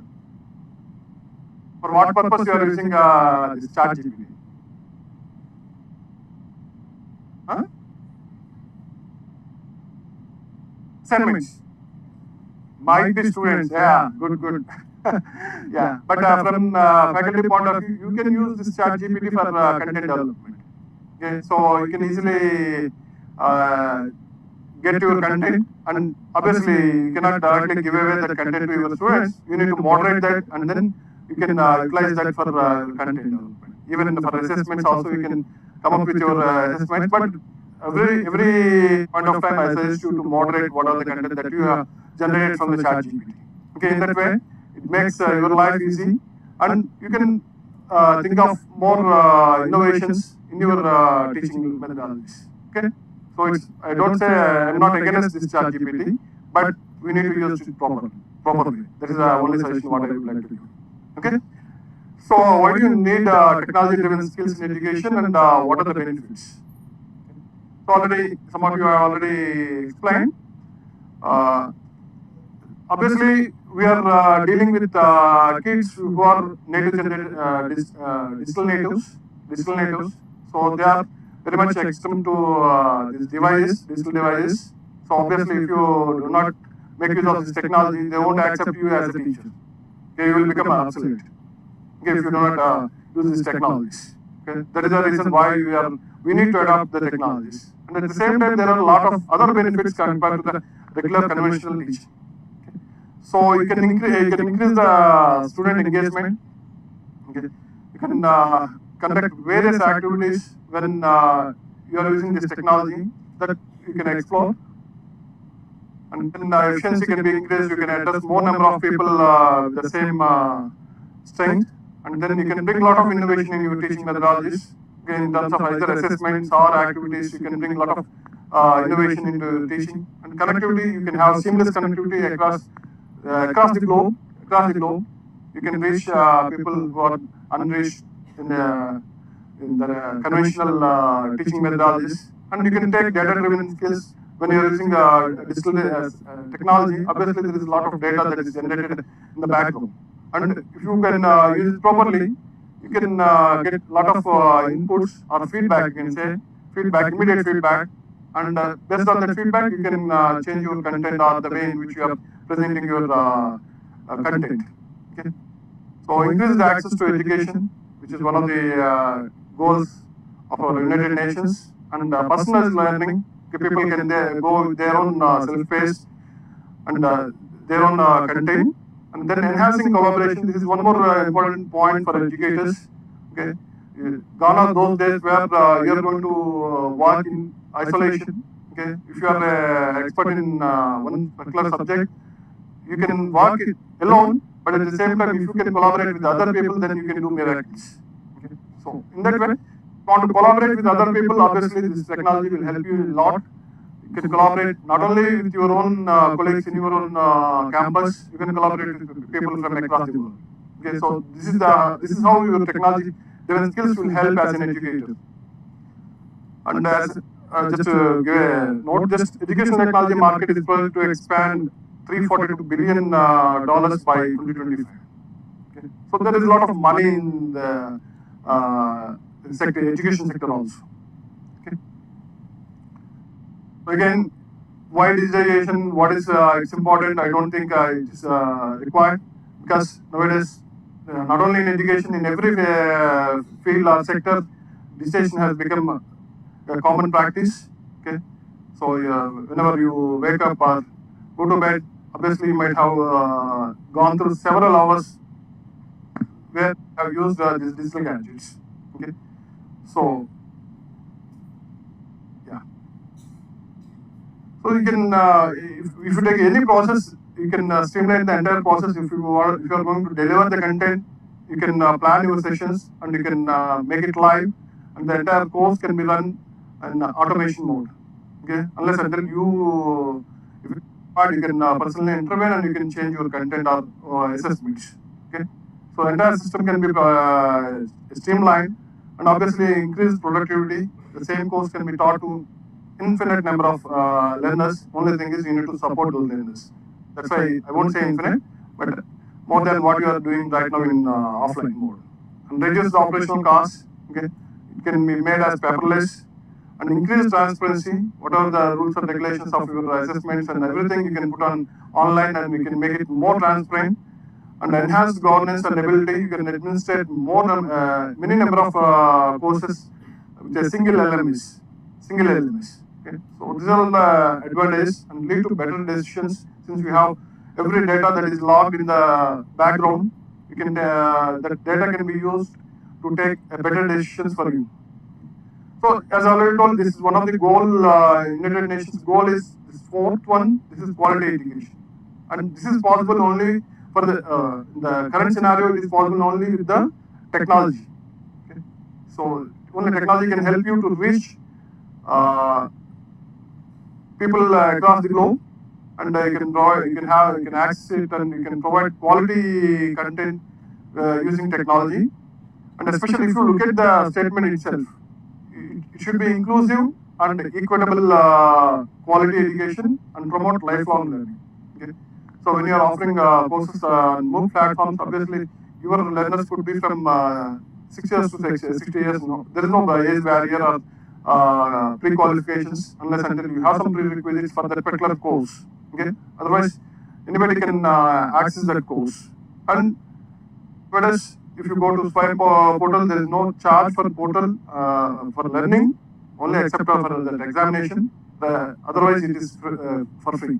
So the major goals of this quality education have been could be achieved only using technology. Okay?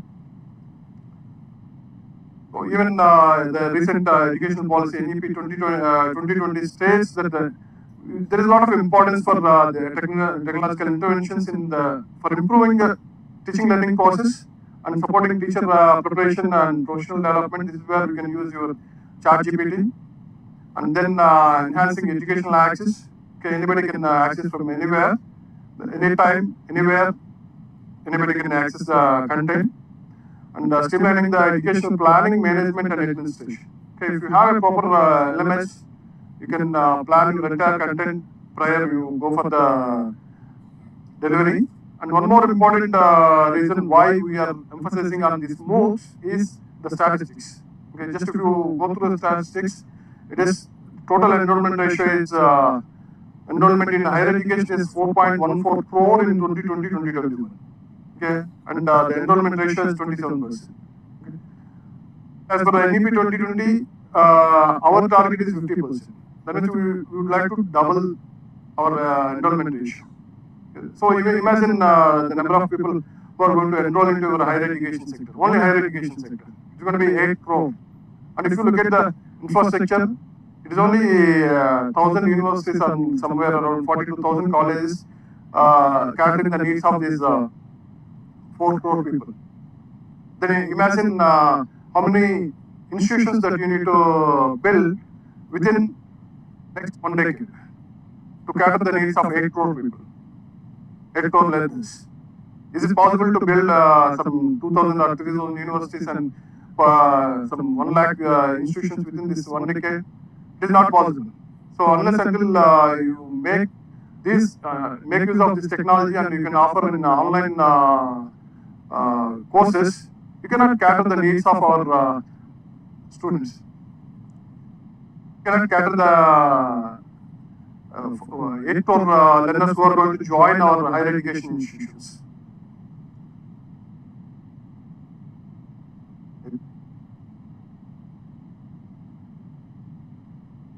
So these are some of the statistics just to emphasize the need of MOOCs in the current scenario. So how many of you have enrolled into MOOCs and completed MOOCs? Most of you might have already completed these MOOC courses in online, especially during COVID. A lot of people enrolled into MOOC and completed MOOCs. And I think I can imagine, I can guess that all of you have already gone through these MOOC courses. Okay, no need to raise the hands. So if you, once again, to give you the statistics, this particular format started in 2012 with 3 courses offered by Stanford professors, and to their surprise, almost 1 lakh people enrolled to those courses in 2012. Okay, and then slowly the pace has increased, and now you can see there are more than 220 million learners using these MOOC courses and offered by more than 950 universities. And the number of courses has also increased drastically. It is 20,000, more than 20,000 courses offered online. Okay, and then even if you look at the graph, it is exponentially increasing. Just from 3 courses to 20,000 courses, it's not a small thing. And also the diversity of courses, it is across all fields, not only either technology or engineering or medicine. Okay, it is across all sciences and other things. And even if you look at the statistics post-pandemic, as I already told, most of you might have done courses during pandemic and you have stopped doing courses after pandemic. Okay, but still the numbers are large in number. Okay. We are the second highest takers of these MOOCs across the world.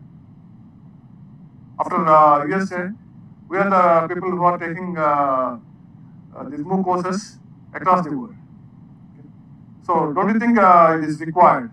Just I saw only 25% of your hands. Okay, don't these statistics shows the requirement? Offer a MOOC course. Okay. What I suggest you is just you need to start. You need to come up with your own MOOC course, and your identity should be with the course, not with any. Your affiliation should be with the course, not with the institute. Okay. I don't want to be affiliated with Gokaraj. I want to be affiliated with power system analysis. Okay. If somebody wants to learn power system analysis, they need to come for my course on online. Okay, that is how we as teachers need to become in the coming days. Otherwise, it will be, we will become obsolete. Just like I have shown the way in which the transformation happened over a period of time, will become obsolete otherwise. Okay, if you restrict yourself to 4 walls, then after maybe 5 years or 10 years, will become obsolete. Okay. Yeah, this is the background why we are giving a lot of emphasis on MOOCs. Okay, so I have given some statistics. Now we are entering into the MOOCs, how to create MOOCs and what is the difference. Already there are several courses that are already offered. As I already told, there are more than 20,000 courses offered in MOOC platforms. And why do we need to again reinvent that MOOC course? Okay, just let us see what is the difference between the existing one and what we are proposing for you people to do this. Okay, so what are the major components of MOOCs? As you have already done, what are the major components? What are the things, activities that are there in the MOOC courses?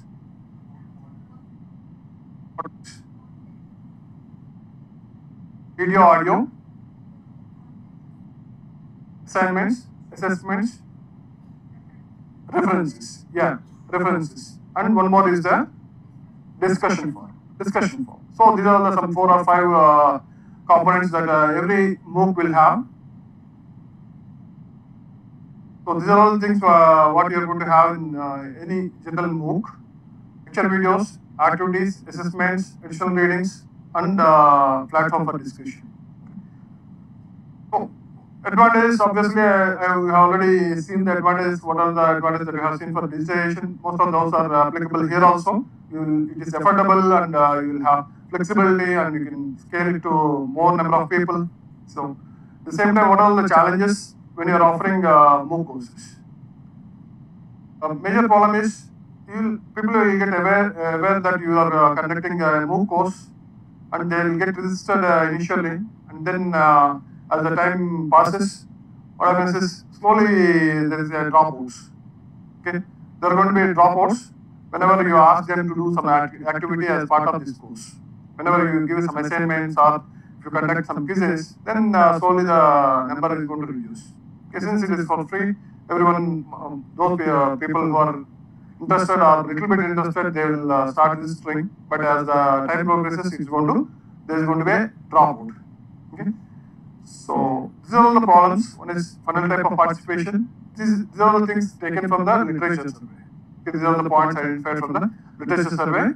and lack of good instructional design, and then inadequate attention on the existing research or pedagogy. Okay. That means even though you are offering a MOOC course, you will offer the way in which you are offering in the normal offline mode.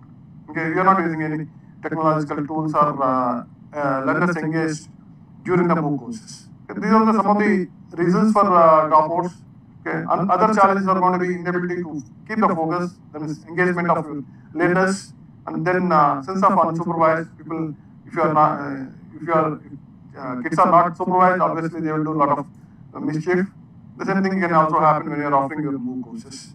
And then technical issues, okay, either it is in terms of technology or internet issues, okay, you will face a lot of problems. And obviously the one more important thing is this increased screen time.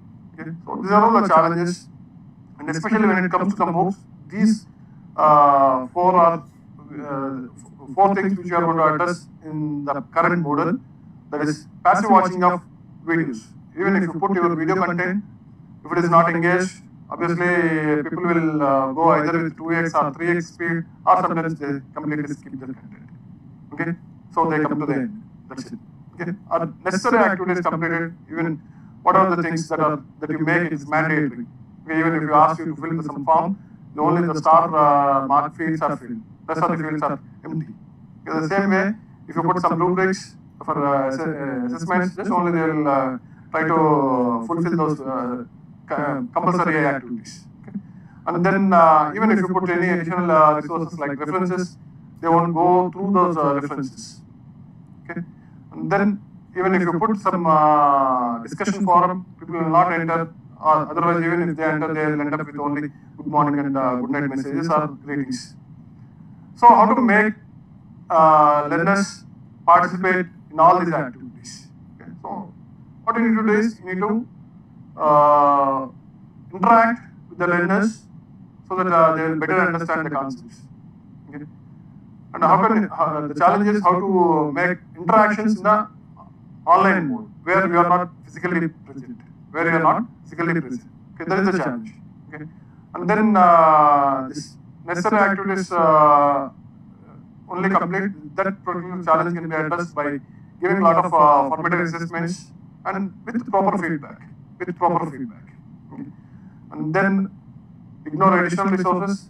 Obviously, you will have, as already told, you will have learners with a lot of diversity. And you need to understand what are the requirements, and accordingly you need to put the additional resources. And they will make use of those additional resources. Otherwise, they will not open those files.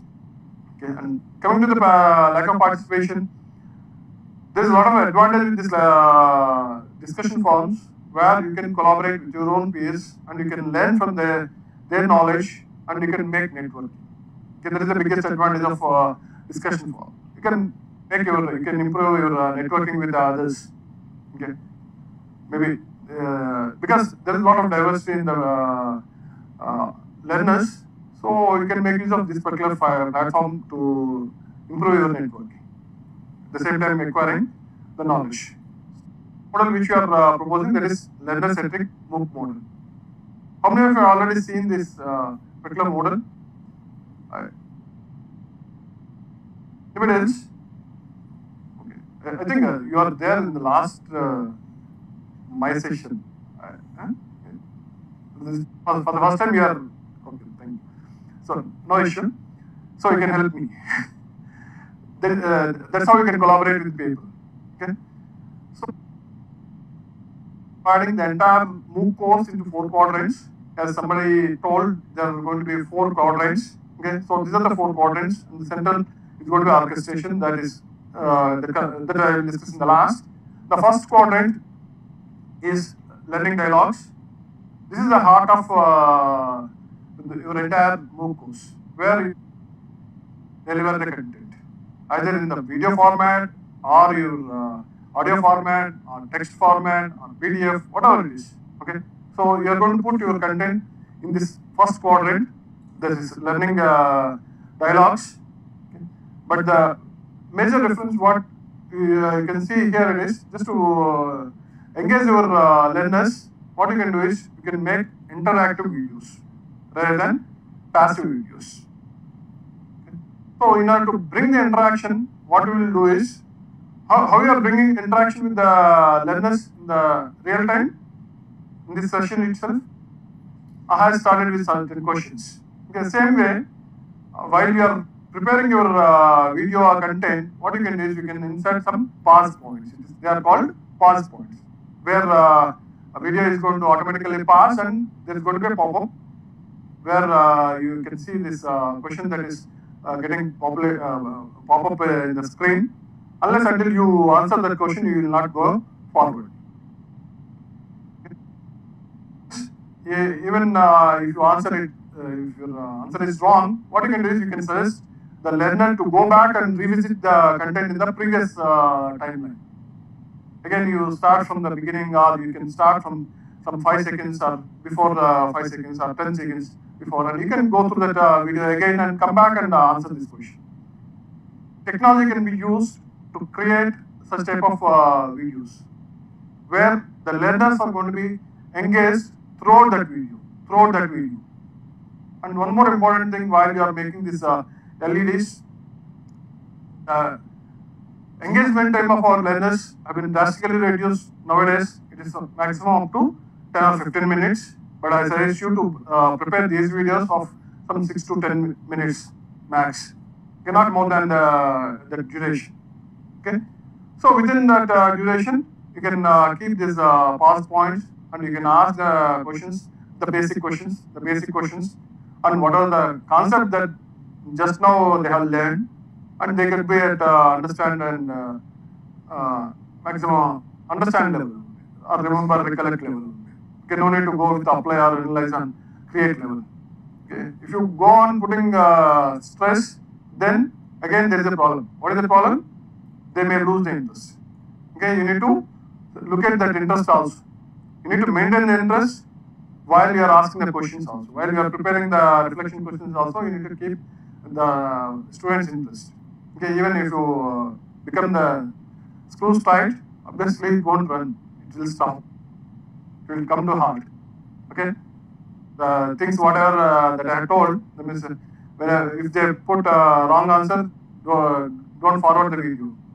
Okay, if you do like that, they may lose the interest and they may drop there itself.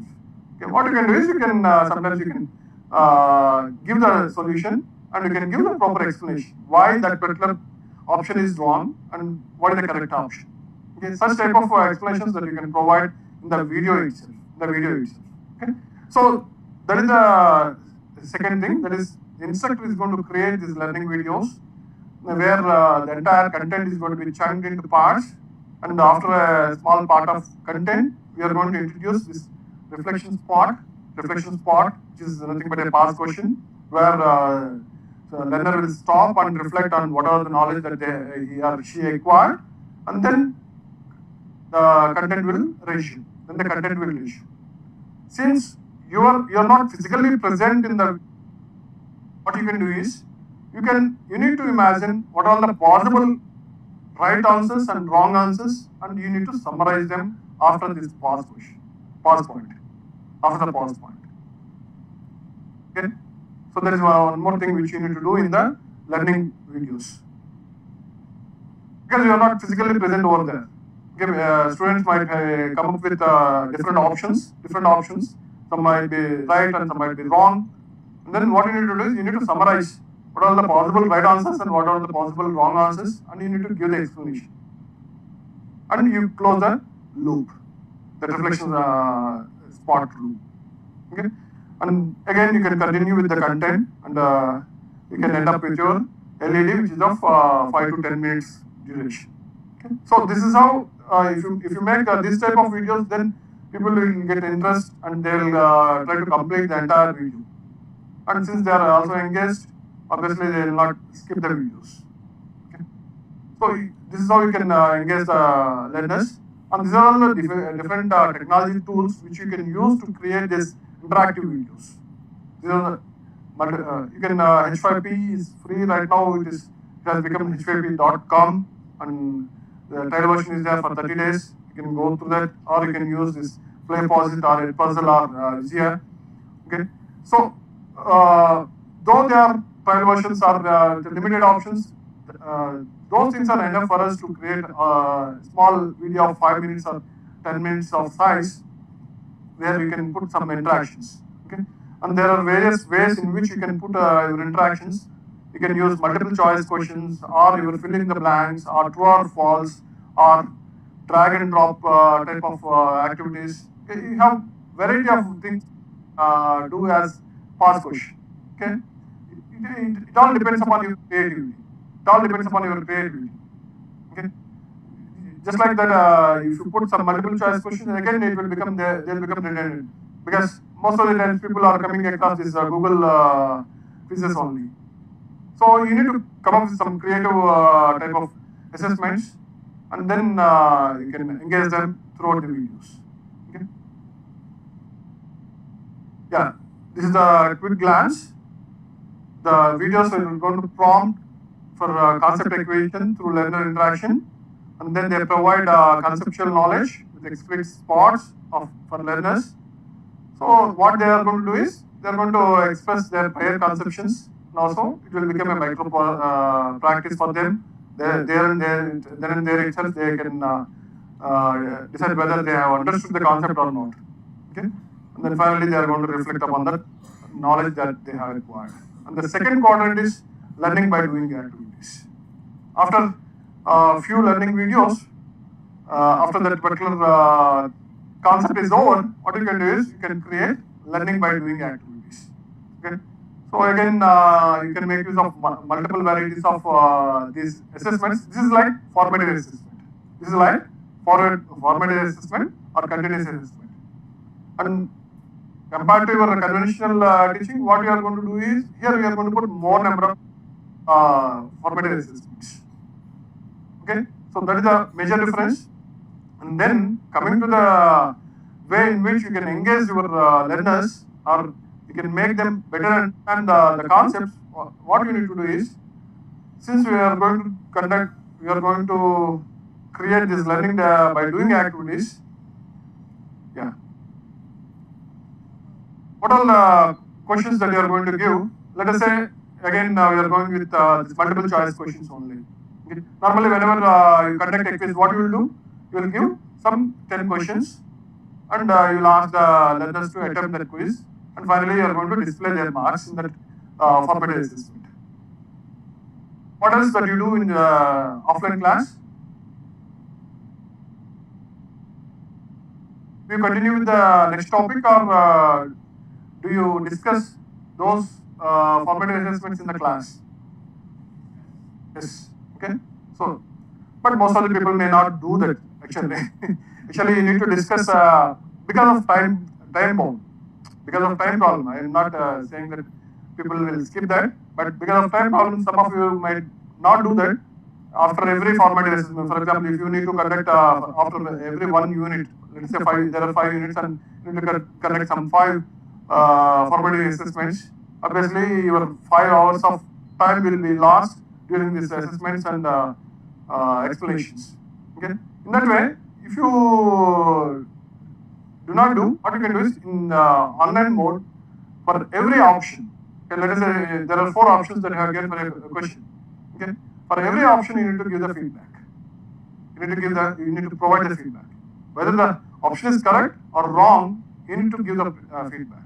If it is wrong, you need to explain why it is wrong.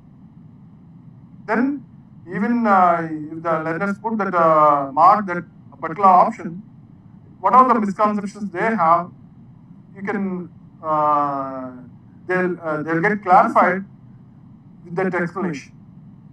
Otherwise, they will have those misconceptions. They will carry the misconceptions. Okay, that is the reason why I am asking you to put the explanation for each and every option. If there are 4 options, you need to give the feedback, constructive feedback for each option. Don't leave even one. Okay.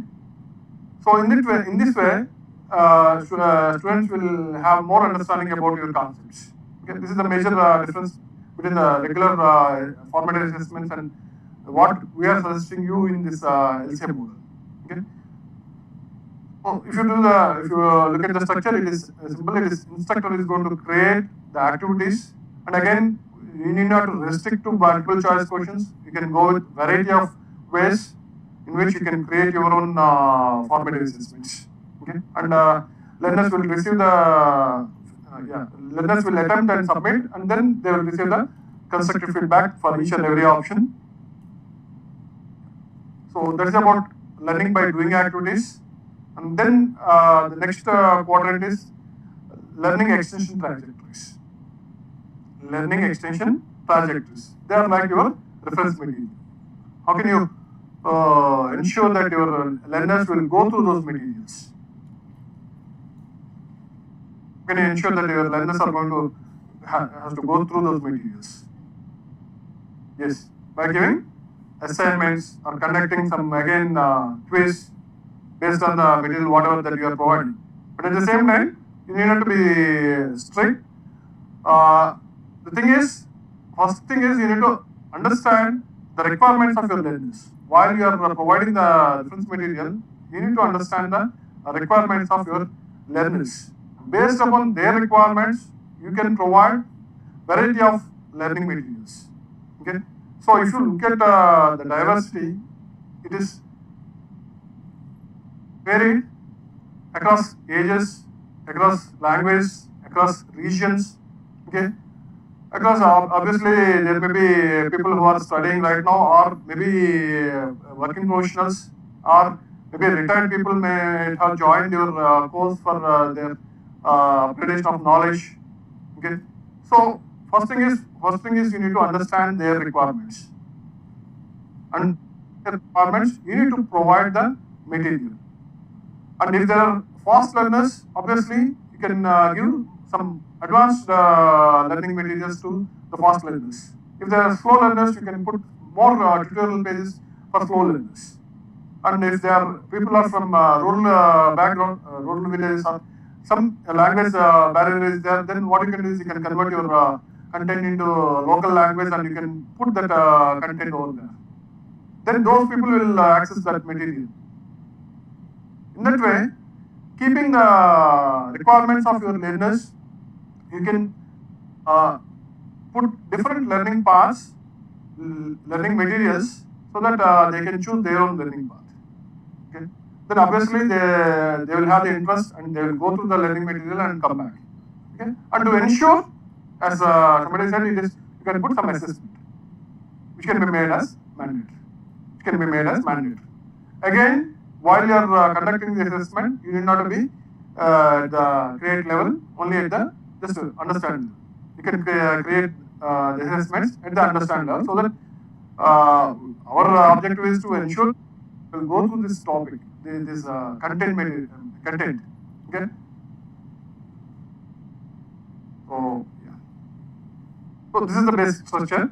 The instructor is going to create this material. You will have multiple trajectories. As I already told, for fast learners, you can put one set of learning material. For slow learners, you can put one more set of learning material. For contextualizing the local people, you can put material in local languages. Okay, it's not difficult to convert any content into local languages, because there is no such problem right now. You can use technology again. You can convert your content and entire content into local language. Even Word and Google slides, everything is supporting that conversion from one language to another language. So it's not a barrier. So this is how we are ensuring the learners are going to refer your additional material. So here our objective is to the diverse learners and diverse learning levels. This is a major objective in case of LXT. Okay. So it should not be put whatever may be the without looking at the learners. Just if you put certain content related to certain material related to that topic, that is not enough. That will not solve the purpose. Okay. So how do you understand their needs? Then the question is again, how do you understand their needs? What you need to do if you want to understand their needs? In your class, you will have 60 people, and you can easily, in 1 or 2 weeks, you can easily identify their backgrounds and their objectives. If you conduct one survey, you can easily do that. Okay. Discussion forum, or it is pre-entry survey.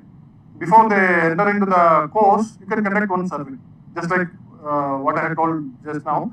If it is a class, what you can do is you can ask each and individual person. Okay, in the similar fashion, you can conduct one pre-entry survey. Before they enter into the course, you can conduct one survey where you can ask variety of questions. What is your objective? Where are you from? What is your local language?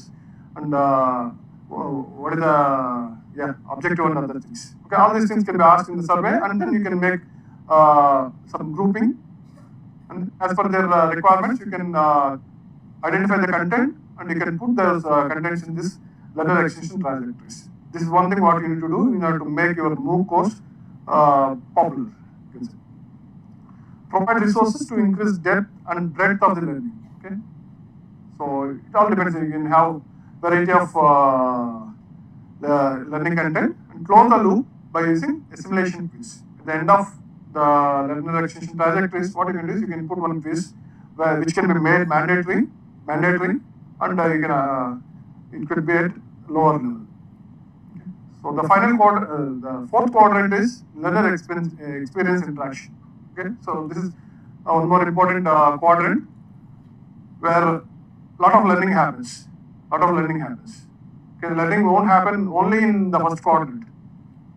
Okay, it will happen in all the four quadrants, and most importantly, this fourth quadrant is where people will experience the content.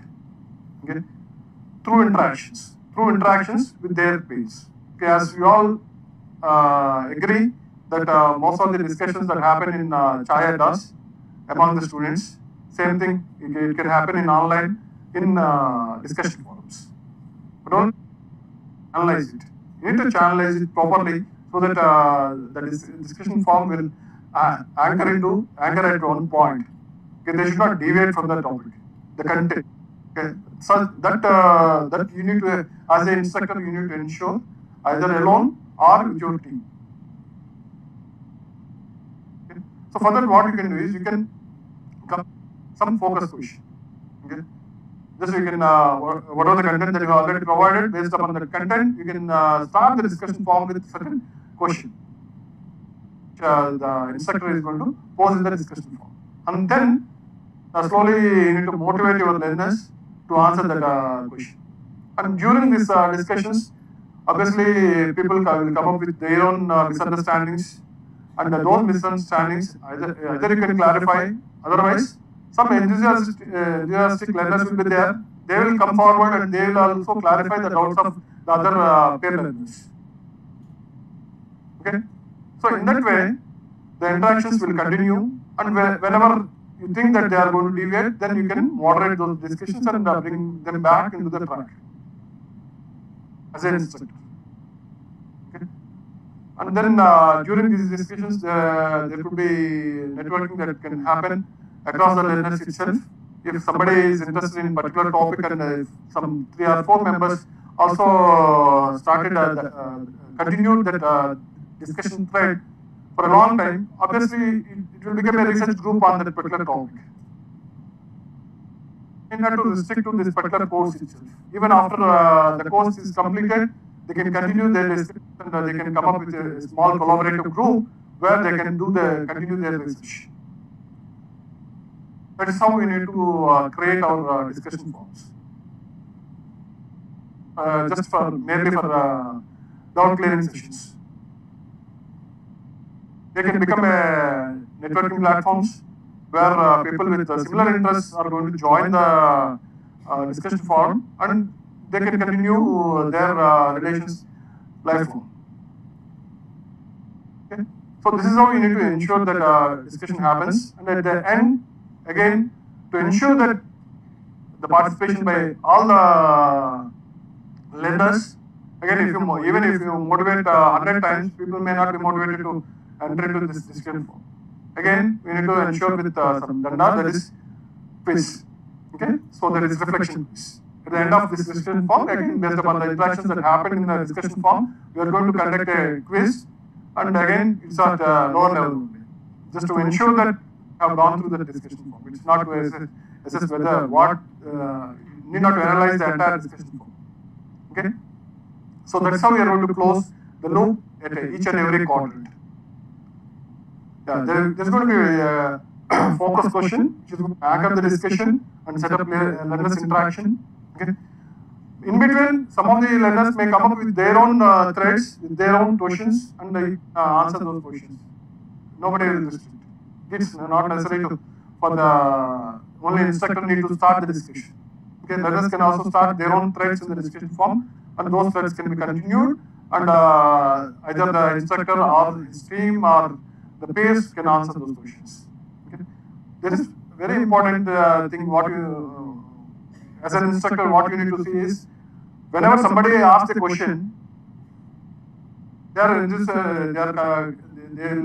put the question, and again every 1 hour or 2 hours they will come and see, visit the discussion form. Okay, if you could be able to answer that question within the 1 hour or 2 hours, then they will come back. Otherwise, they won't come back to your discussion form. Because obviously addressing those questions also is not a simple thing, because your learners, number of learners are going to be huge in number. Even if you consider 1,000 learners, and if some 500 people put questions in the discussion form, how can you alone can answer those questions? It is not possible alone to answer those 500 questions. So obviously you need to have a team. You need to have a team of people who can answer those questions. Same time, the peers who are already there in the learners group, they will also answer those questions. Okay, so that is the most important thing. Whenever you see that there is a question, you need to ensure that it is answered within hour or two. That is how you need to create your team. Okay, they may work in shifts also, because it's online. At any point of 24/7, people can come in, enter into the discussion form, and they can pose the question. Okay. So, yeah, you need to regulate the discussion thread, and then to incentivize, what you can do is you can engage them with reflection quiz, and you can ensure that. Yeah. So these are the 4 quadrants, and to manage this entire show, we require a good orchestration of these 4 quadrants. You need to have a complete team which can monitor the way in which the learners are responding to your content, whether they are going with 1x, 2x, or skipping the content, and how they are attempting the quizzes, what is their what is their performance in the quizzes, whether you need to moderate the content or not. Okay, based upon their performance and their understanding and the data analytics which you are going to get from the LMS, you must be in a position to dynamically change the content also. Okay, since it is a MOOC course which you can run from 4 weeks to 8 weeks to 12 weeks. Okay, after the first week's performance, if you see that the content is heavy, what you can do is you can make it more elaborate. Okay, and such type of decisions you can take only when you have this complete data analytics with you. And there is a team which is going to work for you on this data analytics and also content creation. Again, content creation is not an easy thing. Okay, because these courses are going to be run for multiple times. Okay, if you provide the same quizzes, same reflection spots again and again, there may be some intelligent students who can go through the previous questions and they can answer they can attempt the questions, quizzes. Okay, so time is taken. Yeah, so there is a possibility. So in order to do all these things, you require a very good team of instructors, and obviously you need to have one instructor who is going to lead this entire team. Okay, this is about orchestration. So you will have a course team. It's not a single man show. It is multi-starrer, not a single hero film. Yeah, they will be they are going to create the content, and they are going to provide the protocol for the entire course, and then learners are going to follow those protocols and perform various activities, and all these are monitored by your course team, course staff, and along with the course instructor, they are going to dynamically change the content if required, or assignments, everything. They are going to, the protocols means prerequisites, address facts using discussion forums. Even if you think that when you are giving it for the first time, if you see there, let us say some few questions are repeatedly asked by the learners. What you can do is you can create one facts and you can put it in the discussion forum. Okay, so learners can go through, or even you can put it in the contents itself. You can put some facts tab and people can go through that facts, and if they have their doubts, they can clear their itself. Okay, they won't come to the discussion forum also. Okay. Invite top performance to help the new learners. This is one suggestion. Since to make a bigger your course stream, what you can do is either you can request your peers, your colleagues who are teaching the same subject, or you can also take help from the top performance from the previous one. Okay, if you are running it for the fourth time, you can invite the top performers in the previous 3 runs to help you during this discussion forums or content preparation. And then add activities to support assimilation. Yeah, this is all about the model. This we are calling as learner-centric model. Okay, rather than teacher-centric model, it is learner-centric model where we are engaging the student every quadrant. Okay, either it is content or formative assessments or learner extension trajectories or in the discussion forums. Okay, at every quadrant we are trying to engage the students. Okay. So these are the key points of this LCM model. If you people are interested in understanding better about this learner-centric model, right now it is offered in the SWAYAM. There is a course designing learner-centric model. You can join today itself. Okay, you can go to NPTEL SWAYAM portal and you can register to that course. It is offered by professors from IIT Bombay. Yeah. Yeah.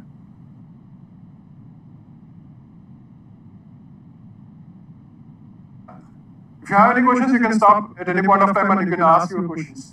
Okay, there is no such formality that you can ask only at the end. Okay, during the discussions itself, during the presentation itself, you can ask the questions. Just like the way I am asking you questions. Okay, so yeah, quickly, yes, sir.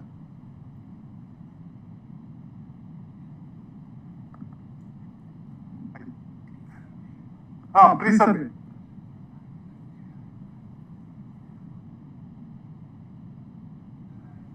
Yeah. Yes, sir. Yeah, that you can also do. Yeah. That is always suggested as started. You can come up with your teaser, your multi-star teaser. Okay.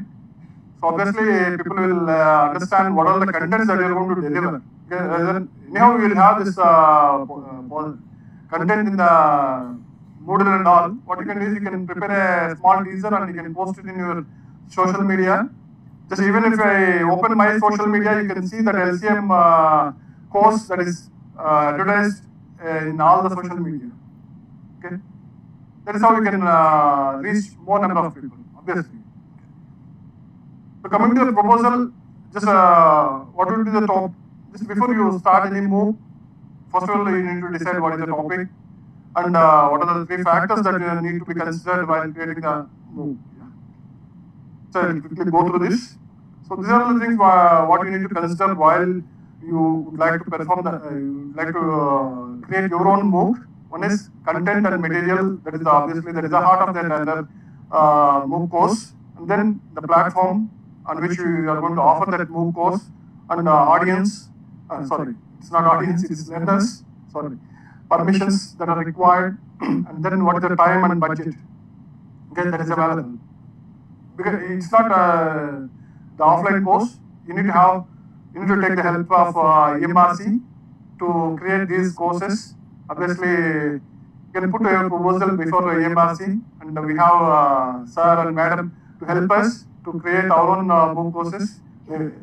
I heard that they are offering it for across anybody, those teachers, for all teachers, not restricted to OU.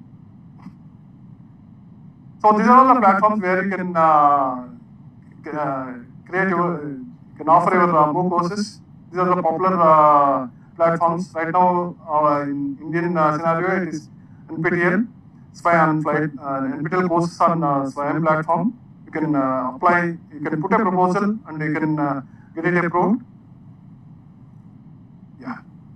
So these are the things which you need to consider while you are planning for MOOC course. One is content, and then the pace at which you are going to deliver the content. And you need to have proper team, as I already told, and then what is the criteria for entry and exit, what are the criteria, and then the enrollment and engagement, which is a challenging task.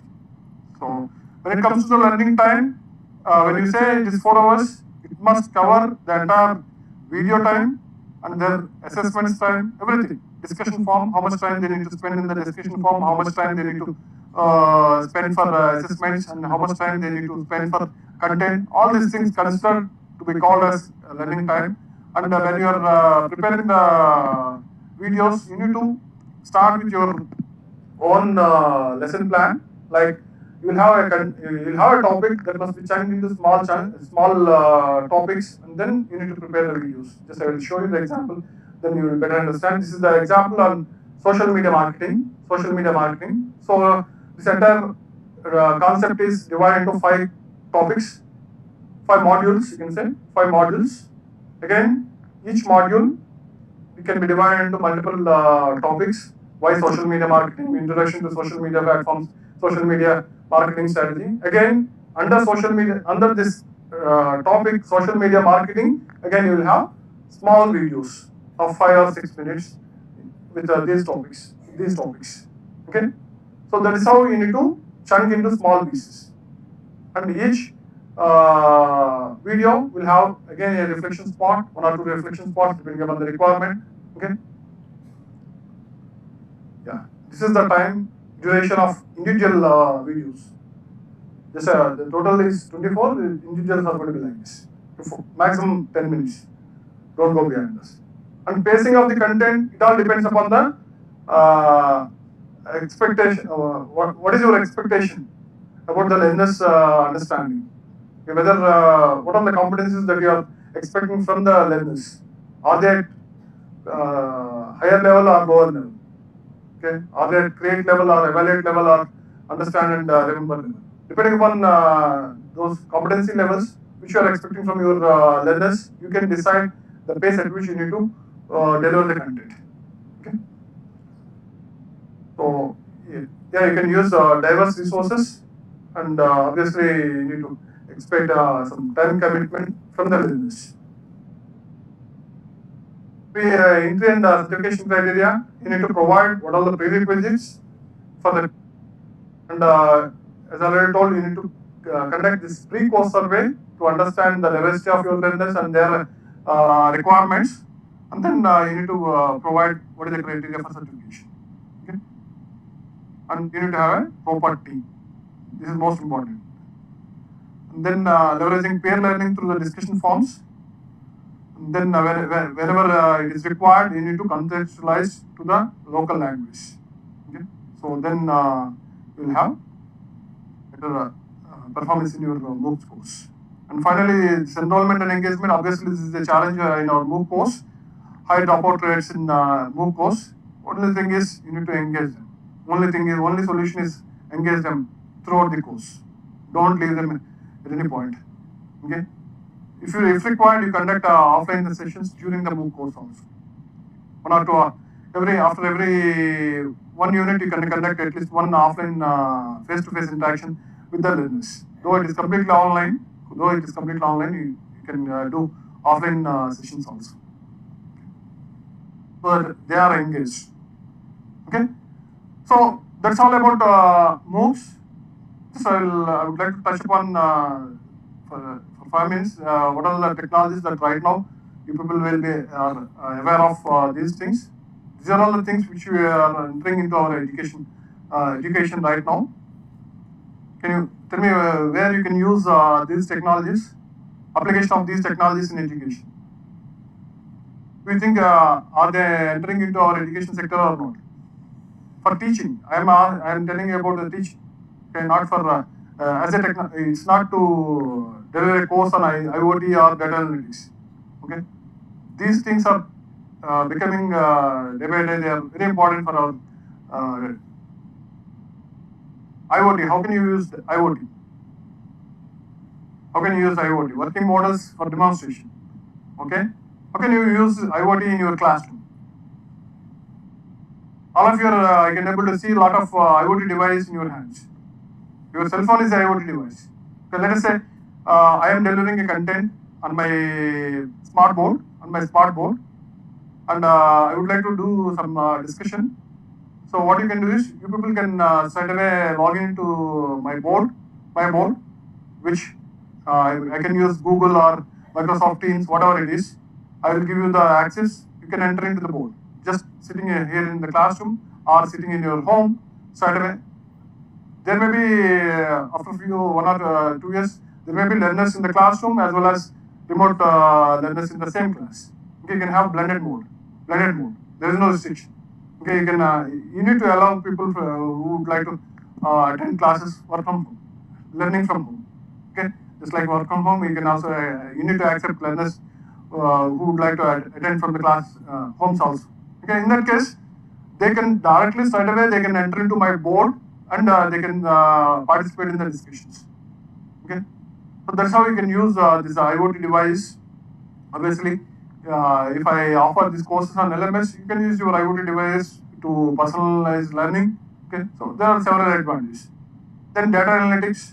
I already explained how data analytics can be used to moderate your content or your assessments based upon the way in which your learners are performing in your course.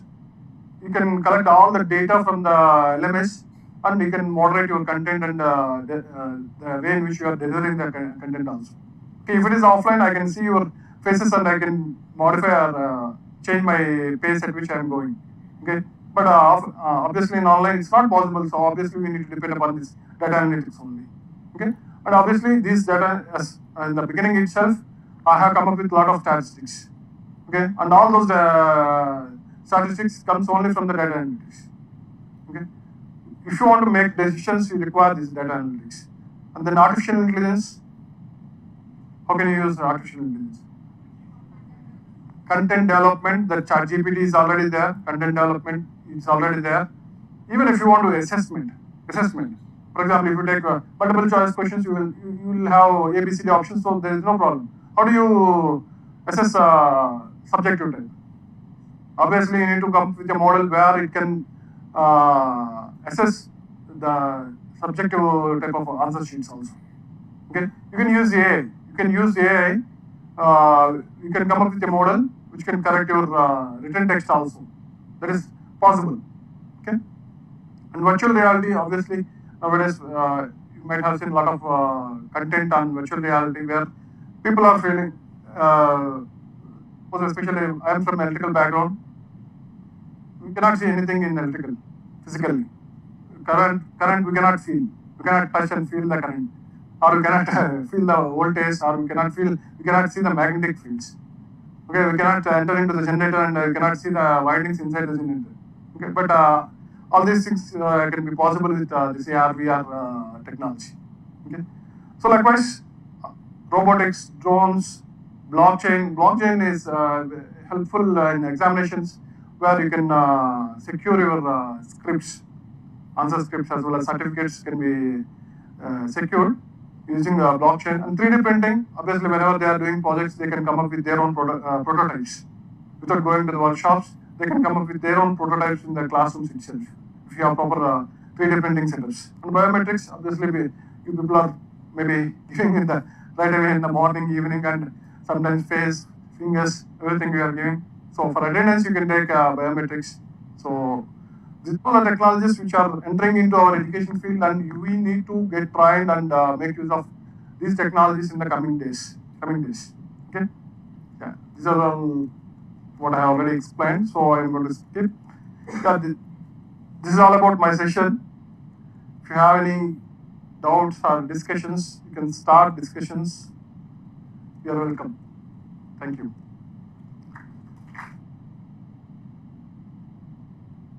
Those are takeaway points. And finally, I am going to conclude. Embrace technology and become a digital educator. Thank you. If you would like to discuss anything, you are free to discuss. You can give your opinions.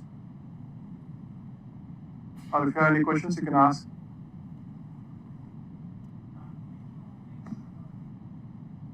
Yeah.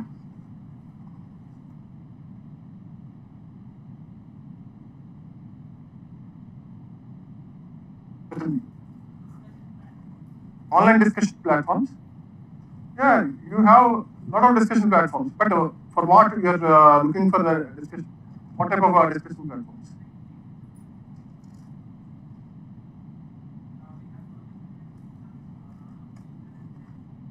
Yeah.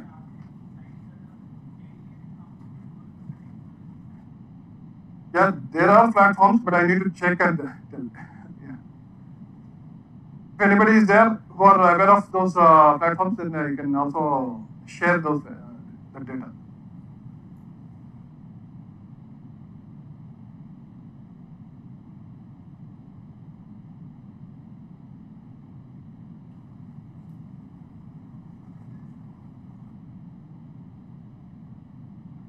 Java T point. With respect to the topics, we have specific discussion forums. There might be some discussion forums that are already there. It's not that there are no such use of technology in education. Definitely, if you Google it, you will definitely get some discussion forums.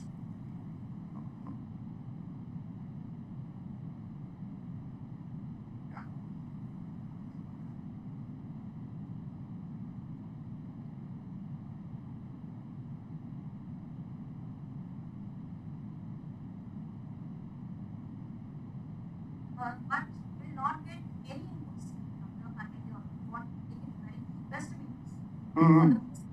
We hardly we get very substantive. Other than that, it's much like how you Okay. said, like Yeah. videos or the PPTs or the images and all. So Yeah. Only thing is the content time constraint. So as you say, we force us to do the best. Yeah. But what is the happening is, what is the faculty in 2015? The same thing. So As I already told, this. Yes, yes. Yes, yes. Yes, yes. Thing is, the problem is the collaborations. People are not collaborating. People might be coming up with, they are thinking that they would like to do the MOOC course alone. That is not possible. Okay? Even if you are, you need to have all varieties of people.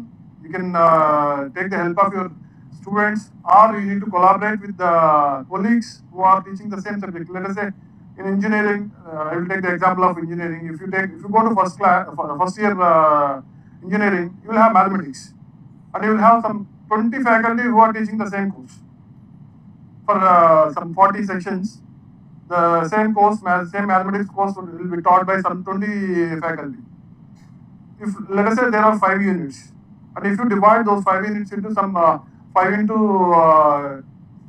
50 subtopics, each faculty, even if they take 2 topics and prepare the content for only for those 2 topics alone, that is enough to combine and come up with a complete course. Unless and collaboration is the only for this. We cannot succeed in silos. We cannot work in silos, and we will not be successful. Okay. Just to share my experience, actually, we have formed a small team of 7 during the COVID. During the COVID, we have one. Actually, I forgot to tell acknowledgements. Actually, I'm here because of one professor from IIT Bombay, Samir Sahasrabudhe. Samir Sahasrabudhe. He's also director for EMRC Pune, and right now he's working in IIT Gandhinagar as process of practice. Process of practice. Okay. Before COVID, I am a remote center coordinator for my GRIT. I used to work along with the IIT Bombay Educational Technology Department. So there we got interacted and we come to know each other. And during the COVID, what happened is he identified some 7 people with similar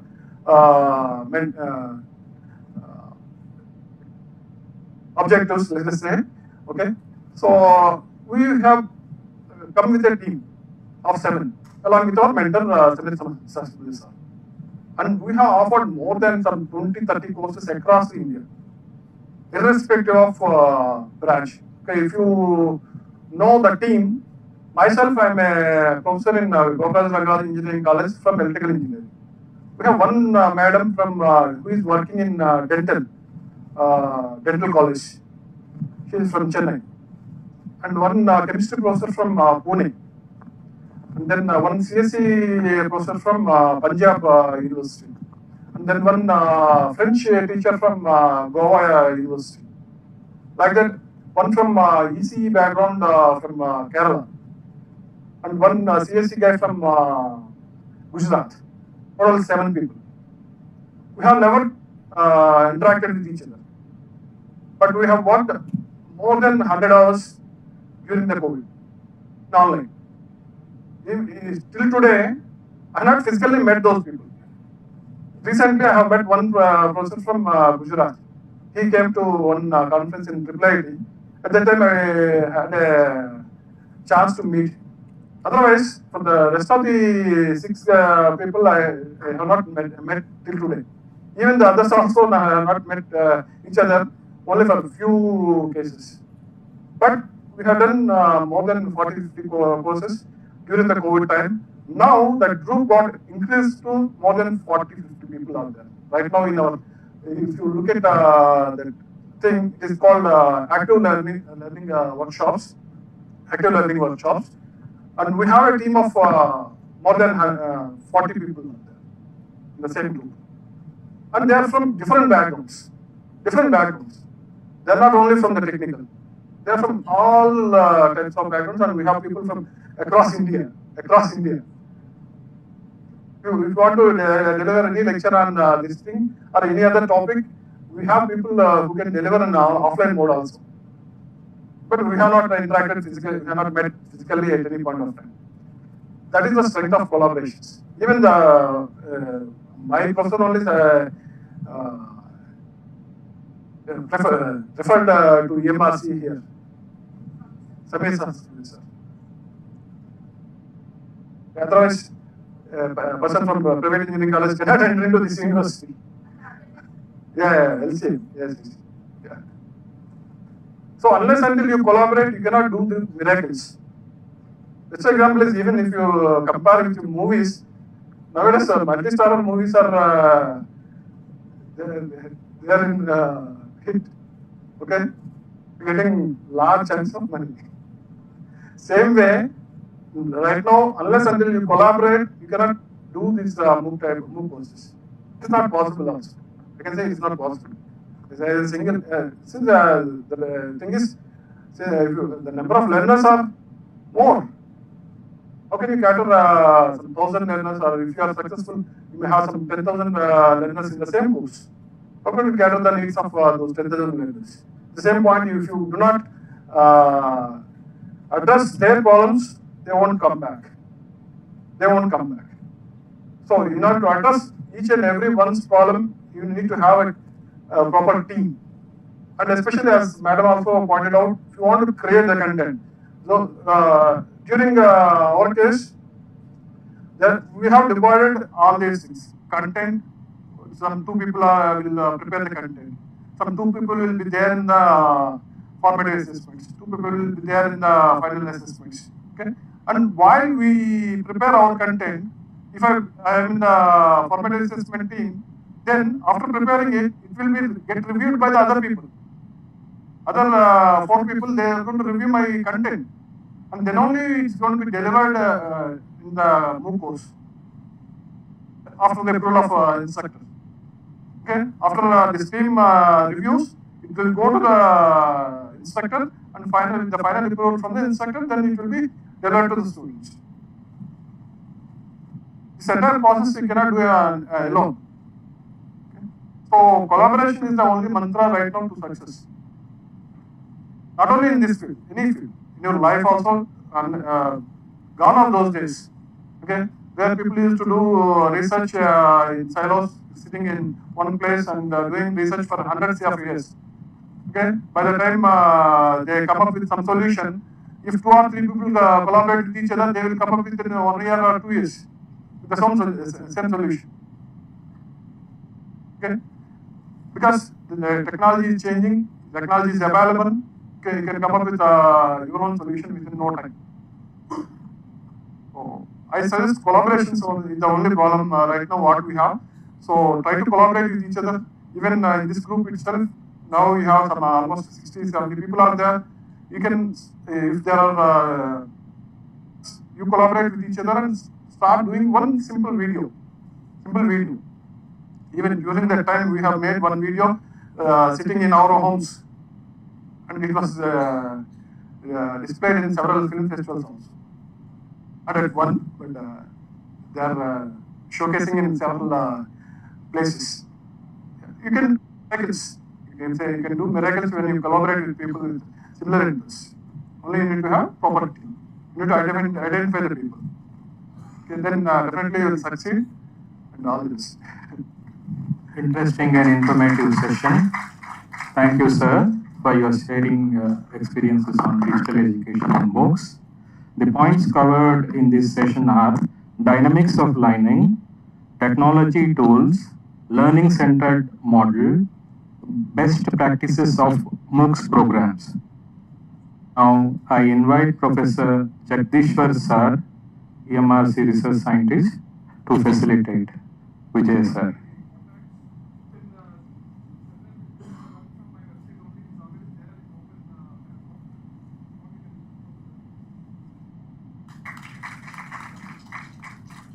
Thank you.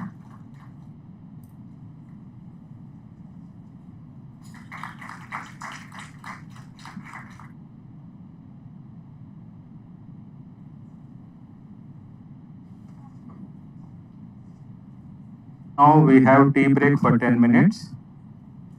Later on for the final session.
And digital education. I have been in the recent past to various seminars, conferences. Let me sincerely tell that I've seen people moving away after the inaugural, after the lunch, or skipping the last session. But let me tell one thing which has happened with this crowd is you've been throughout there for the 2 days. You got to pat yourself for that. And you've been sincere learners. That's something which is wonderful to go about saying. Morning, I was scrambling for a chair where to sit in the corner. And it was there all through that way. Hope we all had a wonderful time of learning. And here we are here to go about with recollecting the thoughts which had happened over the 2 days of value addition and learning. And now it gives me immense pleasure to welcome onto the dais the organizing secretary of the function, Sri P. Raghupati, Director EMRCOU. And to welcome the president of the function, Professor V. Jagdishwar Rao Garu, EMRCOU. And one of the youngest professors that we have was also the Dean, UGC Affairs and Development, Professor Mallesham sir, G. Mallesham sir.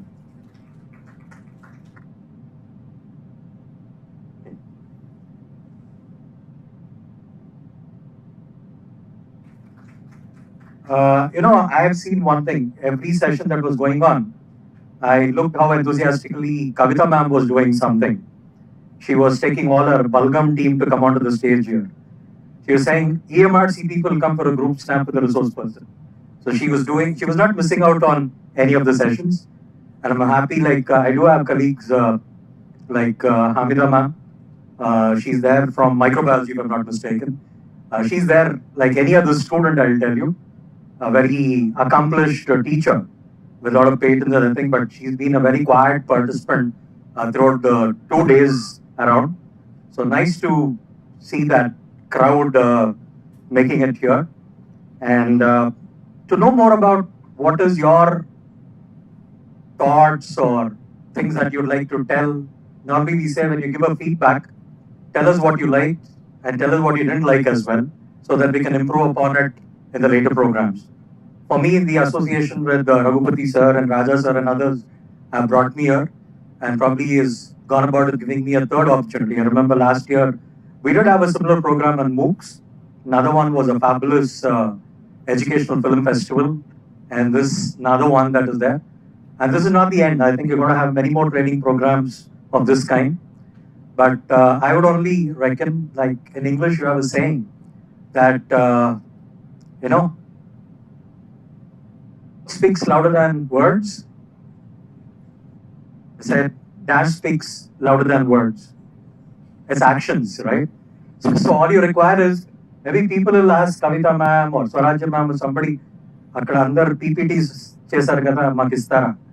So the PPTs remain in the pen drive and it doesn't go beyond that.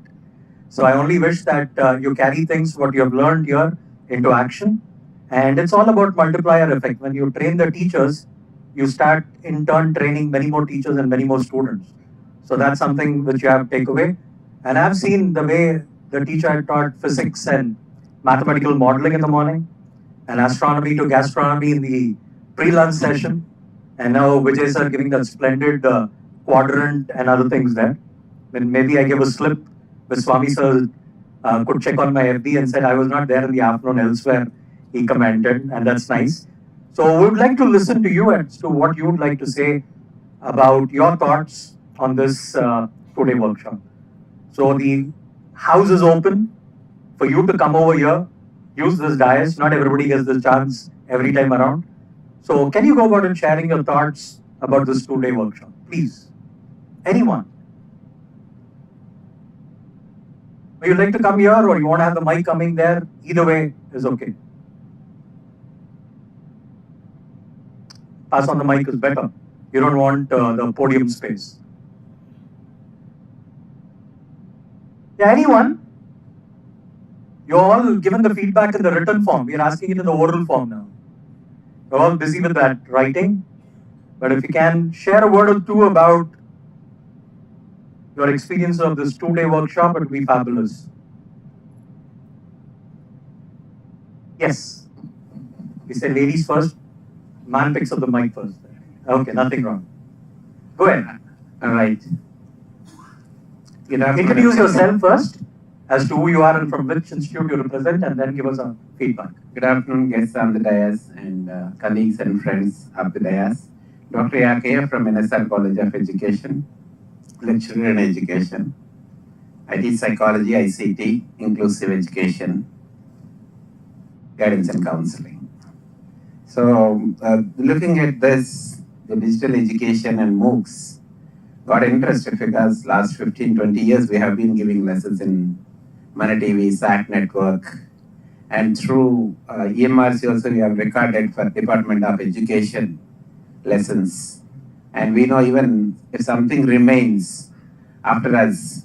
It's the digital content you created. That's how I believe, and have been doing a lot to guide UGC Net JRF and teachers for their clearing seated net and so on and so forth exams. So there I felt like resources are limited. The only opportunity is if you could gather the digital resources, and especially the MOOCs. And inclusive education and pre-primary teacher education are the 2024 targets I have to come out with the MOOCs. In that context, have attended yesterday and today. So regarding the seminar, the way it was organized, I felt very happy. And interestingly, our inaugural speakers are also have said the tone required, apt to the point, contextually, followed by Malaysian sir's session goes a long way, both in memories and online, offline. And then afternoon, because I'm not deputed, so I came out of my interest. I have to rush to my college, finish the job there. In the morning again, attend the college duties there and then come back here. Thus I have missed something. So one suggestion I have is organizers, if you can circulate such brochures with a request to the heads of institutes to depute one person who is willing volunteering. Probably that's one suggestion from my end I have. And second thing is, there also I felt like if you can, you definitely must be recorded. You just can upload it on EMRC web. We don't mind anyway, because to see at our own convenient time. And apart from that, the hospitality have given, and the opportunity, even the speakers interestingly giving to anybody to ask the questions at any point of time is interesting. You might have done, but it's my observation is, having called a workshop, probably something what we can do practically to begin that 5 minutes MOOC kind of thing, 4 quadrants creation. I don't know, in these 2 halves I have missed, might have done. I was looking forward, but it's okay. If such training is available in upcoming courses or in the website of EMRC, CEC, I'm willing to go through them and then get back to you. With a proposal, the last session, Masood sir was mentioning, if you are interested to record the MOOC with EMRC, you can submit a proposal. I'm looking forward for that. Thank you so much for this opportunity. Wonderful. So nicely taken, where you said you need an hands-on practice when you call it as a workshop as well. Great. Anyone else there, please? The mic is all there for the grabs. Anyone would pick it up and share your points, but don't narrate a lengthy speech around that. Use the time judiciously. The lady here wants the microphone. Yep. Probably she's from St. Anne's, Secunderabad. So firstly, I would like to thank on behalf of everybody, at least that's what I think.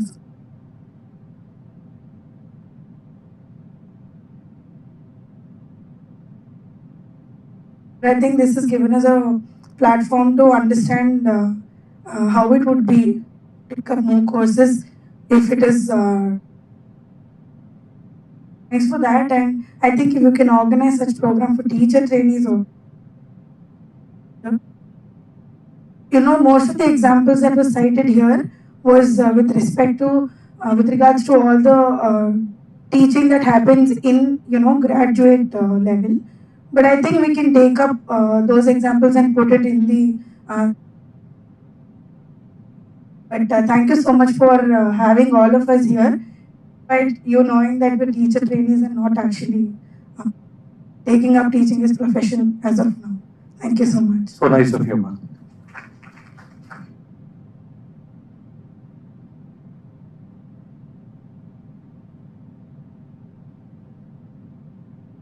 Very good evening all. Myself, Dr. Ravina, Principal, OUPG College, Siddipet. And I'm happy to share for the team members and Director of EMRC. It's a great program, which I was previously attended in IP, which was subject on MOOCs and preparation of YouTube. It was only 40 minute session, but this today's session was wonderful. I learned more, whichever is current scenario we need to, and more thing is we required. Why? Because we are all in rural, most of the teachers working in rural. So we need the practical trainings the less theory and more practicals with the good systems, and we can move on with directly. We in future we need to give such kind of courses through the EMRC. So, and I thank to all the team members, and we enjoyed the food. It was really good. I enjoyed the food and nice environment. And thank you so much. Thank you. Good evening on the dais, guests on the dais and off the dais, and the EMRC team, and the friends from the different colleges and cities. Even few they came from Andhra Pradesh and some other from other states also. So very happy to participate in this workshop. Today only thing is that just before VV Raju sir class around 45 minutes I missed because due to our official work. As I am also one of the principal of OUPG College Narsapur, but we will work as a tune to principal. So I have to take care of the office work. So because that reason I hands-on practice. Hope the organizers will work on that. There's one person there who wants to give a feedback there. Microphone right at the back. So you can sit there. Sir. You okay?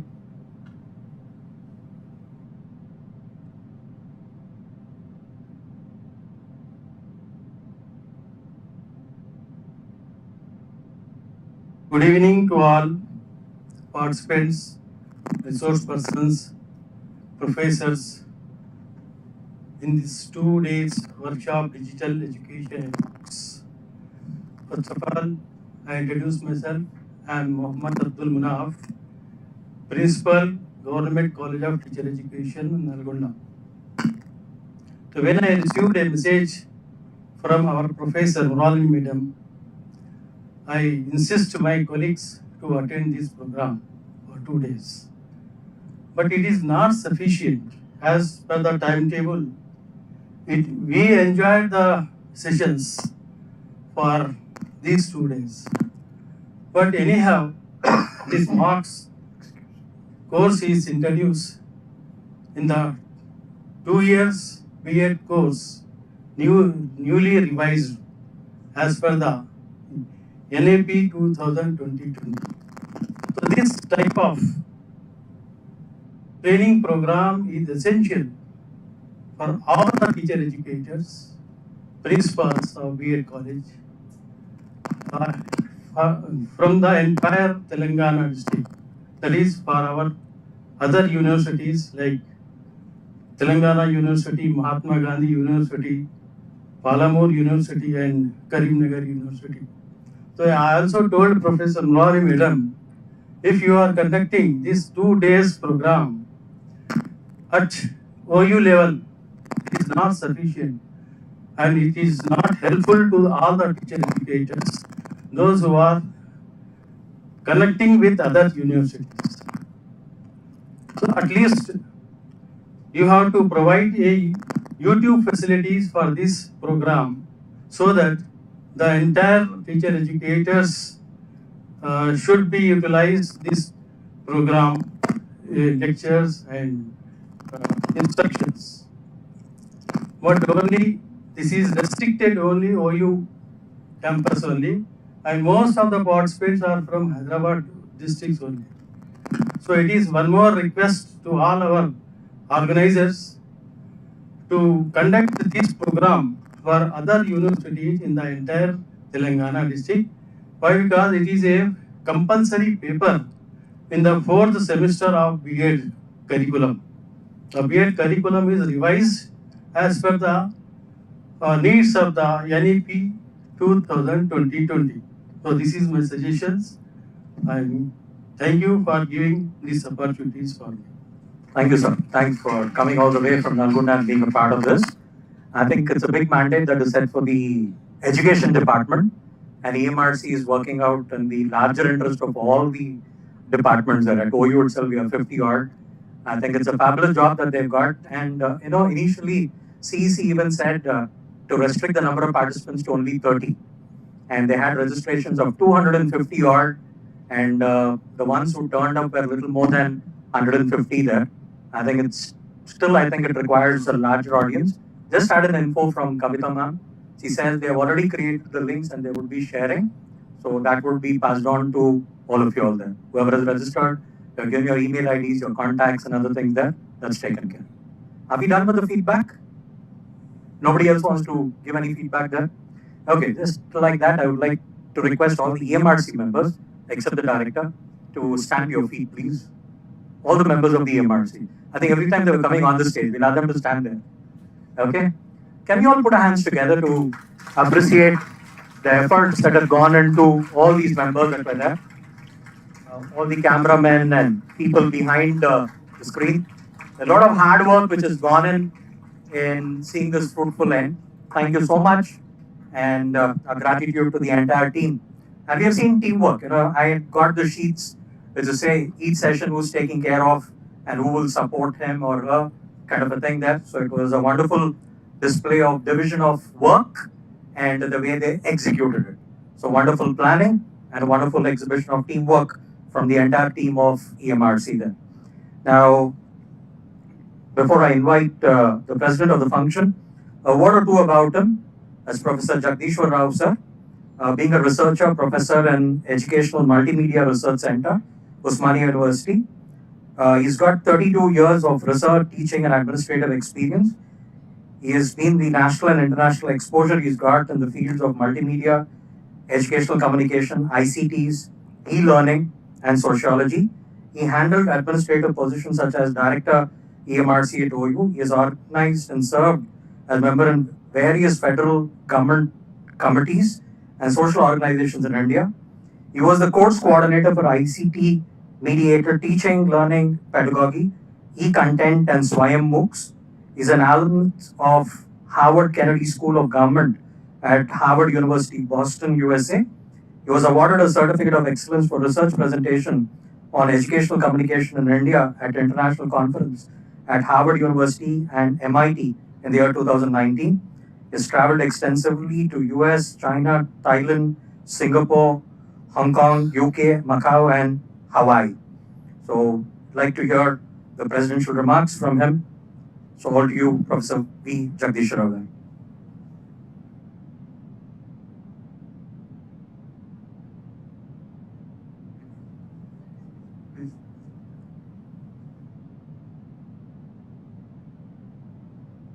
Thank you, Patrick sir. Good evening, all of you. On the dais, Professor Malleshan Garu, Dean UGC Affairs, Osmania University. Professor Patrick Garu, Chief PRO, Osmania University. Sri Raghupati, Director EMRC, and esteemed delegates of the dais. I hope you have had a good time exposed to latest technologies in educational communication. As educators and education administrator, we are all aware of the fast changing paradigms in educational communication. With more than 3 decades of experience in the field of communication, I saw tremendous change the way we teach. Starting with chalk on board to smart board, there has been sea change the way we teach. It is expected that the artificial intelligence, chart boards, chat GPT, etc. will further transform the pedagogy into virtual learning and augmented reality. We observe our children depend on digital resources for their day-to-day academic and research needs. Gone are the days students visiting libraries for their research works. Now we also see many taking online tuitions, even our people in other countries engaging music and language teachers to get their children learn them online. We also have seen how the academic year was saved during the pandemic. our EMRCs used to produce only educational videos in the beginning. Then we produce e-content programs, and now we are available online through MOOCs. So it is imperative for our teaching community to adopt the emerging technologies. Digital transformation in the education system helps improve learning experiences for both students and teachers, as well as other involved in the process. Such changes focus on improving accessibility through interactive and customized learning. As a result, online education gets cheaper, more comprehensive, and more inclusive. Today, with a click of a button, students have immediate access and privilege to quality information available worldwide. Some of the opportunities that digital transformation in the higher education enables are micro lessons, interactive videos or tests, and even games or AI-based learning methods. All these options help a student get more involved in the process and interact with respective elements or tasks. People with disabilities also get education with thanks to the latest technology. Even visually impaired can also learn. Recognizing the rapid development of digital education, the government has introduced new education policy that emphasizes digitization as well as use of technology in education. Another focus is on edtech for further training, especially in rural and Tier 3 towns and villages. In the digital era, course materials are created, shared with others in the cloud. With digital instructions, students learn at an early age to accept greater personal responsibility while improving communication and teamwork. Digital information being available to access anytime, anywhere, digital education also enables students learn at their own pace.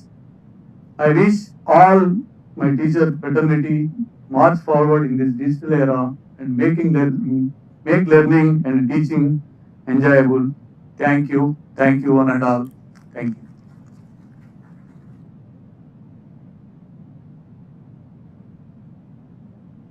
Thank you, sir, for sharing your words of wisdom and the good wishes that you have for all the participants here. So we said we have a team from EMRC and we have the leader of the team who was there at the inaugural as well as in the valedictory now. We have a young director of EMRC. So I request, I'm not going to introduce him again because I've already done it in the inaugural. So welcome the organizing secretary, Sri P. Raghupati sir, to share his message. Thank you, Patrick sir.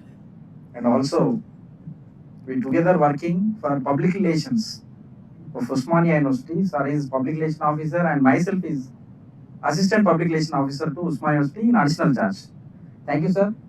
And today's functions, today's chief guest, Professor Mallesham sir, is always with us with EMRC's initiatives, always helping to EMRC. Earlier also, we conducted many programs. Without his help and also under the leadership of our Vice Chancellor, it could not be happened. And also, our Professor Jagdishwar Rao sir, research scientist of EMRC, dear faculty delegates, hope you have and we have well deliberated on the theme of the workshop during the last 2 days. The comprehensive discussions during the 2 days have covered a wide array of topics from the effective use of technologies in education to the role of artificial intelligence in personalized learning experiences. We have heard success stories and learned from challenges faced by educators, institutions, and learners alike. Through this exchange of ideas, we have not only deepened our understanding, but also learned how to get ready to face future challenges. With these few remarks, I would like to tell you, and also some of our colleagues and some of faculty members suggested that certainly we will upload all the entire lectures what we conducted yesterday and today also. Recently, our under the leadership of our Vice Chancellor and our administration team, recently we launched a satellite TV channel. It's called Usmania TV. Through Usmania TV also, we will telecast those lectures, and also whatever we delivered earlier lectures also. And also, I'm sure we may not give a good lectures. The EMRC team is always facilitate between student and teachers, because our work is not delivering lectures. Our work is how to beautify and how to deliver a digital content to the unreached. That's why whenever you come to us with a good content, we will make it a good video programs. Thank you one and all. EMRC is always ready to do such type of a programs, and also as per your suggestions, we will request to CEC to conduct many like programs soon. Thank you one and all.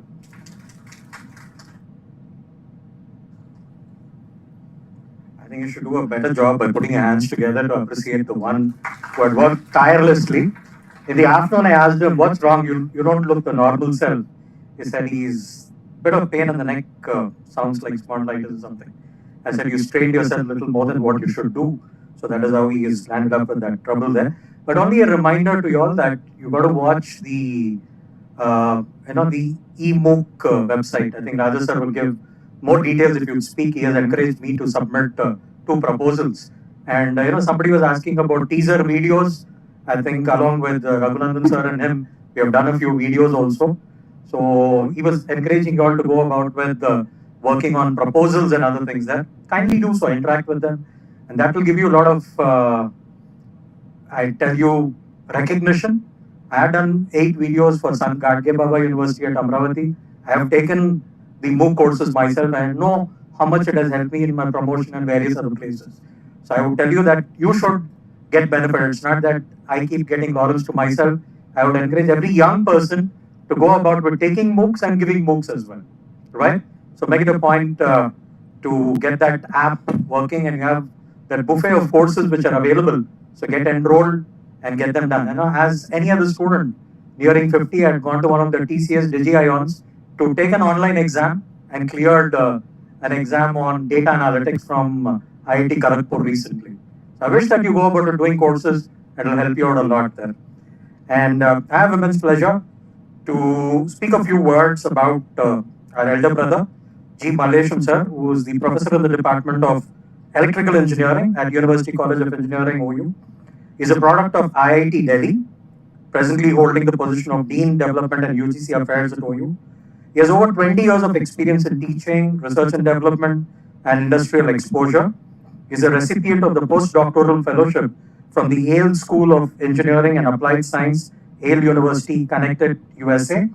Professor Mallesham joined OU as an assistant professor in 2002, became an associate professor in 2007, and a professor in 2017, and served in various administrative positions at the university, state and national levels.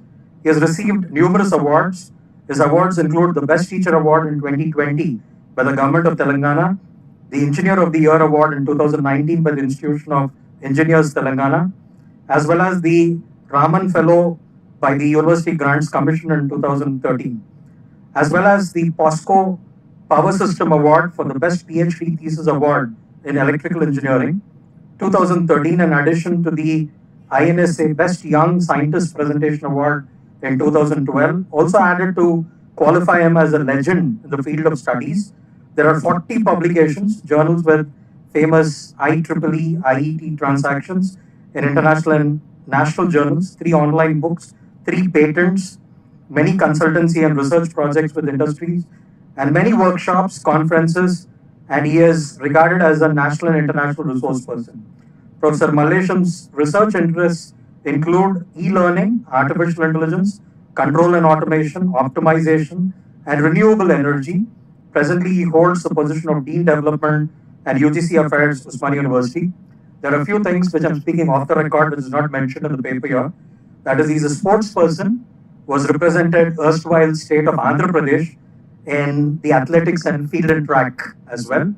And above all, he's a very humble person and very approachable. And he's got a long future. He's in his early 40s still, and a big achiever.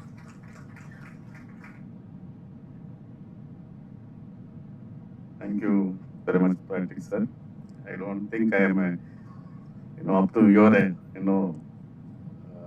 goods about me. Good evening to all of you. So it's already late, so I just keep my speech very short. Respected guests on the dais, Professor Jagdishwar sir, and Raghupati, Director EMRC, and my best friend, and yes, is more humble than me, Professor Patrick sir. You might seen him in the inaugural now also. How he's a professor, he's equivalent to me also, but still he, keeps himself low. So that's what shows how humble he is. And so EMRC staff members and delegates from we are all teacher family. We are together. We are family. So just I'm talking here a bit, but I am one among you. I'm also teacher like you, having, as you sir said already, almost 22 years of experience in teaching. I'm standing here just because of this, what you call digital education and MOOCs. Earlier it was not a MOOCs, but it was, we used in 2002. So I just come to that part. So, and after listening to your feedbacks and all, I feel sometimes why I became a dean, because this is my time to learn more and more, but somehow I could not make it such kind of wonderful programs I miss. And also delicious food, what you all had 2 days. And yes, in 2 days, yes, you can just give only overview of what exactly this one, but nobody can make you perfect in 2 days. This is a launching part to you where you can just listen what is going on around the world, and whichever you like, you can pick up and go through that one. That is the main motive of this. And this EMMRC is doing wonderful job. And from beginning, even from Professor Munana Madam from onwards, I took as a dean. From then, they were doing a wonderful job in empowering the teacher like us. And also yes, your feedback is very welcome. And also we will also discuss after this program is over, so that we'll try to plan a program which can be just only point to point. So only how to make the videos, how to make this. So digital content, that is what we definitely do that. And yes, coming to this, digital education. Digital education was there from ages, not today. Because thanks to, I should not say thanks, but pandemic made us to what digital education is, awareness even that. Before that, digital education was there. In the sense, from the days the movie was started. Movie is nothing but a digital education. They are giving you the morals, values, ethics. Not only this, even our old movies also, they used to see whenever one character name comes, then they will come on there in the water or something like that. Or somebody will be visible in the, in the sky. So that was there from ages. But the importance of this digital education happened just recent past, the last few years. And the same digital education was there in the private sector very well. And anyone joins in the private sector, they give mostly on the e-learning based only training. Someone from US, they'll teach you online. Someone from somewhere else, they'll teach you online.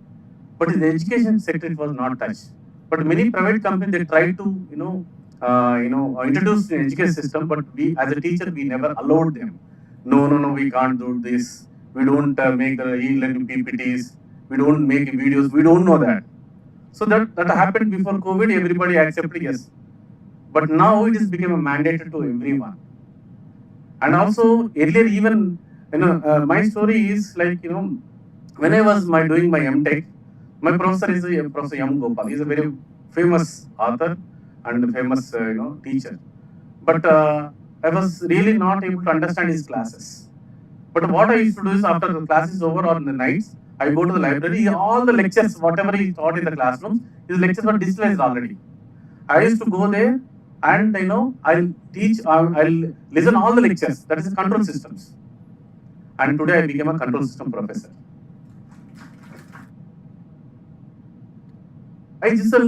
There are around 45 lectures are there, that 45 lectures, and I know each and every lecture even today now. And the notes also made from that one. I'm talking about 2002, I'm talking about. And even today, I listen the best of the best videos in the YouTube of my lecture. For example, I teach one, today I'm going to have one lecture. In the morning when walking, I just open YouTube and just take that title and see that whichever comes in. I just listen because somebody else is teaching is, it goes in my mind, then I can more friendly I can teach with my students. And I'll also have a lot of confidence. And in the last semester, I never miss a single class of my students. I never miss single class. Because earlier, I have not prepared well. No, I have not gone through this chapter, so I need take. So we used to give some excuse of our students and we used to skip that one. But now it's not required to skip. Just go. Already the subject is what you are teaching here is not new to you. There are in the world there are many people are teaching the same subject. And earlier also before pandemic, we are all afraid of digital transactions like online bank transactions and all. But now everybody, I think nobody is there here to know without using Phone Pay, Google Pay, and also the Zomato, Swiggy, everything. This is all digital education only we are all doing.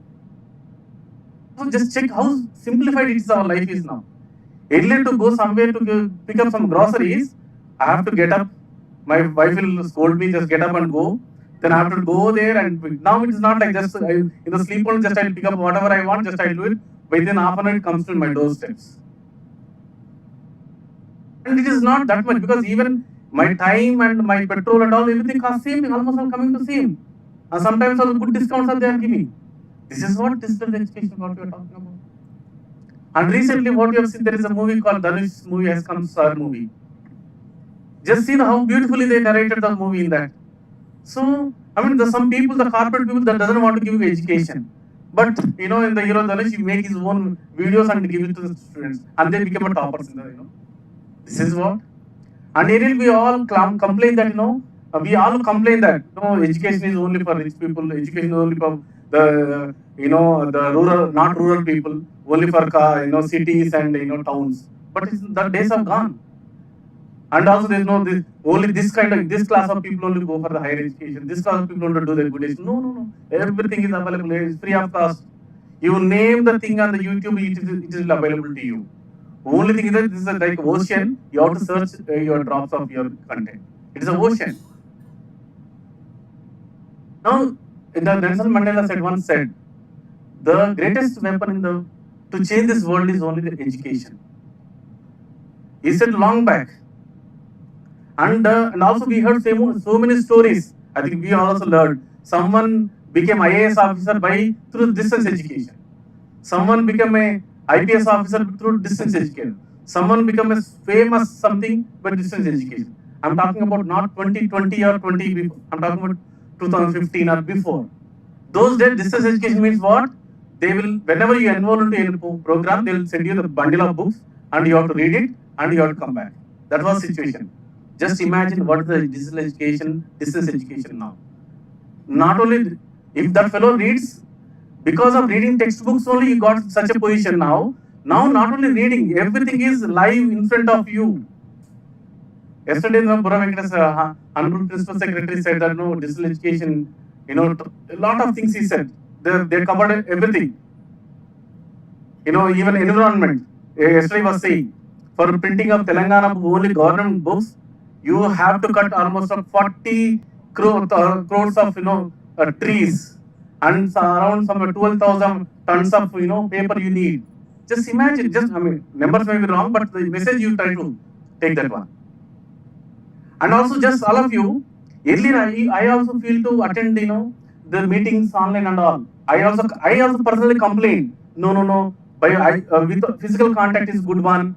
I can't miss so many things I used to tell because I have to escape my things. But now it is not that one. It is forcibly we are participating because one day I have to attend 3 meetings. Physically it cannot be matched. So I'll attend in this one. I especially so-called the politicians or the top class officers and all. They are attending hundreds of meetings. a week, just by digital. See, there you need to send the essence, the information to be sent. This is what happened. And also, recently also, what happened because of my busy schedule and also sometimes we cannot cover our entire syllabus in the classroom. We cannot cover. If any teacher want to tell, really by enjoying, by keeping all your students very well, you cannot teach. Total, I don't think nobody can teach.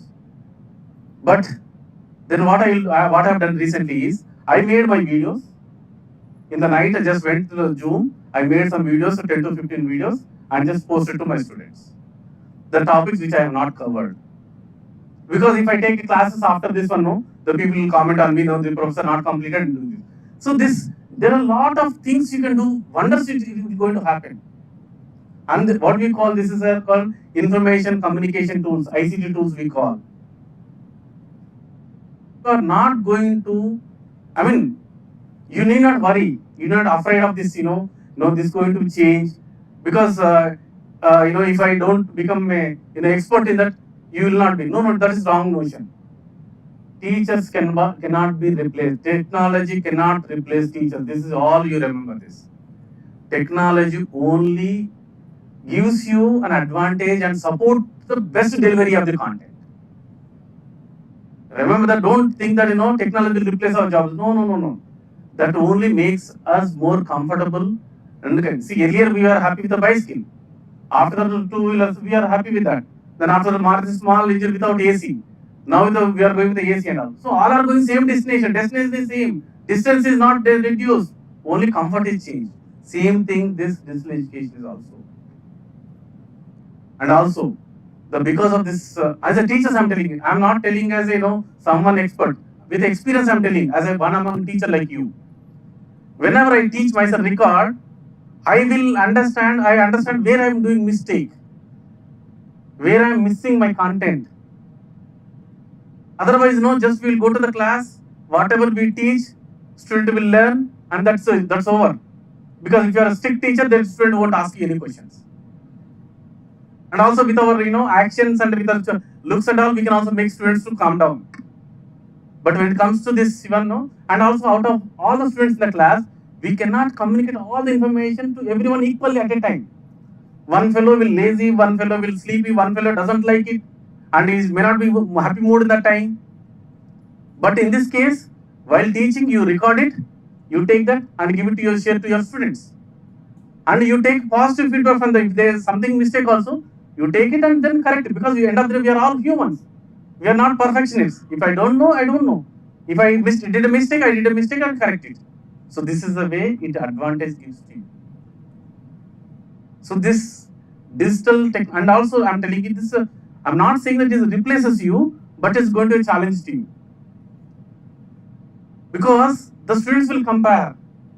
Earlier only if you want to draw some, just like Himalayas yesterday, one example gave. Himalayas means one curve will be there, the white paint will be given, that's over. But now it is not like that. You can completely, you go through that. Even for example, I am an electrical engineering. My electrical machine is there. I know that only then it is very difficult to draw electrical machine on the paper. But now I can directly show complete part by part. So this is the advantage digital technology having and the MOOCs. And I encourage all the teachers, and again telling you, this, under talent and over this is going to happen now. This is happening now. Because this information, I don't think nobody is there, no village is there in the India. Almost everybody carrying the mobile phones nowadays. And also everybody, at least minimum time they are using the internet now. Or there are organizations that are coming forward. We also heard in newspapers and all, even also we are also supporting many people by giving the mobile phones, tabs and all. So a person who is sitting in remote place, earlier, it is very difficult of a teacher. Unless bus goes, unless teacher goes, the school will be there. But now it is not going to happen now. Just all the classes will be dumped in some village, or if the internet is good, whenever you feel comfortable, just open and see it. So this is now the education will be, and yes, we are talking about if something is less importance giving education. Yes, that is there, that is the government policy and all. but education will be now accessible to everyone. And many people complain that the digital technology misuse, digital technology will spoil the children. No, no, no, that is not all false. Because when the internet was introduced in the around there's a very started 2000, and at the time people were afraid of to use internet. No, no, no, our kids will change this. But after some generation, some time it will be disturbed. But once they know the importance of it, the people also will, even we also. Initially we use WhatsApp more, we use Facebook more, and then after that what we understand that no, this is not our job. Our job is something else. We try to restrict ourselves. So this is the right time.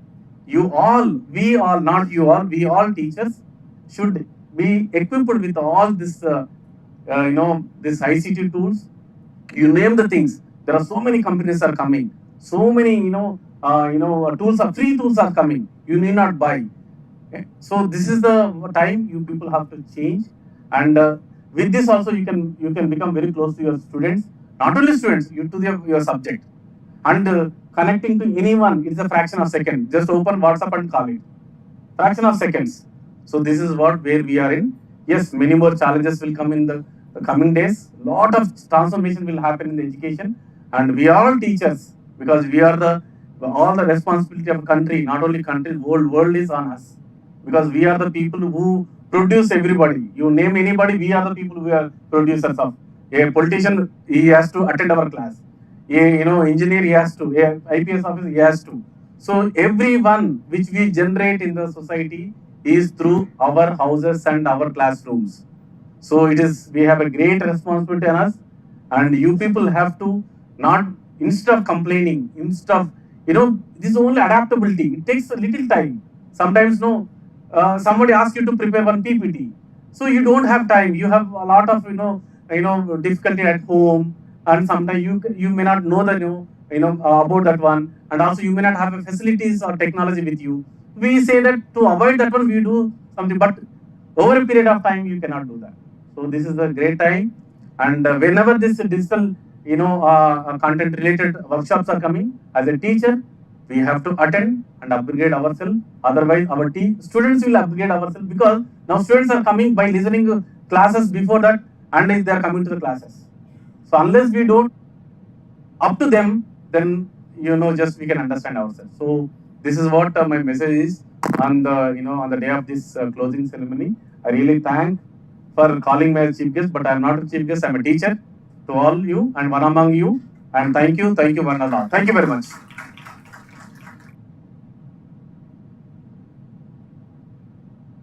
You sound quite lazy in putting your hands together. I think you should do a better job by appreciating.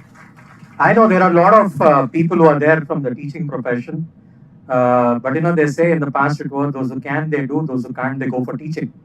But now the present day is those who can, they teach, those who can't, they go for other professions, because teaching is the only profession which creates all other professions. I mean, that is what he wanted to say when he said if it is an IPS officer, politician, all will have to bow before a teacher at some point or the other. I think yesterday we had the cake when Nadda sir and Pura Venkatesham sir spoke.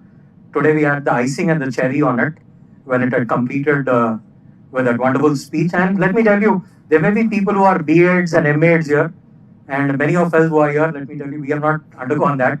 For school, without them, we wouldn't have come to the stage. But none of us have done that B.Ed and M.Ed. It's what makes people passionate as teachers, is what gets them to these kind of talks that you get to listen there. So it was so wonderful to learn the 2 days that I went as a student sitting, jotting down notes and other things there. So only thing is you got to take it to another level. So it all depends on you how you do it. So for that wonderful message and his presence, I'd like to felicitate the chief guest. We would request the EMRC team to get ready to felicitate Malaysian sir. So I request Jagdish sir and Raghupati sir to do the honors to chief guest of this function.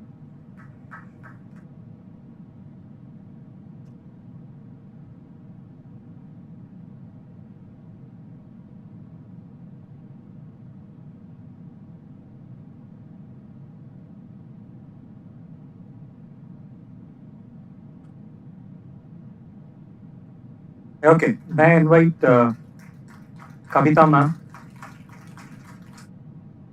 to come over for a formal vote of thanks.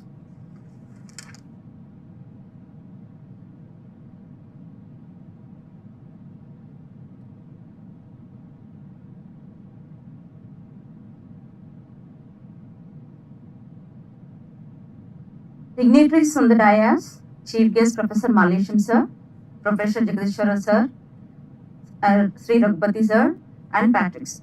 My dear friends, speakers, and participants, a very good evening to all. It is curtained down to the two-day workshop. Hope you have enjoyed the sessions and deliberations. First and foremost, we are grateful to our President of the function, Professor J.B. Nadda Sir, for his words of encouragement. His able guidance has always encouraged us to do such workshops. Our heartfelt thanks to Professor D. Ravinder Sir, Vice Chancellor OU, for his strong support. Thanks to Chief Guest Sri B. Venkatesham Sir, Principal Secretary, who despite his busy schedule has found time to grace this occasion. Thanks to our well-wisher, Guest of Honor, Professor P. Lakshminarayana Sir, Registrar OU. Thanks to Chief Guest Professor Malesham Sir, Dean OU, for his stewardship and unstinted support for this workshop. I express my heartfelt thanks to Professor Patrick Sir for hosting the inaugural and valedictory function. I thank all the distinguished participants present for this two-day function. Our special thanks to the Director, PJRRCDE, Professor G.B. Reddy Sir, for providing this hall and his staff support. I thank the logistical support provided, such as LED screen, photography, the decorators, the banners, etc. I also thank the caterers who have provided us tasty food, snacks, and tea.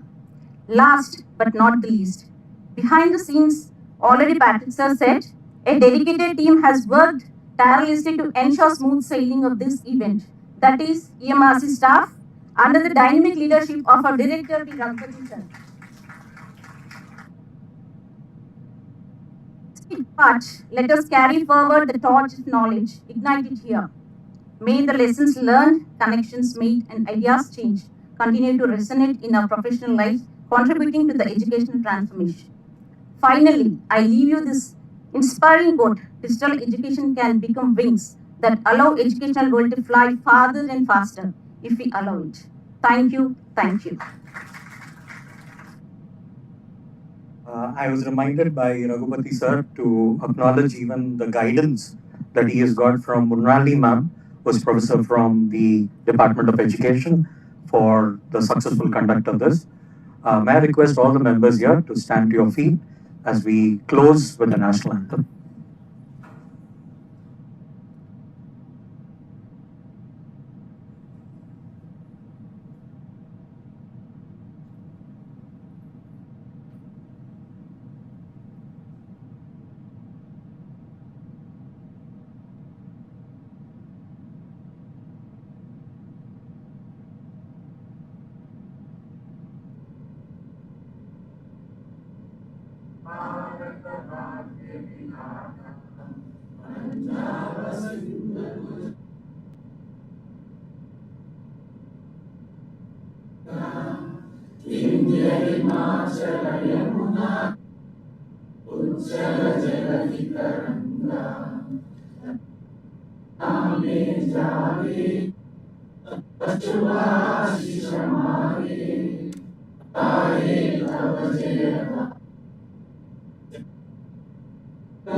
All the participants, please join us.